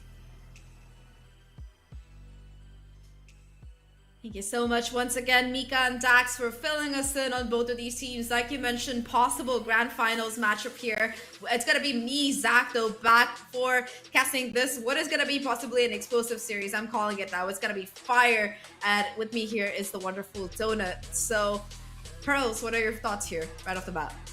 Well, before we get into Pearl, right, I'm very excited to see this matchup. Again, as mentioned by the panel, it's gonna be the battle of the ages here for both of the teams. And when it comes down to Pearl, I guess for both of these teams, Mika said it might be chaos, But I guess Sapphire is one of those teams who find the calm in the middle of the chaos. They know when to slow down. And given their showing, right, when it came down to Berlin last year for the Game Changers Championship, they were able to at least take down some of the teams. But there is a contender to that throne, and I guess it's going to be SMG. We saw them play yesterday. They did so well when it came down to the wire, and when it comes to the decision making, it's now the mix of both Alexi's aggression and Tara's leadership. So it could be a balance of both, and I feel like they can take on the likes of Sapphire. We'll just have to see. One thing I'm most excited about, though, is going to be seeing Kohybe back on that duelist, but that's going to be waiting for attack. Right now, though, it's going to be Sapphire starting things off here. They're looking to get a little bit up close and personal on this B side immediately, though. That Viper Wolf from Shirazi going to deny not only that information, but also a little bit of space here. They're going to be waiting it down. Muffin finally activates that dash, looking to go inside right now. We'll be possibly having Scythe for free, unless, of course, Shirazi pulls off a play like that. Still anchoring down on this backside, getting that second kill as well. Hunting's done more in the process, though. There's going to be Last player standing. down. It's all down to just down, here. B. 1 4 past the first. That's going to be it, as it will be SMG fighting that first pistol, not even allowing the spike to go down. You know, an interesting point here, Donut, is that both of these teams, I believe, we did see them on Pro yesterday. I think that for SMG, they pulled off a super dominant 13-4 against Global Esports, showing that they're really comfortable with their pick. And well, as for the side of Sapphire, they struggled a bit against Kaguya, but they still found that win. So both of these teams have proven to be historically great on this map before. Yeah, but now that they both won their Pearl picks, right? Is this foreshadowing, at least for Team SMG, who just won that pistol round? And with the Bulldog Spectres into play here for Team SMG, for sure, this aggression will convert, but it's just down to how Sapphire will look for that calm right in the middle of that chaos. They are detected by that knife. They are currently suppressed, but I guess they want to dip again into this pool here in mid. It's going to be smoked out, however, so that's going to be something challenging for them. Stun comes in for Ginny, waiting for the timing before Muffin actually dashes out. There is that stun, and the Prowler lights Cammy off now, converting the kills though. Kohybe and Alexi both get one. Still in favor of these players. However, it does seem like Kohybe bites off a little bit more than she can chew there, going for an aggressive peek, but it was just the players from Sapphire. Disciplined as always, waiting for that kind of a mistake, and off the back of that, they will be able to pick up that Spectre as well. 3v3 right now, one weapon in the hands of the players from Sapphire, although weapon advantage is still significantly in favor of SMG. 30 seconds left. Sapphire now looking to go towards his B side with only 30 seconds left. This is going to be where they have to commit right now. Shirazi still positioned to be playing spoil sport on this particular site. And it's going to be the Viper roll going up, and 15 seconds left. They have to get it done. One of the players has actually stopped them 10 during that seconds plan. left. But she can't do Spike anything. planted. She is stunned. She is speechless, and now she's just gonna wait for the rest of the members to come in. She has the Bulldog. She picked it up from Kohybe. And now they are coming in. That wall is perfect to try and stop any vision to come in for Sapphire. But all he has is Spectre. The kills come in, the taps. All they have to do is deal with Margot. There is that defuse as well, and Shirazi was just waiting for them. Great way for them to end that round, but Cammy and Kohybe, they fell to the hands of Sapphire only because of that methodic push towards mid. Yeah, so much time Sapphire really invested in trying to take that mid control and play for it. Luckily though, they don't do too much damage for their opponents. I think that in this bonus round, there's still going to be 3 guns on board for SMG, so they're not doing too badly. For the rest of the players though, it is just going to be pistols that they'll have to try and make things work with. Sapphire, talking about them, they're finally going to be having their full buy kicking in. Half armor across the board though, because we did see some investment coming in from the players last time on those frenzies and sheriffs. Unfortunately, not able to do much apart from those 2 kills. Once again, SMG, they're getting a bit aggressive towards mid. Alexi, in fact, has taken up so much space. Look at her positioning here. Yeah, but there will be an alarm bot. And that is the trigger. Trike is actually watching for that flank, but immediately Alexi runs away. They're playing it slow. They had the plan to go towards just capture the orb. But Margot's the one just falling behind. Just to make sure nobody else is flanking for Team SMG. Muffin here is leading the pack towards Art. Nobody's waiting though in that close corner. Kohaibi with that ghost. Not too sure if that will deal a lot of damage. Maybe a double headshot, but Polly confirms that there is Alexi. She is suppressed, but she is still peeking. Kohaibi! A double headshot towards Muffin! And Kohaibi confirms there might be one more. Her boombot is destroyed, and they all will fall now to the hands of both Polly and Tara, just waiting for them. No information confirmed by that haunt, 30 but they will seconds be left. ready for that push. Oh, another headshot Spike comes in planted. from Kohaibi, but not able to quite connect that kill. Tara and Alexi, though, they go huge here, finding one apiece, and right now Polly is going to be targeted to an inch of her life, desperately fighting to stay alive here alongside Margot. 3v2 right now, both players for the side of Sapphire looking to be very low. Their positions no one as well, and all it's going to take is this fragment to really push them off the ankle. Desperately trying to go for the spam kills. Margot, in fact, finds that first one, but I don't know how much more she can do. Bringing it down to a 1v1 here. One bullet and a dream. Classic. The push comes through, and Margot with the clutch. 4 kills on the round. The Sapphire, they find their first. But that got too close for comfort. Anybody's comfort, but especially Sapphire's there, as they barely make the round work off the back of their full buy, losing 4 guns in the process. Yeah, well, when it comes down to these rounds, right, Sapphire and Team SMG, whenever it is close, usually you would have to place doubt on the player of Sapphire here, especially Margot. But she knows that she had the better weaponry. She knows that it hasn't been half just yet, so she had to wait the time. She switches to her classic, and that was just an amazing decision for her to do so. Not over-peaking, just staying her ground, because she knows the time is in her hands. And time was in her favor. This time though, Shirazi, the one guarding the B sites. Prowler has been heard, but no push has been confirmed just yet. I like how Sapphire keep varying their cadence. You know, they go for some really huge aggression last time towards the beginning of the round on A. Now on B, they made a little bit of noise, but they're just happy to wait this utility out before really going forward.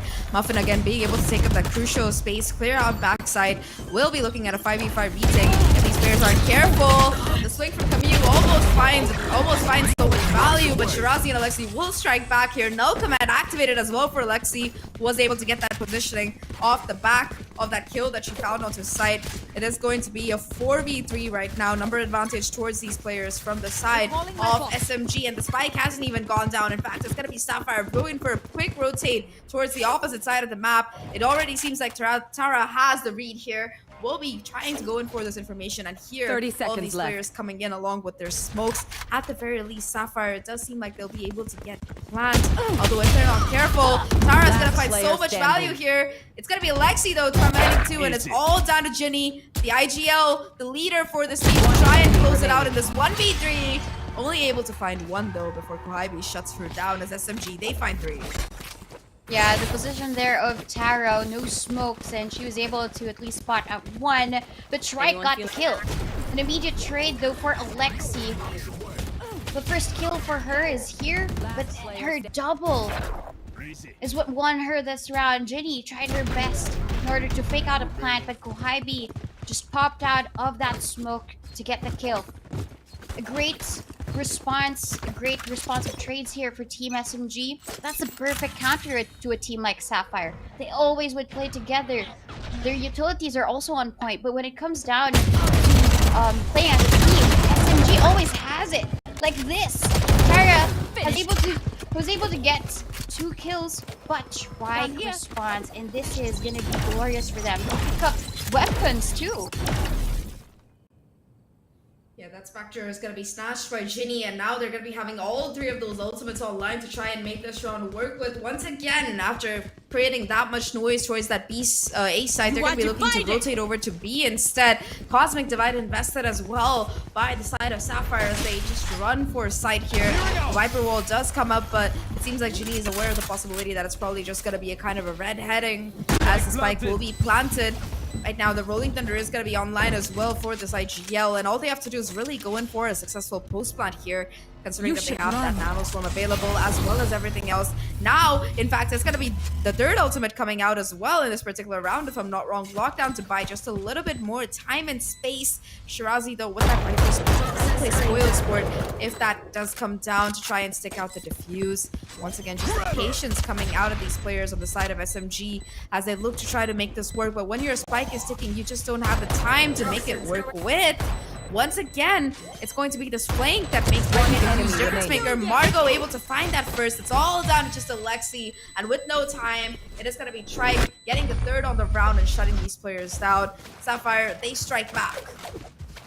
Yeah, when it comes down to that trade, right? A 3-on-2 trade. Trek was able to spray 2 down. And with those Spectres recovered and their slow rotation towards the B site, they even had an open plant. They weren't really worried about where they had to plant the spike, only because they know that the rotations for SMG will come late, only because they pushed forward in the A site. And that's a great decision making for them. Twice in a row already that Team Sapphire has able to win rounds, only because of their rotations. Their quick decisions to go to B instead of pushing on towards A. And Margot just waiting for that flank, waiting for the opportunity to be the perfect rat for the team. Muffin here. She's gonna be the first one to peek out. Off your feet! And that Rolling Thunder comes in. Dash in, and Shirazi is able to stay in this corner.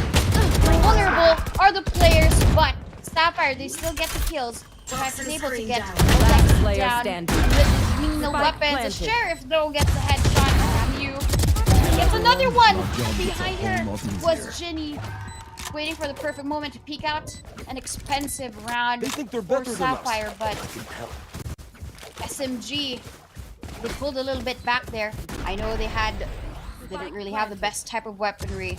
Still, Camu just proves Sheriff can get kills, my man.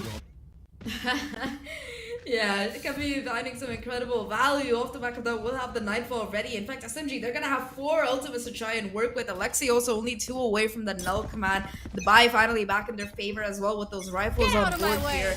Once again, though, it is going to be map control. That is going to be the point of contention for Sapphire. They're looking across the map to see where they can find a chink in the armor of SMG. SMG have already shut down any kind of A push with the help of that Viper's Pit. So Sapphire, they're looking to concentrate towards this mid area of the map. Prowler not spawning anybody. The Camille will be the one to take this first contact. Trike already taking her down as the timing is not quite there for Camille, unfortunately. First blood going in favor of Team Sapphire right now, looking slowly but surely more and more confident. Again, though, this split towards Art and mid here might be able to find a lot of value. Gohaibi, with the help of the Pages as well as Alexi, will be finding 2 major kills, though. Now Alexi knows that there's going to be more presence here. Try to go forward. Showstopper popped as well. And Gohaibi, after that, will find that kill. Things down to a 2v2. Yeah. Team of SMG. Quite healthy, but Margot from the behind stabs the back of Shirazi. This time though, Tara's the one. We know Tarathiel to be one of these players who are very, very methodic when it comes to clutches. But Ginny makes sure nobody else is here. No rats available for them. They're in sewers. But Tara's just waiting. Probably to confirm a spike plant first before she pounces. But 12 seconds on the clock and the 10 seconds left. Plant Spike is there. planted. Now confirms. I think she's gonna go for this retake all on her own. She does have the Cosmic Divide available for her. Once she figures out where the spike is planted, then maybe she can place it where she needs it. But Margot, she has the better angle. She takes down Tara and Sapphire. They go big with 4. That was such a nasty play coming out of Margot. She knew that there was probably gonna be that Viper playing towards that Art area, seeing that it was that Viper's Pit towards main in the beginning of the round, and just being able to confirm and trade out these kills. I think that was the difference maker. Margot was huge in that round. Ivy as well, being able to get those kills and having that showstopper at the ready, finding one more before being shut down. Really good work coming out of both of these teams, and it's just a testament to how talented they both are that it's going this neck and neck right now. Once again, SMG, they're gonna be forced into a rough buy though when it comes to the situation. Gohaibi, the only one with any kind of weaponry online aside from a pistol. It does seem like Sapphire, they have their hearts on this B side right now. No ultimates to work with aside from that Nightfall, but that's gonna be enough for them to take it. Yeah, they take the Scythe and Muffin even dashes in, right? They already covered the site, smokes are down, but there are a lot of utilities thrown their way to try and stop that plant. Waibi uses the paint shells as well, and Tara, the wallbang kill against Wally, it's gotta be useful. The Muffin here behind catches 1 and 2. Oh, Tara actually takes her down first, but here is Trike, gets 1 kill, and so far away.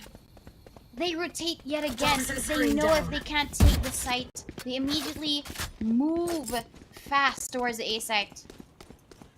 The counter rotation is gonna be there though. Once again, Tara reading things perfectly here as the smokes will go down. Has a rifle to work with, the healthiest player on the team, and will be able to connect that kill onto Ginny as well.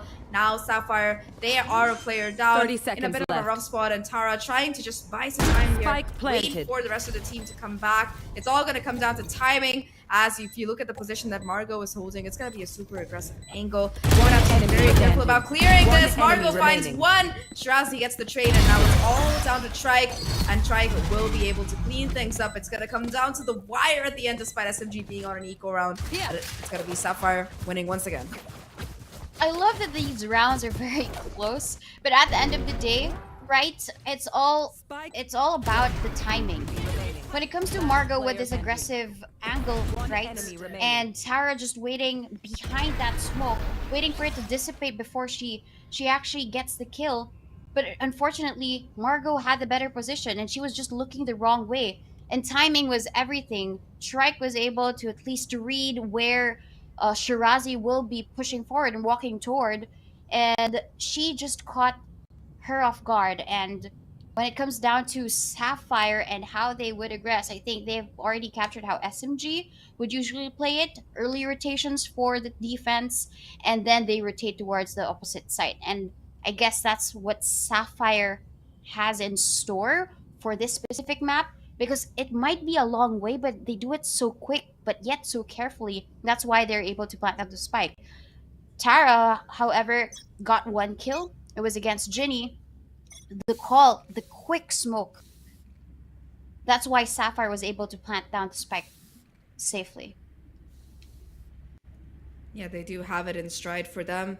Right now, though, we're looking at just a little bit of a calm in the storm, so as to speak. Right now, SMG finally being able to get that full buy back online. Sapphire still holding on to an ult of their own, a Cosmic Divide that Margot once again has online. As for SMG, they have 2 to try and counter that with a Cosmic Divide of their own, as well as that null command that Alexi, for the 2nd time already in 8 rounds, has online. Buys for both of these teams, rifles across the board, and I think that the focus is going to be on Trike, trying to possibly get that lockdown into play like we've seen in some of these previous rounds.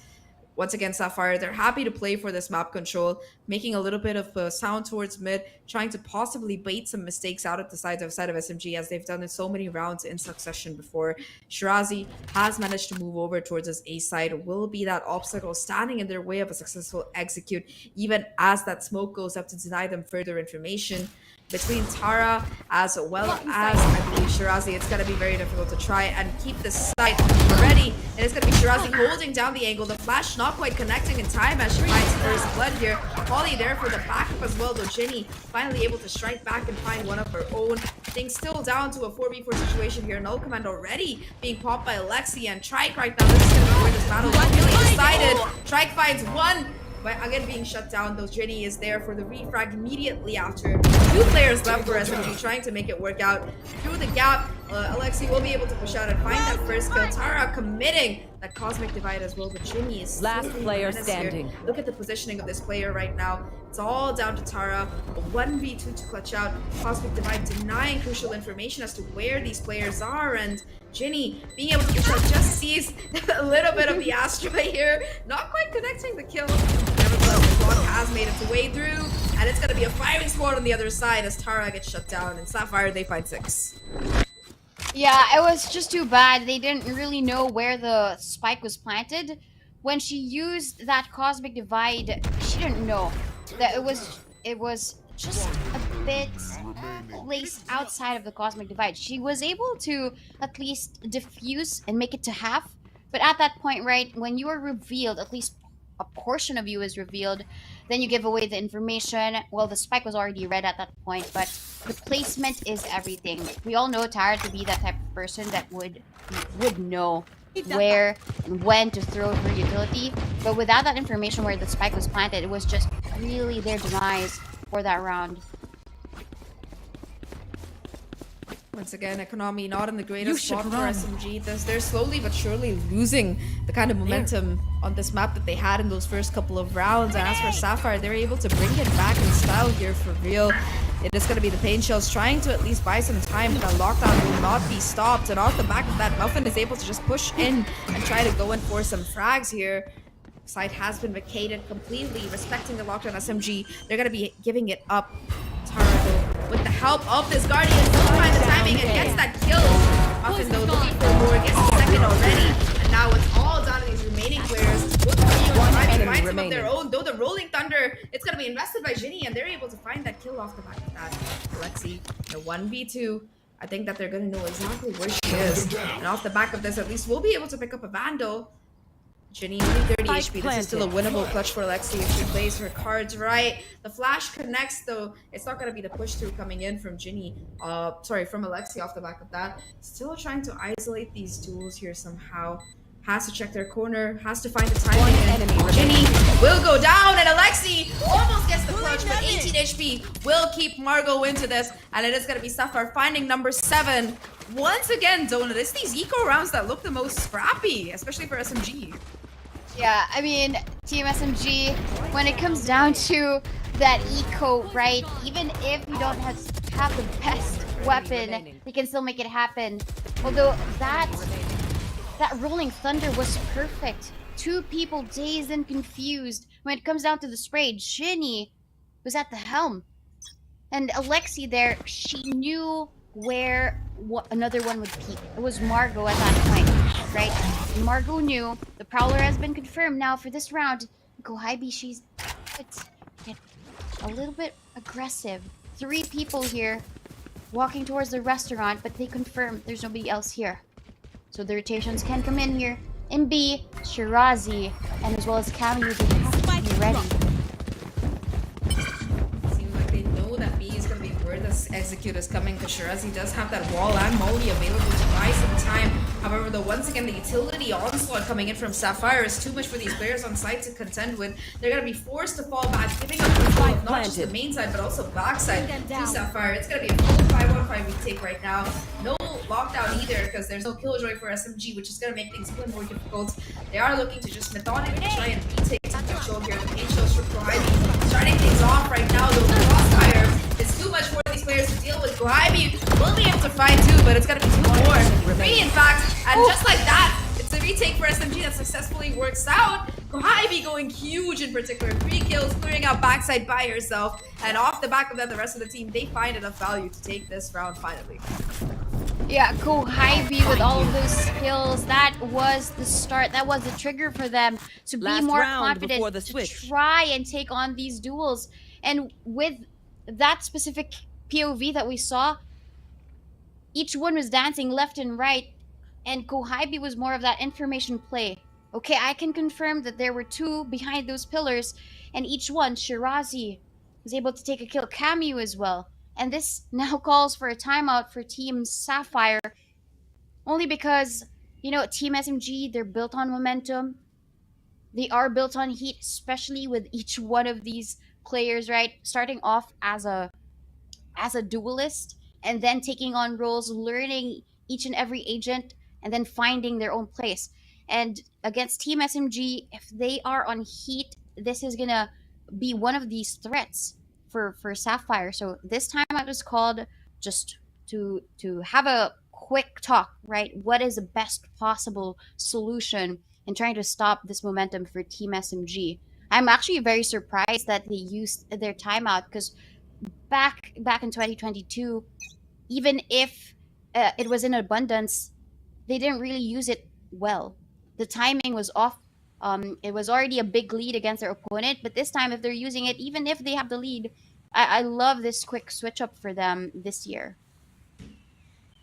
I think the one thing that I like about both of these teams is that they never give up. Like so many of the games that we saw during the 2022 circuit as well for APAC Game Changers, they came out of these two teams and they were able to find things just neck and neck. Once again, you know, this mid push comes out, but it's still gonna be players being able to trade each other perfectly. Oh, the showstopper is gonna be dodged by Polly, but the snake bite still finds Shirazi, finds her from Shirazi here. Numbers advantage finally swinging in the favor of SMG right now.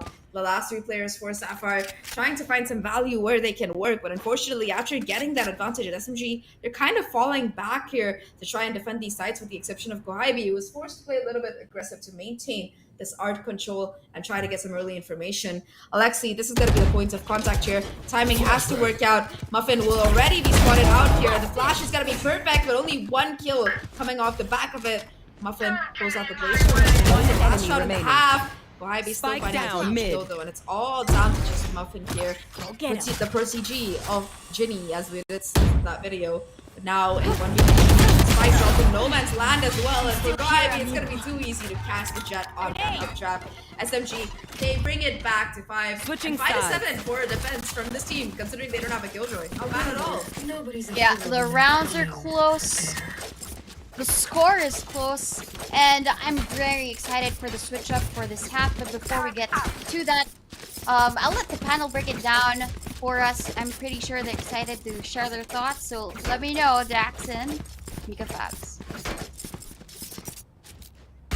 Thank you very much, casters. It's difficult to determine where the momentum is right now because it just seems like both of these teams seem to operate on bursts at the moment. So it's like, you know, the first few rounds just have Team SMG pop off, and then the next few rounds go over to Sapphire. Now it's Team SMG. I still think, even though the scoreline wise it is in favor of Sapphire, this is still neck and neck. This is still a pretty fiery matchup. It could have been worse for SMG, that's for sure, and they really rallied in the last two rounds. But Mika, before anything else, I just want to say, SMG, these guys have been straving those strats. They've been waiting for this opportunity to bring it out versus Sapphire, to go for that double control instead of the double duelist chamber shenanigans that they had earlier on in this year's Pearl runs. And you can see why. They have so much way to manipulate the battlefield and be active at the same time. When you have that as a Viper, you might not even need a Sentinel anymore because the utility that those two controllers provide are effective enough to stall the side of Sapphire as much as possible. But on the flip side, Sapphire had such a big rally because they understood how that stall worked and how they executed their rotates to allow themselves opportunities on opposite sides of the maps. And I just want to point out two players that are really standing out to me. First of all, it's great to see Kohaibi fully into the duelist role. Just because, like, you know, we've seen her. Last time I saw her, she was still chamber meta, so she was still on the chamber. And then she was shifting into the killjoy sometimes a little bit. It's great to see her fully embrace the duelist role because she is rocking it. And I want to say Muffin, I was excited about that duelist matchup, right? But I do see now, like, they're kind of approaching it a little differently. Muffin, her priority is really onto space. You can see why she's such an important part of why Sapphire has that pace, because she takes a space. You can see her go make a beeline towards that map line. And we're gonna see how the rest of this map goes. It's really exciting to see these two teams because we promised a lot of firepower and we are delivering. So let's toss it on back to our casters.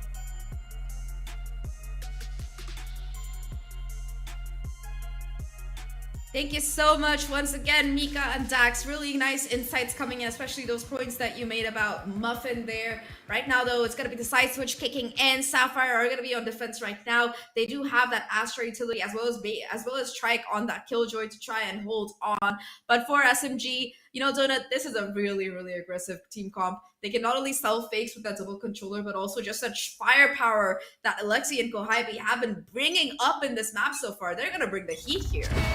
Yeah, the heat is seen here. Even Shirazi with this double controller setup. With this attack, I think it's going to be so helpful for them to provide cover, especially with Sapphire's firepower too, right? So they would need all of the smokes that they can get so that they can enter the site just safely and surely. But when it comes to this defense, though, they haven't seen anything else because of this smoke. Jenny does confirm, though, that there might be threat here of Team SMG just walking through, and Cammy will use her prowler to try and figure out where they currently are. There is that pink shell, but Kohaibi is able to take down one. Polly, though, double kill, and Shirazi as well with the trade. Jenny still surviving here at the back of halls. She is suppressed, but her utility will come online. And Margot is taken down by Alexi. And Tara makes sure that this is covered. She does still have One the smoke, enemy remaining. but Muffin is there without the smoke. She gets the headshot, and Ginny as well. Now, Sapphire takes 8th pistol round. Right there. For sure, Team SMG with this buy, even if it is going to be just Sheriff's pistols, pretty sure that they can recover from this. But I really loved Jenny's ability to stay and control their infalls. Yeah, you know, I think there was Koebi's pain shells, a prowler coming out of Camus as well. Everything was thrown at Ginny there. Just being able to stay alive and hold that power position was a difference maker. We talked a little bit about how losing Hall's control on that particular map, holding onto it can be difficult, but losing it and retaking it is even more so. With the fact that Ginny with that pistol was able to hold on to it and get a couple of kills off the back of that position. Huge testament to that skill coming out of the IGL off that particular team. Right now, though, like you mentioned, the buy not the greatest for SMG. Just gonna be pistols across the board here. Only going for some jump peaks, does get spotted out and will take quite a bit of damage as they will be forced back right now. The rest of the players from SMG, despite knowing that they've done quite a bit, are still looking to play just a bit patiently. They do have those sheriffs, like you mentioned. At this point, they're going to have to stick together as a pack as much as possible, because finding these trades on these rounds is going to be so crucial. Paulie just going to be watching that sewers exit in case someone decides to get a little bit antsy and they over-eager. Talking about over-eager, though, look at these 4 girls. They're just going to be walking into Trick here. Yep, Trek has just pulled it. But as she speaks, she actually gets just one. Shirazi was able to put a bullet through her head. And Shirazi here, so low. They have no idea where to go. And Team Sapphire, they're closing in on them. 30 seconds left. With a spike, so out in the open. And if Paulie catches them, this might be the round over. But they're just playing it slow. As you mentioned, they're playing as a pack. But with that seize, though, has captured, and there's a kill for Ginny as she flashes Heidi with a 10 trade. seconds left. And Paulie tries her best to get the damage, get the kill as well. But they are hunting for her. It all boils down to the last few seconds, and there's not a chance Last for player Team standing. SMG. Sapphire gets the kill and the win. I did you Charlie because Heidi, it means though, you're my friend. does- But maybe I does- should say Kwasia because Just you die to her own follow. utility. Zach, that was a very chaotic round. I feel like Trike wasn't able to get a few kills, but Ginny here making sure that A long side, B long side is actually very secure for her before she actually pounces on toward the mid door. I really like that coming out of them because, you know, SMG, like we mentioned, they played as a pack. They were able to take 3 of these guns out of the hands of these players from the side of Sapphire. So they're full by love round, looking a little bit more scrappy here. Camus, unfortunately, will be just playing with the Spectre because that was the gun that they managed to pick up and save from last time around. Rest of them, though, rifles across the board here. Kohabi more than halfway there to that showstopper, and Shirazi is going to be the one watching for this lurk. We'll hear Trike's position, in fact, and we'll be looking to convert that kill possibly. Unfortunately, not quite able to get it, although at least they managed to hold on to this crucial bit of space. Right now, though, the Haunt is going to be coming through towards the side of the map. Muffin trying to stay alive, making her own goal to try and get a kill or 2. In fact, with Paulie's help, we'll be finding 2, shutting down this push coming in right now on the site. However, though, these rifles, they're not going to do anything as Margot just swings out of the smoke and gets those kills. It's all down to just Shirazi. A 1v3 to clutch out and won't even be able to find that first. Chitty will shut that down as Sapphire, they find double digits. They chose this map. They might have gone to our overtime against RRQ Kaguya yesterday, but against SMG today, they look so comfortable. Yeah, Muffin there using her own smoke to defend her while spraying them because they knew that Margot would be holding this angle. She would confirm if somebody would be walking in, and then she can transfer her spray. But at that point, right, if you are SMG, you would want to take down Muffin first. But at that point, SMG, with how they played out, we did not expect that whole cavalry of Spectre sprays coming at them. And Kohabi here, they want to be able to take these utilities down because they know that Strike is waiting for them. Now the stun comes in, they fall back. Oh, that was a really good work for SMG. Now though, they forced and they put in everything they have in this buy, so if it doesn't go their way, it's gonna be looking really, really awkward for them. They're kind of playing for more map control. Once again, like you mentioned, that mid pressure coming out right off the bat, and Shirazi on the lurk in the meantime, looking to find some more value towards the site here. Unfortunately, that smoke is not only going to let her get up close, it's also gonna be very difficult for her to possibly push through here. Right now, the Koibi is gonna be that tip of the spear. Trying towards back of side, holding strong, getting down the first, looking for more here as necessary. The Camus and Alexi will deny that from happening. Right now, numbers advantage is firmly in favor of SMG as they manage to get the spike down. And this 3v4, no ultimates available for Sapphire on the retake. Yep, but they have the firepower of Ginny, Margot, and Muffin. Stun comes in, and that's gonna stun about 3. That's why Muffin dashes in to get the kill. The other one dazed. Shirazi though takes down 2. And a 1v1, won by Alexi.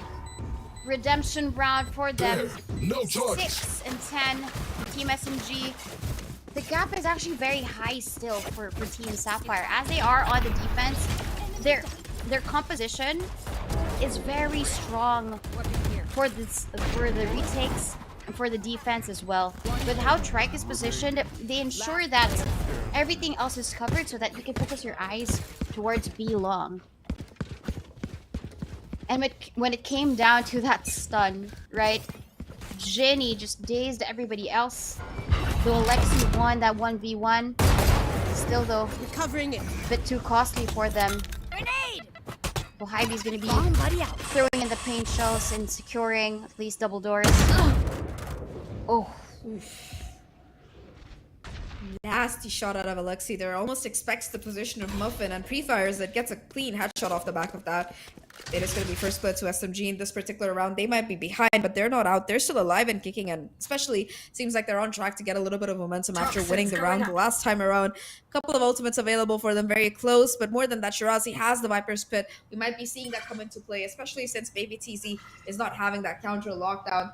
For the side of Sapphire, a little bit of a broken side here. You do have those 2 rifles, but aside from that, not much else. Talking about the ultimates though, it is going to be Hype starting things off with the showstopper. Spots the player, gets the kill, takes a little bit of damage from her own ultimate. And it is going to be SMG being able to get that spike down. They've invested quite a bit here though, Donut. They've invested both that Viper's Pit and that showstopper to be able to make their way onto site and confirm it. These last 3 players, they're going to be trying to make the retake happen because at least next round they're going to be having enough money to be able to buy up. Know that there's at least 1 or 2 players in this Viper's Pit. But again, just the positioning being held by SMG here is so much for them to deal with. Koibi already fighting the first one. They find quick trades right now. That's going to be all they get though, as Lexi and Camus will clean things up. 7 to a 10 right now for Sapphire. Still in the lead, but SMG, they're narrowing the gap bit by bit. Yeah, the use of the 2 ultimates, I guess, that was very essential for them to win that round. They needed badly. And even the Viper's Pit was actually crucial for them to get the win. It was so hard to see through all of that right smack in the middle of the B site. Even if the Prowler was sent over there by Polly, they couldn't really see anything. That's why Koibi got the first kill. But Team SMG, with how they played around the Viper's Pit, it was just really big conversion for them. A round that they really needed to win. You're not wrong there. And they do manage to do so. Now though, it is going to be Sapphire finally having enough money for a full buy of multiple ultimates online. We're very close to it. They have all the tools they need to try and push their lead to 11. Assuming that SMG doesn't like pull out all the stops to do so. Right now, once again, early mid pressure coming into this particular map. They're going to be trying to take art control here. Koibi along with Camus having pushed up a little bit, but it does seem like Sapphire, they're happy to fall back right now, play a little bit of a safer position here, not wanting to lose players early on like they've been doing in these last couple of rounds. Yeah, they want to be able to at least manage what they can. And all of them, they're rotating towards the B site. Ginny here set up with a crossfire with Trike. Shirazi will be ready with that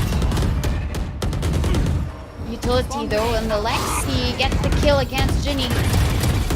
Shirazi able able to deal a lot of damage towards Strike, but she is still there. She's still surviving. She deals more damage than we expected her to do. And Alexi here has the null command ready. But the plant is something a lot priority for them. Holly here gets the first headshot. So crispy from this lady. But now it's down to her. It is the clutch or the gap. Actually closing in. Holly with that flick. She's out for the ace. And with the damage for Shirazi, I think it's very much possible. Double peek, playing together. Alexi can throw in that knife and that could be their win. But Shirazi was too quick to pull the trigger. And they get 8 now. The gap is just 2. Zach, I think this is another comeback story. I think most of the things that we've been casting has been a comeback story. I think so far we're gonna be the only stream that went 3 for 3 on all the games that we've casted except for that first one, Donut. But you know, it's gonna be a timeout finally called by Sapphire. Economy not in the greatest position, so we're mostly likely gonna be looking at a 9 to 10 scoreline after this particular one, unless Muffin pulls some magic off with this Blade Storm. But you know, talking about SMG on attack, first couple of rounds, you saw them try to hit it fast. You saw them trying to like get control quick, and they were shut down by Sapphire. But now that they've switched up their pace of the game, they've switched up their tactics. They're sort of going for map control, trying to get a pick and going wherever they want to go after that. It does seem like Sapphire, they have no clear answer to that. Not at all. When Team SMG are together, right? I think it's how Sapphire did play a little bit during their attacking rounds. When they would swarm in towards the site, Team SMG, they would lose at least 2 people, but the retakes for SMG, they make it close. But Sapphire here, in terms of the kills, at the end of the day, SMG, when it comes to the team play, I guess, the sync is closer.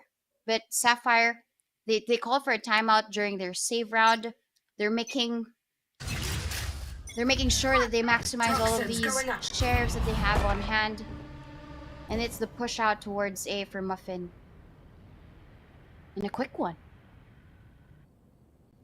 Quite a bit of information found right now. It's going to be focus area here. Kawaibi being taken down immediately. The Camus is able to find not one, but both of those straights here. It is going to be the Haunted, it is going to be the Nightfall invested towards the middle of the map, making sure that nobody's going to be watching those angles as they try to go on in. Aware, again, the awareness coming out of these girls, knowing that it wasn't in their control. It is going to be that smoke invested for that. Off the back of that, the combination of the Rolling Thunder and the Blade Storm will be finding one. Strike finds another, and suddenly what looked like an excellent start on this round for the side of SMG is going to be stopped in their tracks. It's all down to Shirazi. A 1v2 to try and close out. The clock ticking as well, thanks to the help of that lockdown. And just like that, the 50 is going to be won by Sapphire. 3 ultimates was all it took, and they will find number 11. SMG only 2 away from losing out on this particular map if they're not careful. And Sapphire, they finally have an answer after the timeout. You have to find that balance, right? You don't necessarily have enough firepower. Well, except for the sheriffs, which got a lot of headshots for that round. But the balance is also maximizing your ult economy. And at that point, when they used 3, they had to make sure that they got the win. And that was a beautiful updraft there by Muffin. She was just hiding in that corner. And when the Rolling Thunder came in, it was just timing for Muffin to get those kills. And Muffin now with that operator. She won't have that dash available though, but she will exit. She gets a lot of damage from that snake bite. Here. Yeah, it gets tagged down to half of her HP. Still gonna be able to play on site though, at least trying to anchor down this backside area with the help of Ginny. Polly also has rotated over, so now it's gonna be the 3 of the most annoying players on the side of Sapphire that SMG have contended with so far, trying to hold it down. Once again, Muffin with the jump peak will confirm that there is going to be heavy presence from SMG, still trying to contest this side. Cosmic Divide will be forced out, and now they're looking to go forward. Muffin finds the first one to Alexi. The immediate retreat is going to be there. Down to Hybe to try and create some more space. That will be denied though, as Polly finds that kill. Still, Camille and Shirazi, they're holding strong, and now it's all down to just Trike here. A 1v2 situation. Shirazi with almost no HP to work with. It's all gonna come down to the timings right now. And Trike will be choosing to play it just to make trying to isolate these fights. Shirazi with only 15 HP left, watching the cross though, will get SMG to 9 and the Viper's good for the next one. This game so far, it is just so good for both these teams. You would notice that the bulk of all of the kills are usually mid-round, and the response from Team SMG here to make sure that they get on towards the site, first the Cosmic Divide, but as they actually pushed, that's when it mattered most. They got all of the kills, and Shirazi, being the agent with the low HP, she was able to plant down the spike, while of course Tara was the one to ensure that there would be no push from Team Sapphire. And Muffin here, with the Sheriff in hand, gets a headshot, a crispy one towards Alexi. Then in response, Tara with her own kill as well. Muffin just plays back. Does manage to pick up that Bulldog though, so at least it's not a complete loss coming in for the side of Sapphire. A 1-for-1 trade, they pick up a gun off the back of that, or at least hold on to it for lack of a better phrase. It does seem like off the back of that pick though, SMG, they're happy to try and explore more towards the side of the map. Prowler going to be invested to try and clear out A main, make sure that whoever was towards the side has cleared off a little bit, which Muffin indeed has. Towards backside, it is going to be a combo use though. Muffin desperately trying to hit the shot, but Guaibi denying it completely here. Being able to take that first crucial kill and open up the space for Shirazi to put down that Viper's Pit. Numbers advantage on the side of SMG right now, as are the guns, with the exception of one Phantom onto Ginny. Right now, they're gonna have to somehow try to retake with the help of this Viper's Pit right next to each other. It's gonna be Margot and Guaibi taking this fight. Margot though with 4 HP and a frenzy, able to confirm the kills nevertheless. One enemy remaining players make that one, and Shirazi finds another. It's all down to just one player. Viper's Pit will be put out on purpose, and Camus confirms that last kill. SMG, they get to double digits as well. Whatever happens, and now, Zahk, Sapphire, they can don't either panic. get to match point here, or they can let SMG equalize. And I really don't know what's going to be happening, especially with that operator coming into play for Muffin. Yeah, we have no prediction. Actually, Muffin expected that Guaibi will actually drop down, but no, she jumps back up, moves to the left and then to the right, and then gets the kill. And when it comes to Shirazi's Viper's Pit, it always is going to be a win. And I highly doubt that we could predict any of the things that are happening here, because these rounds are so close. But Muffin, as you mentioned, with that operator, she gets a kill. Guaibi is down. They have the second entry though. Alexi's still alive. She still has the flashes. Right now, off the back, knowing that there is going to be an operator here, it does seem like SMG, they're going to be slowing things down a little bit. They still want to contest here from where they're positioned, perhaps waiting for a mistake coming out of Sapphire. Though, once again, after getting that first pick, it is going to be a quick reposition and movement coming out of the remaining players to maintain that advantage for as long as possible. Shirazi towards mid, trying to find a lurk, trying to find a kill, but not quite able to see anybody pushing out. She's going to rotate back over with the rest of the team here as they try to go.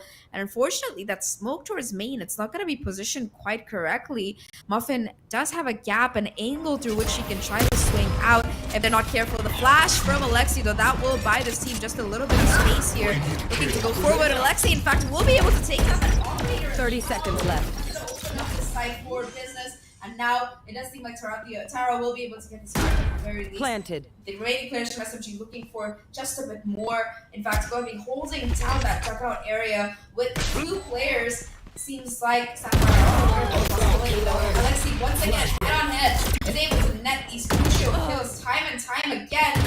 Finally, though, Margot finds one. Last player standing. One enemy remaining. 1v1 at the end of it. Alexi, the hero for SMG, and Polly on the flank. Who will be able to clutch it out is going to be the question. Polly does have the angle to try and stick it though. Already getting it down to half, but Alexi with the 4K gets the headshot and the round, and SMG, they equalize 11-11. So Hybe was taken down, right? It's going to be a question, okay, what do we do now that Arrays is actually down, but Alexi just shows up. She gets the first kill towards the operator, and when it comes to the clutch, right, they were overconfident about how they were positioned. They pushed out. But at the end of it, right, Alexi delivers the kill, the clutch, and the win. Team SMG now equalize the situation on 11-11 in Sapphire. They haven't been really giving us more decisive rounds, or it all just boils down to the timing, I guess.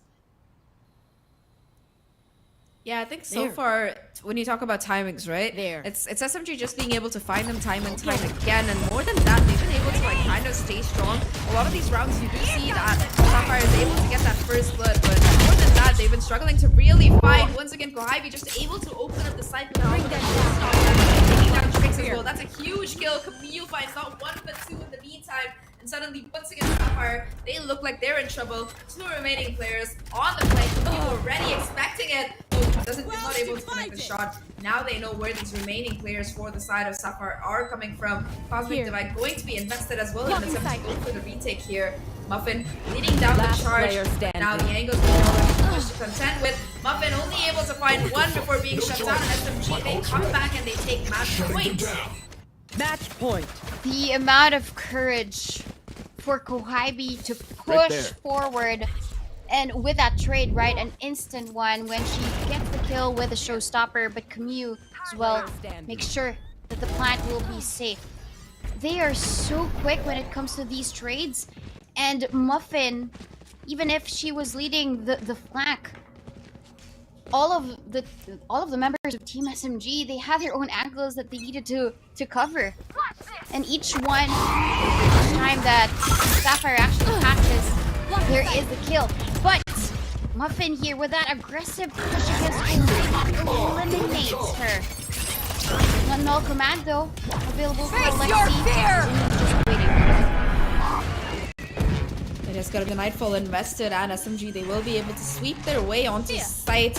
Null command as well, denying utility like you mentioned their donut, but it is a 4v5 at the end of it. Gotta come down to timing, and Camille pushing in through that CT area will be able to find that crucial pick. Spots the second player as well. Trick will be jumping down, will be caught off guard by Shirazi, and it's looking like it's almost over here. A 4v3 right now. The remaining players have Sapphire. The gun stop traded. The laser will be shut down as well, and just like that, SMG, they make the comeback and take it 13-11. Map number 1 stolen away from Sapphire. Wow. Look at these girls. They're so happy. Alexi, being the flex of the team, was just holding out her arms like this, flexing. Well, I guess that's something that really is something that she should show, right? Because if she is the flexing for the team, then I mean, they just took down the queens, the ones who represented the APAC last year. Is this foreshadowing? That is going to be the question. Well, the panel will discuss more about the game. So let me know, Daks and Mikafabs.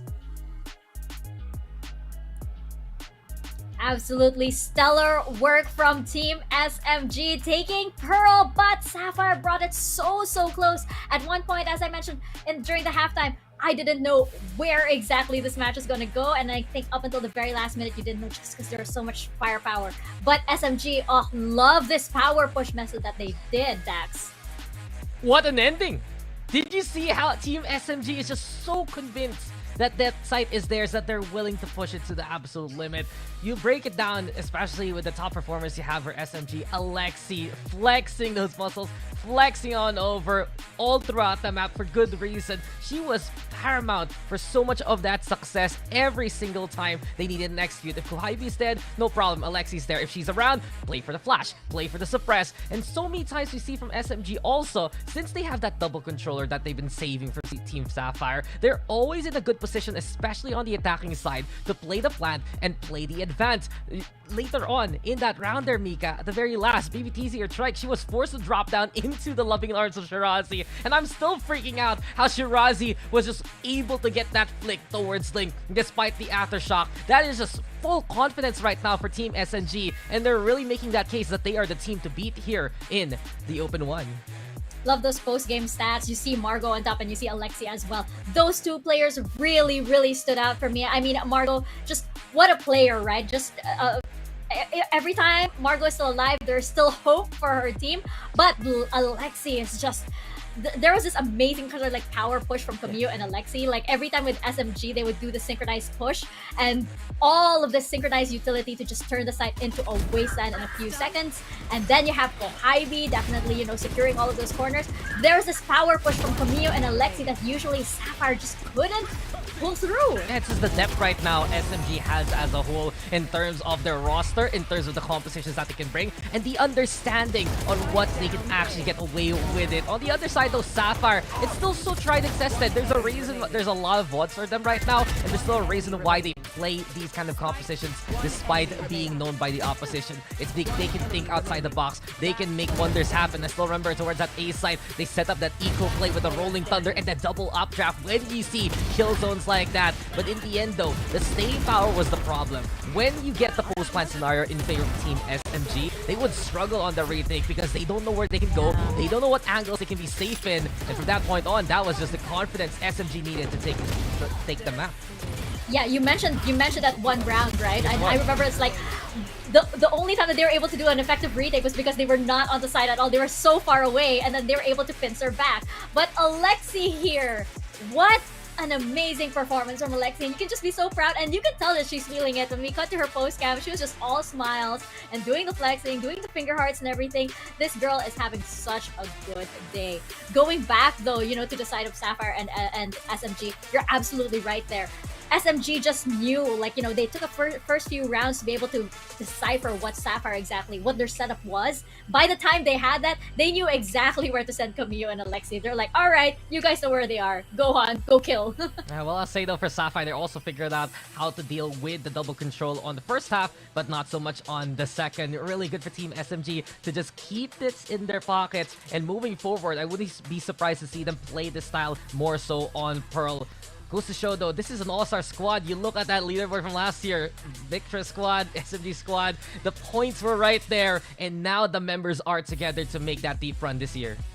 Well, I'm really excited for what's coming up next. We get something that we don't get quite a lot, Daks. We are heading into Lotus for map number 2 right after this break.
Wanna get it crunk in the club, crunk in the club, with a crunk in the club, crunk in the club, crunk in the club, crunk in the club, with a get it crunk, with with a couple hundred thugs.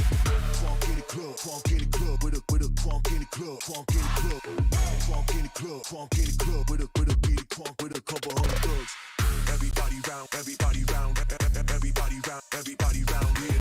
Everybody round, everybody round here. Know we getting hype. Everybody round, everybody round, everybody round, everybody round, everybody round here. Know we getting hype.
We wanna get it funk in the club, funk in the club, with a funk in the club, funk in the club, funk in the club, funk in the club, with a get it funk with a couple hundred thugs. Funk in the club, funk in the club, with a funk in the club, funk in the club, funk in the club, funk in the club, with a get it funk with a couple hundred thugs. Everybody round, everybody round, everybody round, everybody round here. Everybody round, everybody round here. Know we getting hype. Everybody round, everybody round, everybody round, everybody round, everybody round here. Know we getting hype.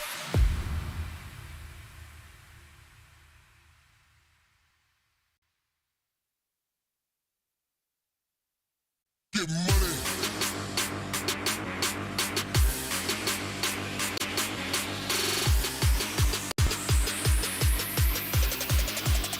Let's get the Get money.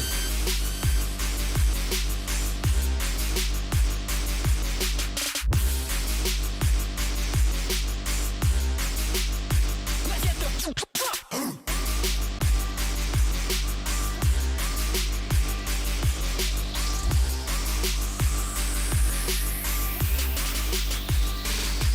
Get money.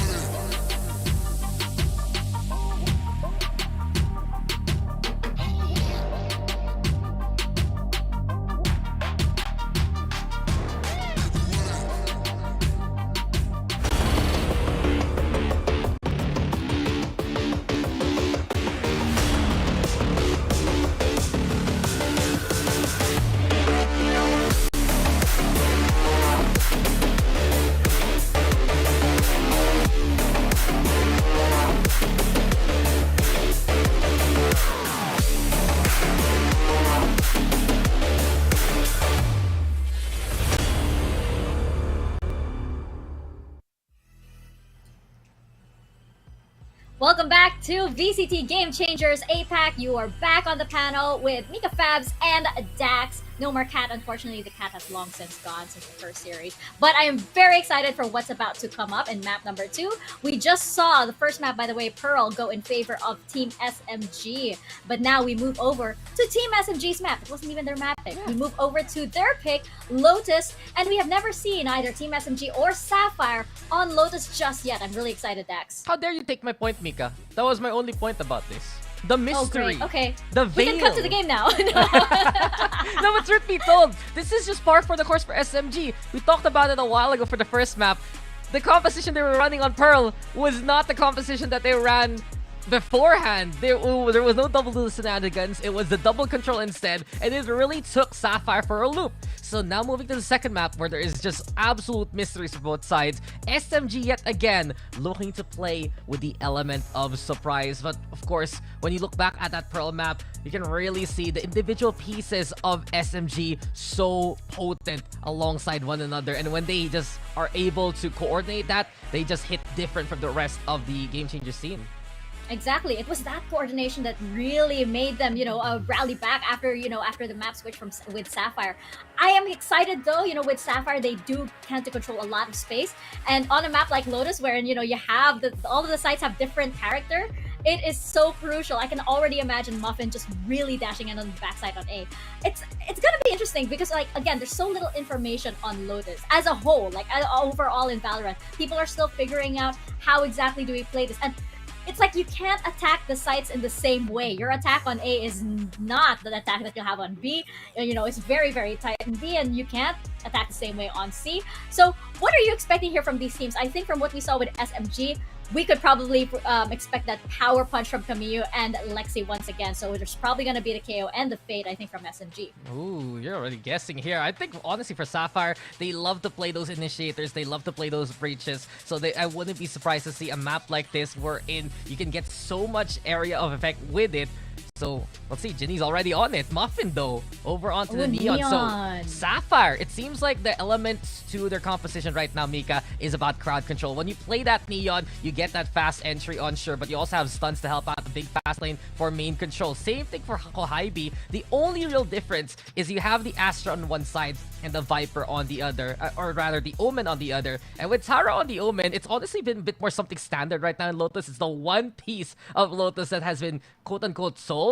But with a solo Astra, it's a bit risky here for Sapphire. We'll see how it works. I know, it's going to be so interesting. Will it be the Cosmic Divide that turns things around? Or is it going to be that massive Omen, switcheroo that people like to do? We're going to see as we head into Lotus for one of the first times ever, actually, here on VCT Game Changers. Let's toss it on over to our casters.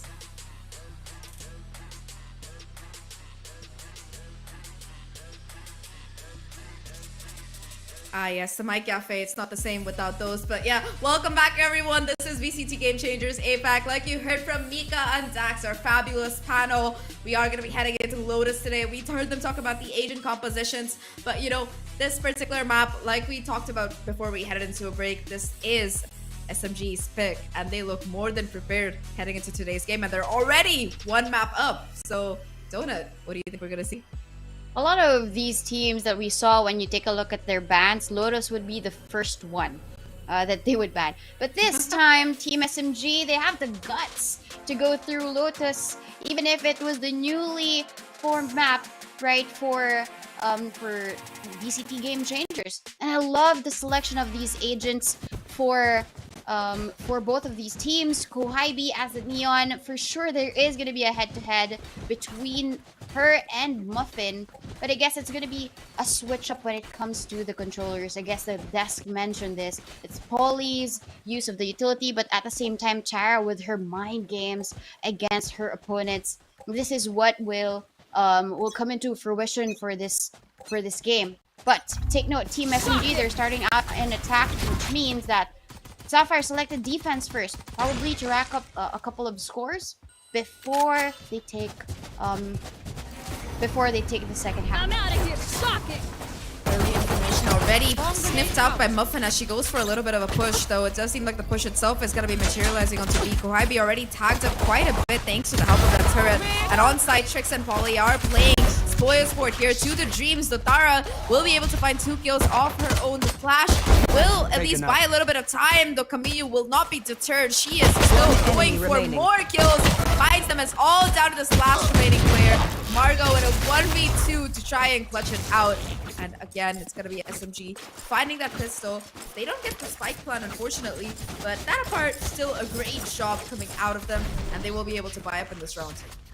Yeah, they actually pushed forward Ginny and Muffin here for the ones defending the site. But even then, right, Camille, she has been so good with these shots. The flick up and the flick towards the side. I think Daks mentioned this, that Camille has been so good with anticipating where her opponents should be. And that's one thing that they have to worry about, especially if Camille is going to be playing the Sova. There is more information for her. And even if the Recon Bolt has passed, she can anticipate your moves. And that's the scary thing about this. Shirazi is holding the Marshall. But all of them, they want to go towards B. Nobody's here. Nobody's home in the B side, Zach.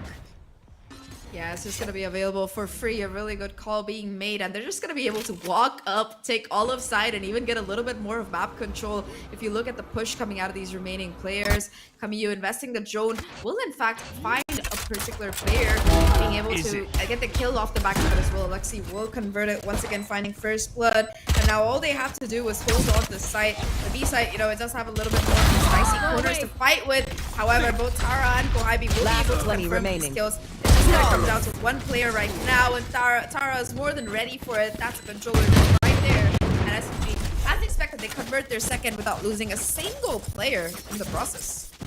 Yeah, the flawless round for them just goes to show they have prepared for this moment, and if they were to go against Sapphire, then maybe it could be a weakness. A new map means a new dawn for Team SMG. And with this, they all anticipated where they would be, right? There are the trades, there are also the switch-ups, right, in terms of position, making sure that one would be distracted, Sapphire would be distracted by another player, and then one moving in. And I guess that's the beauty of this team right here. Their movement, check. Their anticipation, check. But Muffin here, will they anticipate her just hiding behind this box? I'm not sure about that, especially if, you know, Ginny can lay down the bait just a bit better.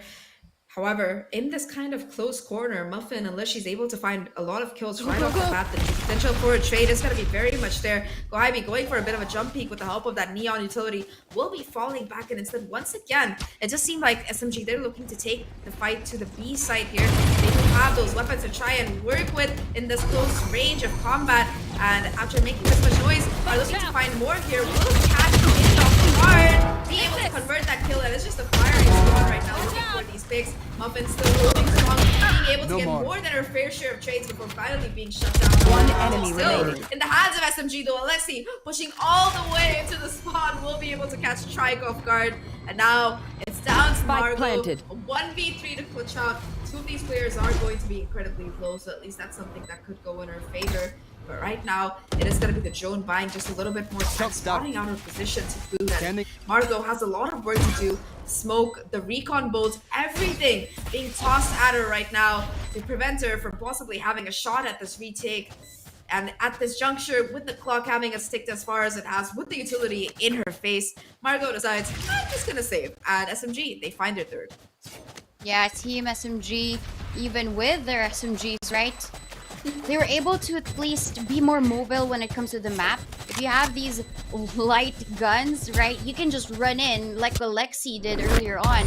When the flash came in towards the spawn of Sapphire, that wouldn't really be something that you would expect. But Alexi can get away with those types of things. And when it comes down to how they were positioned within the map, I was just looking at the minimap the whole time. They wanted to fake B, use the door, and even if Muffin gets 2, they still recover from it. Only because they were quick to decide, I'm pretty sure they already have this as part of their strat book. They read on it, okay, let's try this. And they just seamlessly execute it. Alexi just getting the kills, making sure that nobody else will actually get another kill for Team Sapphire. And there is the start. And here, Muffin with that flash though, able to get one. Defeated. Trade, and Margot, even with the Sheriff, gets a double. Shirazi fights back, but it's Kamiyu and Shirazi. Quick one, in V2. Weapon's gonna be dropped here, possibly looking for an upgrade. It is going to be Trike on the flank, and Polly on with only a Sheriff to try and take a head-to-head fight here off the bat. We'll hear that door being used, so knows that there's still gonna be some presence on this particular site. If Polly can connect a couple of shots and get this kill, it might be what's necessary. Kamiyu still watching. I don't know if they've spotted out this player yet, but that recon dart should be confirming that this is gonna be where Polly is right now. In that corner, can't quite get back up. Polly just being cooked alive right now by the Nano Swarm. And it's all down to this last player. 1v2 to try and close out. APAC already spotted with the help of that with the help of that turret. Being tagged as well right now with that drone. All they have to do is try and get this final kill. And Shirazi with the 4K on the round will get SMG to 4 as well. And you know, talking about how SMG are playing this map, Donut, they're taking so much more control than they need to, and it just seems like Sapphire aren't ready for it. Yeah, they were ready for it, and I think one of the players that really turned this around is Shirazi.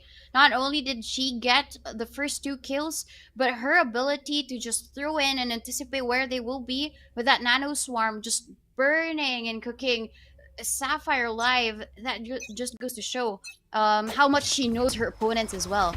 And at the same time, if you were to peek out against the Sheriff, and it's actually Baby TZ against you, she knows so well to crouch. It's a perfect counter to a player. It's not just about knowing the team, but it's also about knowing the players individually. There. That's why you can counter it like how Shirazi does. Revealing it. So right now, with this like SMG, once again, they're willing to get up fast and aggressive right off the back of the round there. Koibi dashing into Trike, being able to find that first kill. Alexi getting the second as well. And once again, SMG, they're going to be on fire. Hunters for you to try and deny the plans here. Unfortunately, not able to connect. Ginny, though, being able to punish Koibi for getting a little bit too aggressive. 2 players left for the side of Sapphire as they try to make this retake work against 3 from SMG who are holding down that post one. Enemy It's going to remaining. come down to timing here, and Shirazi on the flank will be able to find that first already. It's all down to the Ginny, the IGL for the team, but it is going to be a bit of a boost just coming in at the end of the day. SMG, they're on fire on this map, 5-0 right now. And look at their ultimates. They've charged everything up, or they're only 1 away from it. Wow. Yeah, I love that you said that Koibi was punished because she was too forward and Ginny was able to get 2. But at the same time, you could see the balance. There was also the peace and the calm of Tara, of Shirazi, just waiting for the flank. It's the perfect ingredients to the recipe of being able to at least surprise your enemies, but at the same time just maintain your hold during the post plants. With how Shirazi was also positioned at that time, the information given to her, she maximized it. She was able to take down Margot from behind, and the rest was history. Now Sapphire has a timeout, probably not much experience when it comes to the map. As mentioned by the panelists, we have yet to see, and we have no expectations about this map at all, especially here in Game Changers. And I'm really enjoying how SMG is playing it. Very methodic, very aggressive, and that balance just really strikes. Right now, though, Sapphire, they're going to have to go back to the drawing board. That timeout, it has to have done a lot of work here, because so far they just look outclassed on this map, for lack of a better phrase, by SMG. You know, they've been struggling to really find their footing here. You know, those first couple of rounds, they lose so much of map control when that execute happens, and they aren't prepared for the retake. And now with that change of pace coming in from SMG, who have proven to be a really dynamic team, they're just not able to even hold their own against what you see. Right now, though, it is going to be the Neon ultimate invested already. The early flank coming in right now from Muffin. Shirazi's holding down the corner. Will be able to execute that sound cue, though. At least it just seems like Tara wasn't ready for it. The remaining players running for dear life. Lexi onside able to find that first try, getting the second. And now it's a Neon versus Neon battle. That overdrive does win out, though. And numbers advantage, it slides back towards Sapphire. 3v2 right now. Muffin still on the hunt for more kills. Pushing forward right now. It seems like finally the ultimate has run its course. Trike as well on position on site. 2 remaining players looking to make this work out despite the numbers disadvantage. They're both on site. So much pressure for Team SMG for this attack, but we've seen them win against them being outnumbered. And at this point, they pick up the guns, 30 seconds At left. least Ginny has a Bulldog, Muffin has this Vandal. But Ginny knows so well that there might be a rotation, but she gives herself away. Shirazi uses the lockdown. The stun comes in, but what will prevail? Which one? But Shirazi gets One enemy behind. remaining.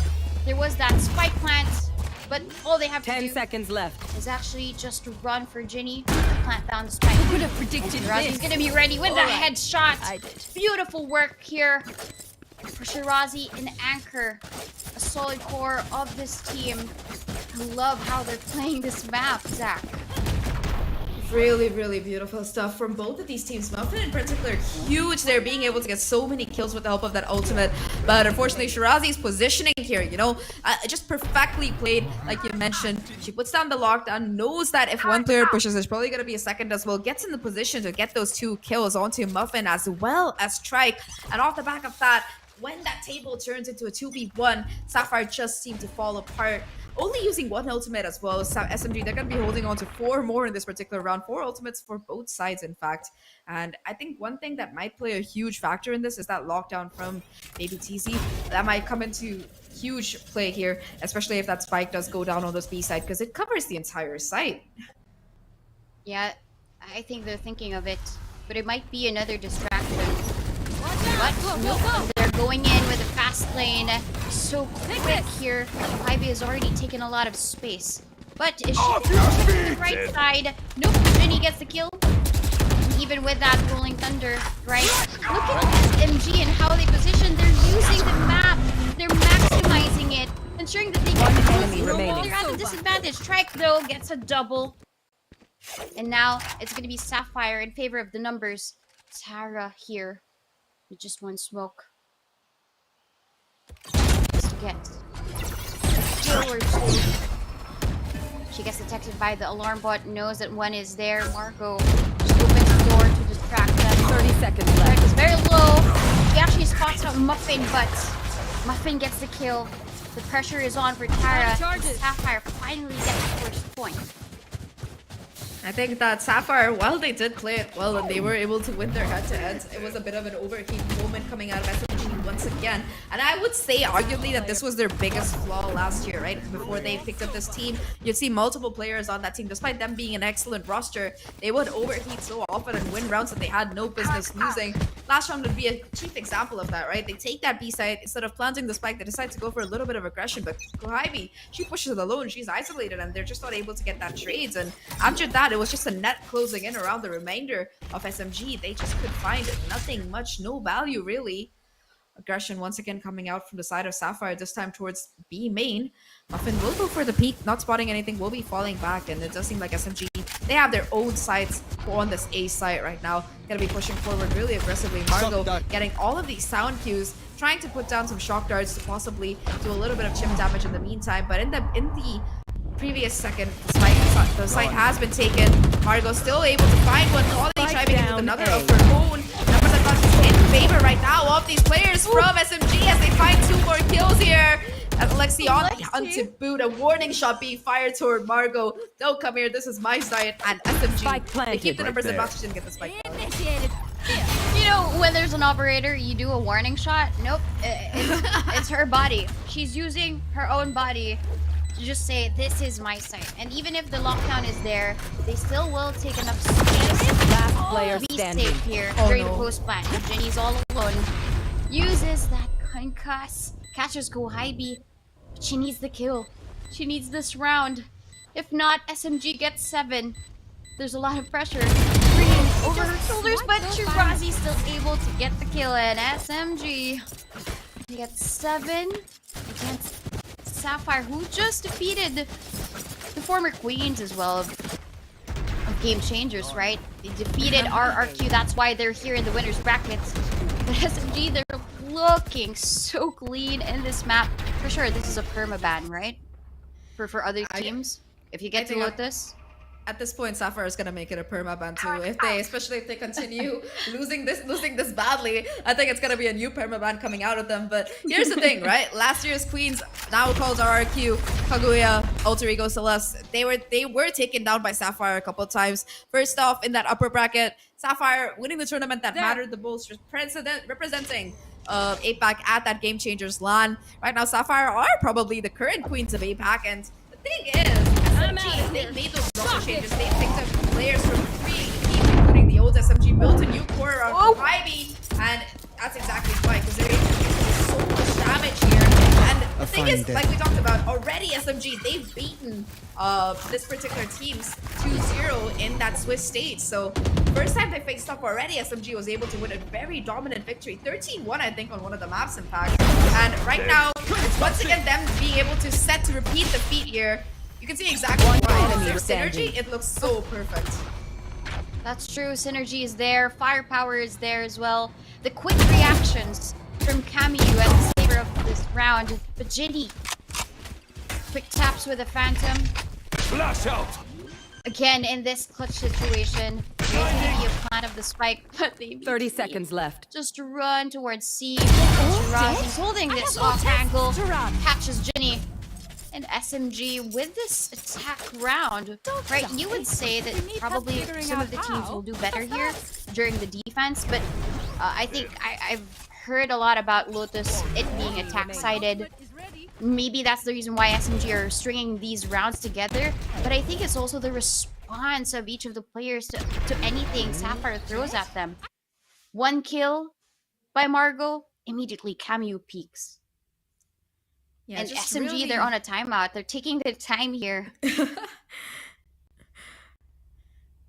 I really like those points that you made about SMG. You know, the fact that they are taking their time at the end, the timeout as well. But more than that, in these rounds as well, I think that so far of all the games we've casted or watched over the course of the past 2 days, I have to say that SMG, they have the best kind of mid-round adaptations coming in. And I think that's what Valorant really comes down to, whichever team adapts the best on the fly. So many rounds over the course of these last 2 maps, we've seen them lose a player right off the bat, be in an unfavorable position, have an ultimate not quite work out as they expected, and they're still able to bounce back in style. It was the comeback on map number 1, Pearl, Sapphire's pick, and on this second map, they're looking to close it out in dominant style, 8-1.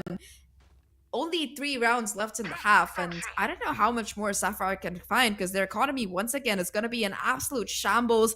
SMG, they're just charging up these ultimates time and time again. Shirazi already having that lockdown back online. Camus holding onto that Hunter's Fury for like 5 rounds now. Alexi one off that Rolling Thunder. YB, again, another player who has had that Neon ultimate for a couple of rounds but never really had the need or chance to use it. It's just interesting to see how weak Sapphire look in comparison, how disjointed they are, and maybe, like you mentioned, it could be an attacker side of them. Sapphire might perform better, but they should really try to get as many rounds as possible because right now they're just struggling to even keep up. Yeah, and there's a lockdown in place. Polly spots out one, but immediately a fast lane in response here for Ivy. Will be able to take the space to confirm that lockdown. And these duo peaks, this is gonna be deadly. Margot just peeking out. Polly though with the response. Take note, that's just 2 bulldogs. One enemy remaining. One, and Margot and Polly to make sure to get the kill that they needed. Here. First kill for Tara. No paranoia anymore. Uses that shadow step. And look at here. Tara is gonna get the kill against one, but Margot with a quick response with a headshot. Now they get 2. They sacrifice for nothing. It's kind of funny that, yeah, that's a good voice line. So they did sacrifice all that money for nothing as well as that ultimate, because despite it being a thrifty, it is the win shining through for the side of Sapphire. Finally, Tara almost clutching it out, but not quite able to pull off what was necessary. Margot being able to trade that kill out. Huge performance coming out. And now SMG, I think they made a little bit of a mistake taking that timeout because it gave Sapphire a chance to bounce back into this. They kind of lost their momentum, it felt like, after that particular one. But SMG, you know, they're a team that doesn't let this kind of round loss get to them, really. Once again, they're still going to be able to have the remaining 4 ultimates on par, and once again are looking to hit for this side where there is going to be not 1, not 2, but 3 players watching and lying in wait. Spike down, able B. to find that kill already, starting things off super aggressive, trying to fall back, but Shirazi will at least be able to find a pick across the map here. 4v4 still.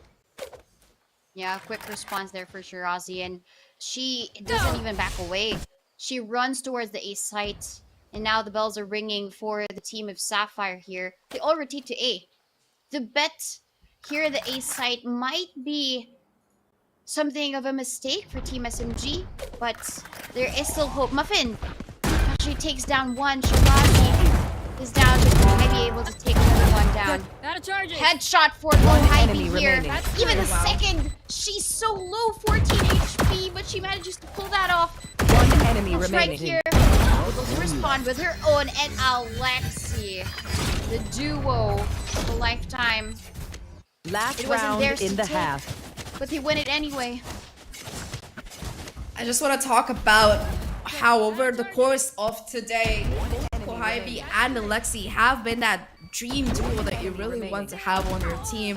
Kohibi being able to take up so much space. Alexi as well on that initiator, willing to play aggressive, willing to keep up with her. Just beautiful gameplay coming out of SMG. And I think that was the missing piece for SMG last year, because Kohibi, you know, we talked about it before, loves to overheat, loves to go for additional picks, and what she really needed was somebody who could keep up with her. And it does seem like finally Alexi is going to be that person stepping up to the plate, being able to not only set up Kohibi for success, but also just able to keep up with her, play the game at her pace, and do so much damage and coordination.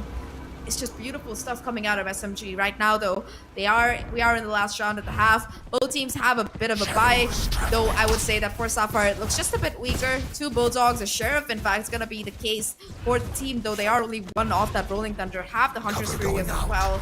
And now it does seem like there's going to be a player entry here. Trying to beat that first point of contact. It is going to be her trying to get the kill, but Camille jumps in her face, confirms, and Kohibi clears that side in the meantime. And suddenly, once again, it is going to be a significant player advantage towards the side of SMG. Able to get the spike down as well. But learn from Alexi to make things worse. It's all about these last few players. Make that one. And Shirazi's more than ready for it coming in. 2-10 half. And SMG Switching sheer domination. That was a nasty shot for Camu. There was a nano swarm at her feet, jumps across, it still gets the headshot. Movement galore for Team SMG. But I kind of want to know what the panelists expected. Is this something that you expected? Right here. Mikafabs and Daks? Well, we knew that this was their map pick, but SMG, they came very, very prepared. That last point from Donut just you know, exemplified how prepared they were with Camillo, just ready for any angle. And you know, this is a work of art that SMG are doing here right now, Daks. It's a masterpiece to say the least, and I expected success on the attacking side. Lotus has still become that attacking side map, but the defense itself does find those struggles in keeping up with the pace, and that has been the storyline of the game. We heard from the casters that there is that potential for SMG to overheat from before, but the rest of the team is keeping up with the pace and going at it. There are a few instances where Sapphire took advantage of that. The first round that they got there, they played back towards the CT side. They were pretty prepared with someone like Ginny, and they caught Team SNG mid-transit. But that didn't really happen later on, because you could see for Team SMG, Mika, that especially in getting main control, they're so efficient at it. They're always in position with the Neon. They always have the utility to throw at Sapphire at the same time. And if Sapphire tries to contest that, there's that extra speed and that extra willingness that Team SMG has in store for them. They have that Omen who can reposition, who can throw out big paranoia just to win out the fight. And that's what my concern moving forward here for Team Sapphire. If you're playing the Astra, but you're still getting outpaced like that, you're gonna be always one step back. You're always gonna be backing on the way, trying to keep your teammates alive. And Team SMG, the advance again and again, led by someone like Kohibi, it is just absolutely glamorous.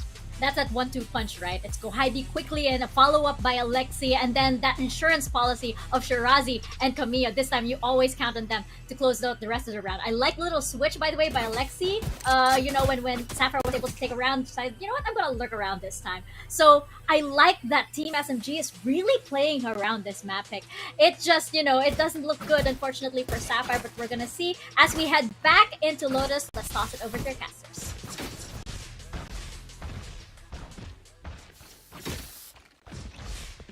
This is gonna be amazing for Team SMG if they pull off. Probably a 13-2. That's not necessarily a hope and dream, but if they do, this is gonna be a statement against Sapphire. For real. 10-2, like you mentioned, and it all starts with pistol here. Sapphire, they're going to be switching over to attack. They do have Muffin leading down the charge, has been the most impactful on the team, I would say, so far, especially that one round where, you know, off the back of that ultimate, they were able to find so much value. But yeah, if the pistol doesn't go the way of Sapphire, I would pretty much be calling it right there. It's unlikely they recover from after that. it is once again, this time SMG getting aggressive towards this A side. Bot They've coming taken back. main control. They've cleared it all out. So it is going to be knowledge that the B side, sorry, the C side is going to be where the XP is coming in. Shirazi still anchoring down on side, able to get the right click onto Muffin. Huge kill, and with the oppressive utility from the Killjoy available, it is going to push the rest of these players off site right now. They're going to be booking it back towards the A side instead. You do see a very aggressive angle being held by Alexi right now. We'll be getting this information coming in, and we'll just be holding down this corner. If Sapphire aren't careful, they're going to be punished so badly. The peak does come out, but that also gives away Alexi's position. And again, it might be the crossfire being held by the remaining players that might be the difference maker. Alexi ready with the flash for the swing for the rest of the team to come off the back of that. And once again, it is going to be a hightailing by Sapphire towards the opposite side of the map. Once again, SMG, they have rotated off the back of it, so at least the spike should be going down. Yeah, that stun that left. Alexi actually gave was not to get a kill, it was to planted. delay. But this time though, Tara, even with that flash, looks away, able to get a kill. And they move away. Impeccable They're kill. both stunned, but Kohibi has now passed. Will she be able to get another kill? Nope. It's gonna be Baby TZ and Margot holding down this site. And right here, with that flash though, I thought that was gonna be 2 kills. I was just so stunned. Don't Shirazi's interrupt just my doing work. these amazing plays with those frenzies. Imagine Which if I she picked died up right there. now. First kill towards So Muffin funny. just goes to show this is gonna be something of a role for her for this round. And for the second, they have all of the guns, and Sapphire, if they buy up, they might have a chance. You mentioned this earlier, Zach, that there might be a chance for them to come back on this game if they win the pistol round, but they didn't. It was only because of Shirazi's leadership, the oppressive utility, as you said. And even if that flash was amazing, Margot was blinded. Yeah, perfect round coming out of SMG. But right now, things look really bad for Sapphire. We gotta admit, they have gone for a little bit of a buy here. Frenzies, the Sheriff, across the board, but they're still trying to play for overtime. It does seem like if any team can possibly make that comeback, has the mental to make that comeback, it is gonna be Sapphire. But right now, at least, again, just the amount of utility being put out by these SMG players, it is putting a stop to them in their tracks.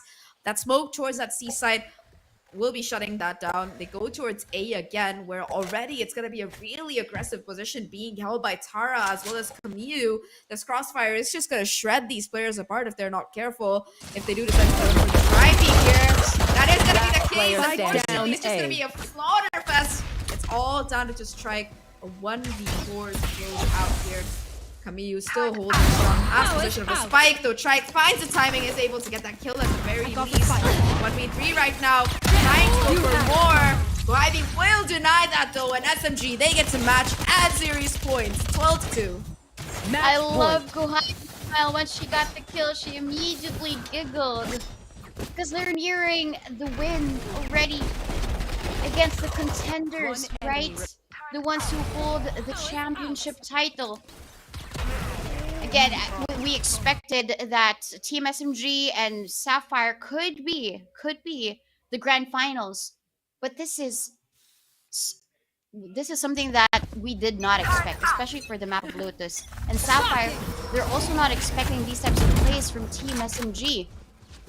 They are now moving quick, but I'm not too sure if they're able to, because it's going to be Camille on this defense. Watch out! This way! You can see exactly why this map was chosen by SMG here. They just know all the nooks and crannies of it. They've really put in the work here to try and make it work. Camille finding 2 before being shut down is huge. It is just sliding with the DMs as well, able to confirm it. And now it's almost over. It's all down to the captain, the IGL herself, Ginny, in a 1v3, struggling to keep them alive in this series. Barely any HP left. You can see Alexi going for the knife. But at the end of the day, it is going to be SMG coming out on top 13-2. A dominant victory over the former queens of APAC. They dethroned them, and they're moving on to that upper bracket final.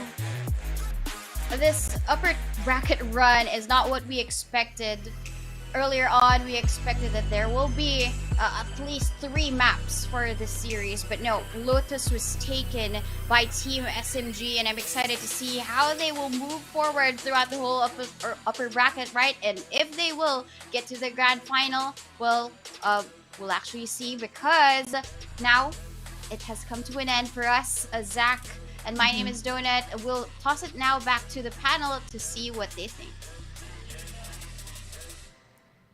So Zach doing what Alexi was doing right there. I'm terrible at this, by the way, Dax. I'm terrible at this. I usually make burgers when I do that. Yeah, yeah. It doesn't smell like an apple of some sort. But in any case, a dumpling. A dumpling, yeah, probably. But that was just pure confidence coming in from SMG, and you see exactly why they decided to pick Lotus. Interested to see what was, what they have to say about that, but.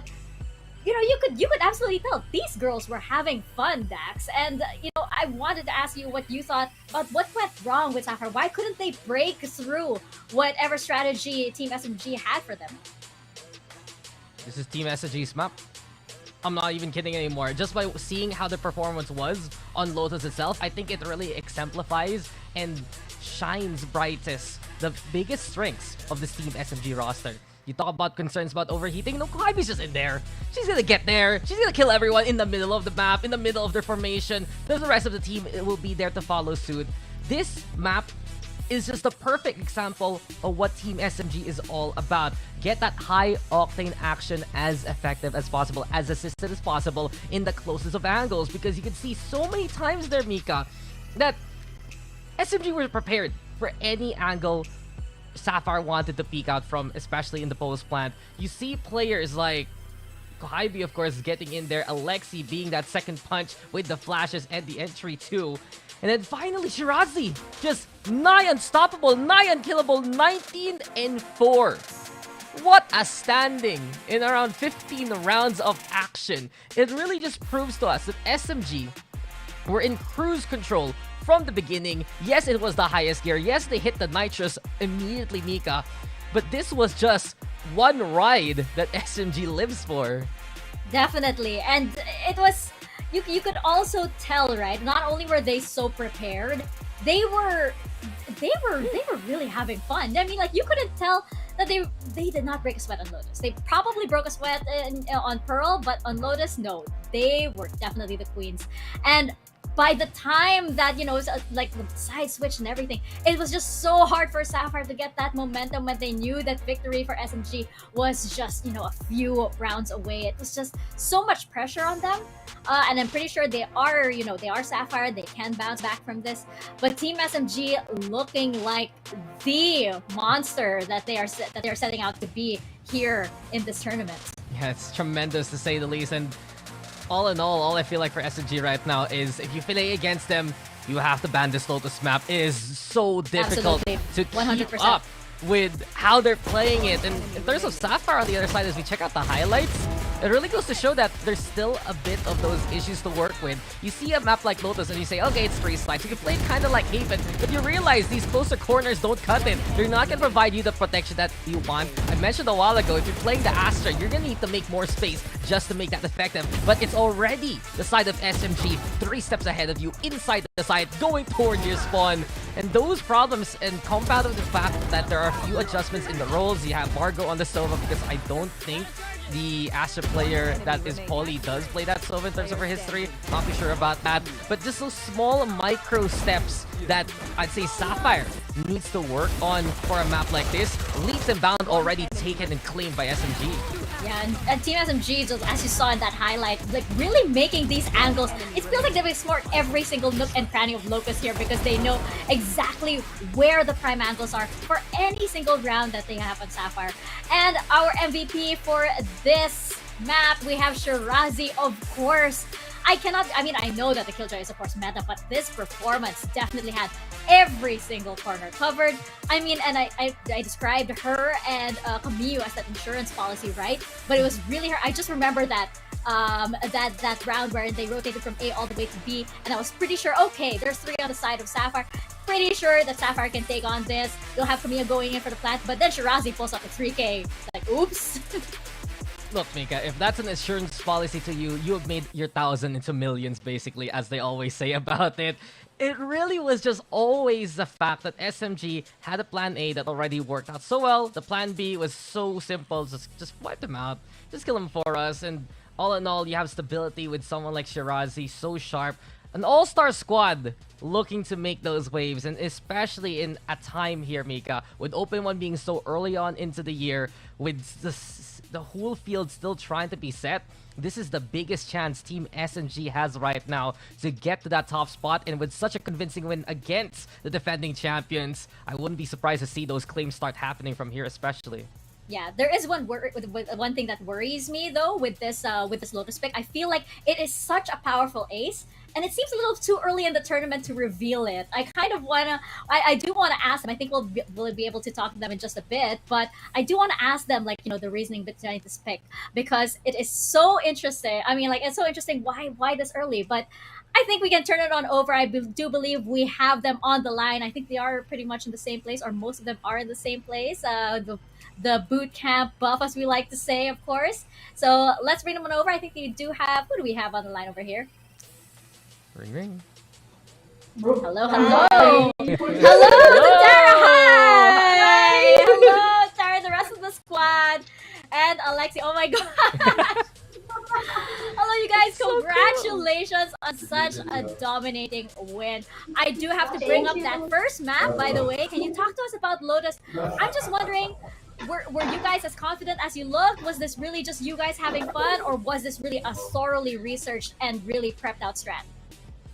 On Pearl, I think we were a bit tense, and but after that we managed to calm down a bit and managed to take the map after that. But on Lotus, yeah, we were just having fun.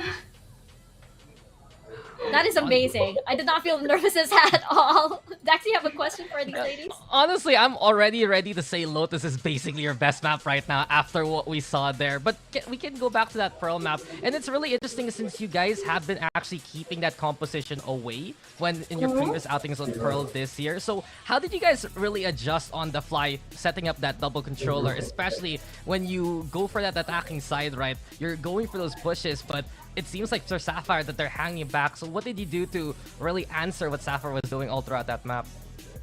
Actually, we never use our main comm on our group stage, on our Swiss stage. So yeah, our coach is just like, okay guys, talk them up. But all in all, we were preparing for our comm like this. That this is the real comm, and yeah, I mean, all works out well.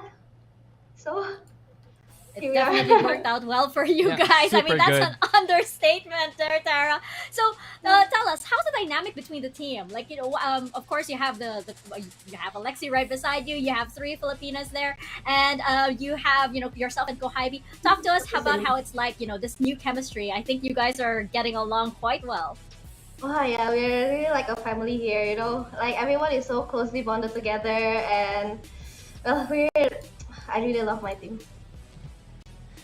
Honestly, I just like to ask too, that you can feel how heartwarming it is, but how did this really come to pass? We know you guys are all-stars from different squadrons, and it was a while since we've seen Team SMG. So what was the outlook moving into this Open? Were you guys very positive about, especially your preparation for this tournament? Yes. We were really, I mean, like we just play as how we practice that, and we're confident that we'll win. I can definitely feel it. But I do have a question for you, Tara. Who do you think is the biggest threat to you guys in this tournament so far? It's Sapphire, definitely Sapphire. Oh, it's Sapphire! So it's definitely good news that you guys managed to get at least one map over them. I mean, like, you know, in regards to dominance, you guys definitely can say that when it comes to Lotus, you guys can definitely own Sapphire. Congratulations again, and good luck on the rest of the tournament. I mean, not that you guys need it, you're a powerhouse. Bye, Lexi. I'm practicing. Hey, you got it right this time. Good job. Did I? It just Kinda. don't It's feel like kinda. it's a like an pear. apple. It's I think you terrible. need to make it kinda. I don't know. All I do are burgers. Okay. I don't know. I can make burgers and that's it. I But can do like the come on, strange. SMG they made a splash, Mika. Let's just be real about it. From the Swiss stage, to here even in the playoffs, they are just the high bar that the Game Changer scene needs to take notice of.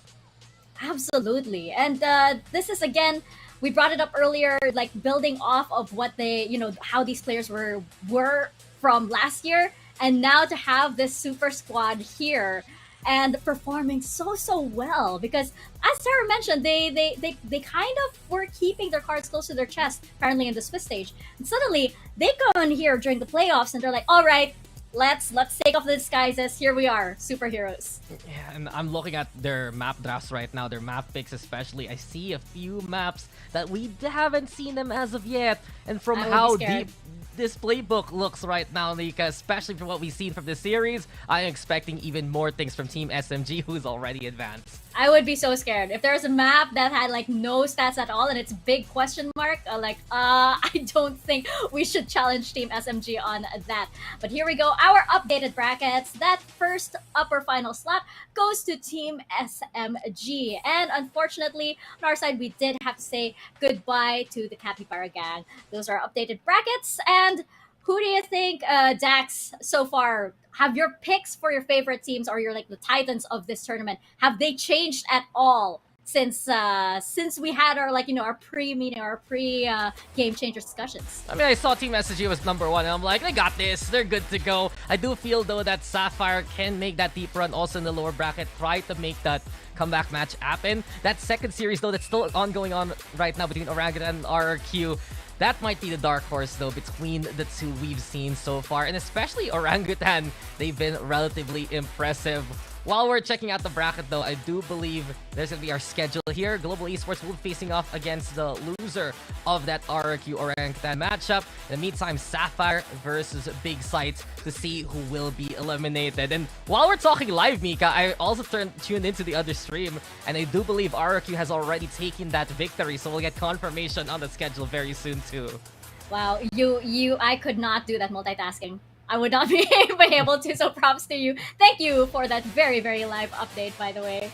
But yes, indeed, it is looking like, we of course we do have our favorites and everything, but it's looking like this Game Changers tournament, or this first open rather, it's shaping up to be very exciting indeed, especially since we haven't seen it, we've seen that Lotus, we still haven't seen a lot of adventurous compositions just yet, and I'm pretty sure, much like Team SMG, some of these teams are keeping the cards close to their chest. It's still a little early. It's still day 2, by the way. We still have a few more days to go before the playoffs, and of course, this is just the open one. There's still a lot more to explore.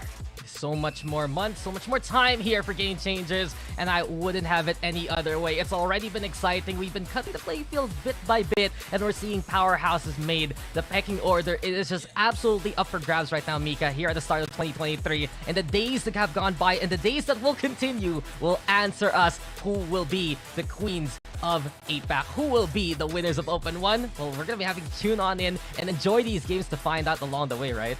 That's right. Speaking of continue, this will be to be continued as we head on over to day 3, because that's it for day 2. Thank you very much to Daks for joining me on the panel, and to our beautiful casters, Zahk and Donut. This has been it for this stream, and tune in to day 3 for more VCT Game Changers action.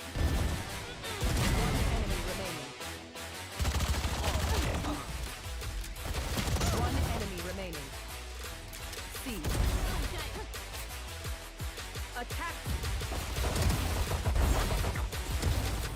Bring from me! My ultimate is ready.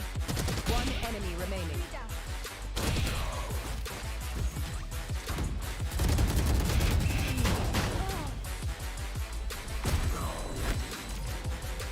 Attackers win.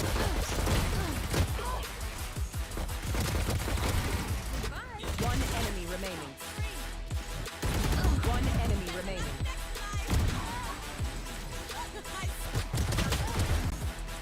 30 seconds left. One enemy remaining.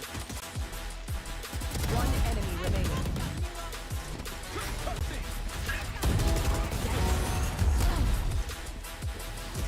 Spike down A. remaining. One enemy remaining. Last player standing.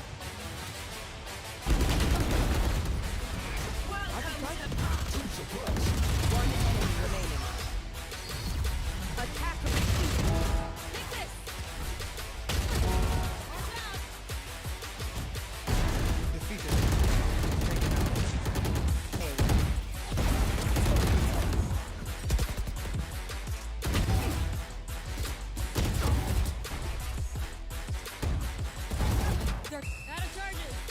One enemy remaining. One enemy remaining. One enemy remaining.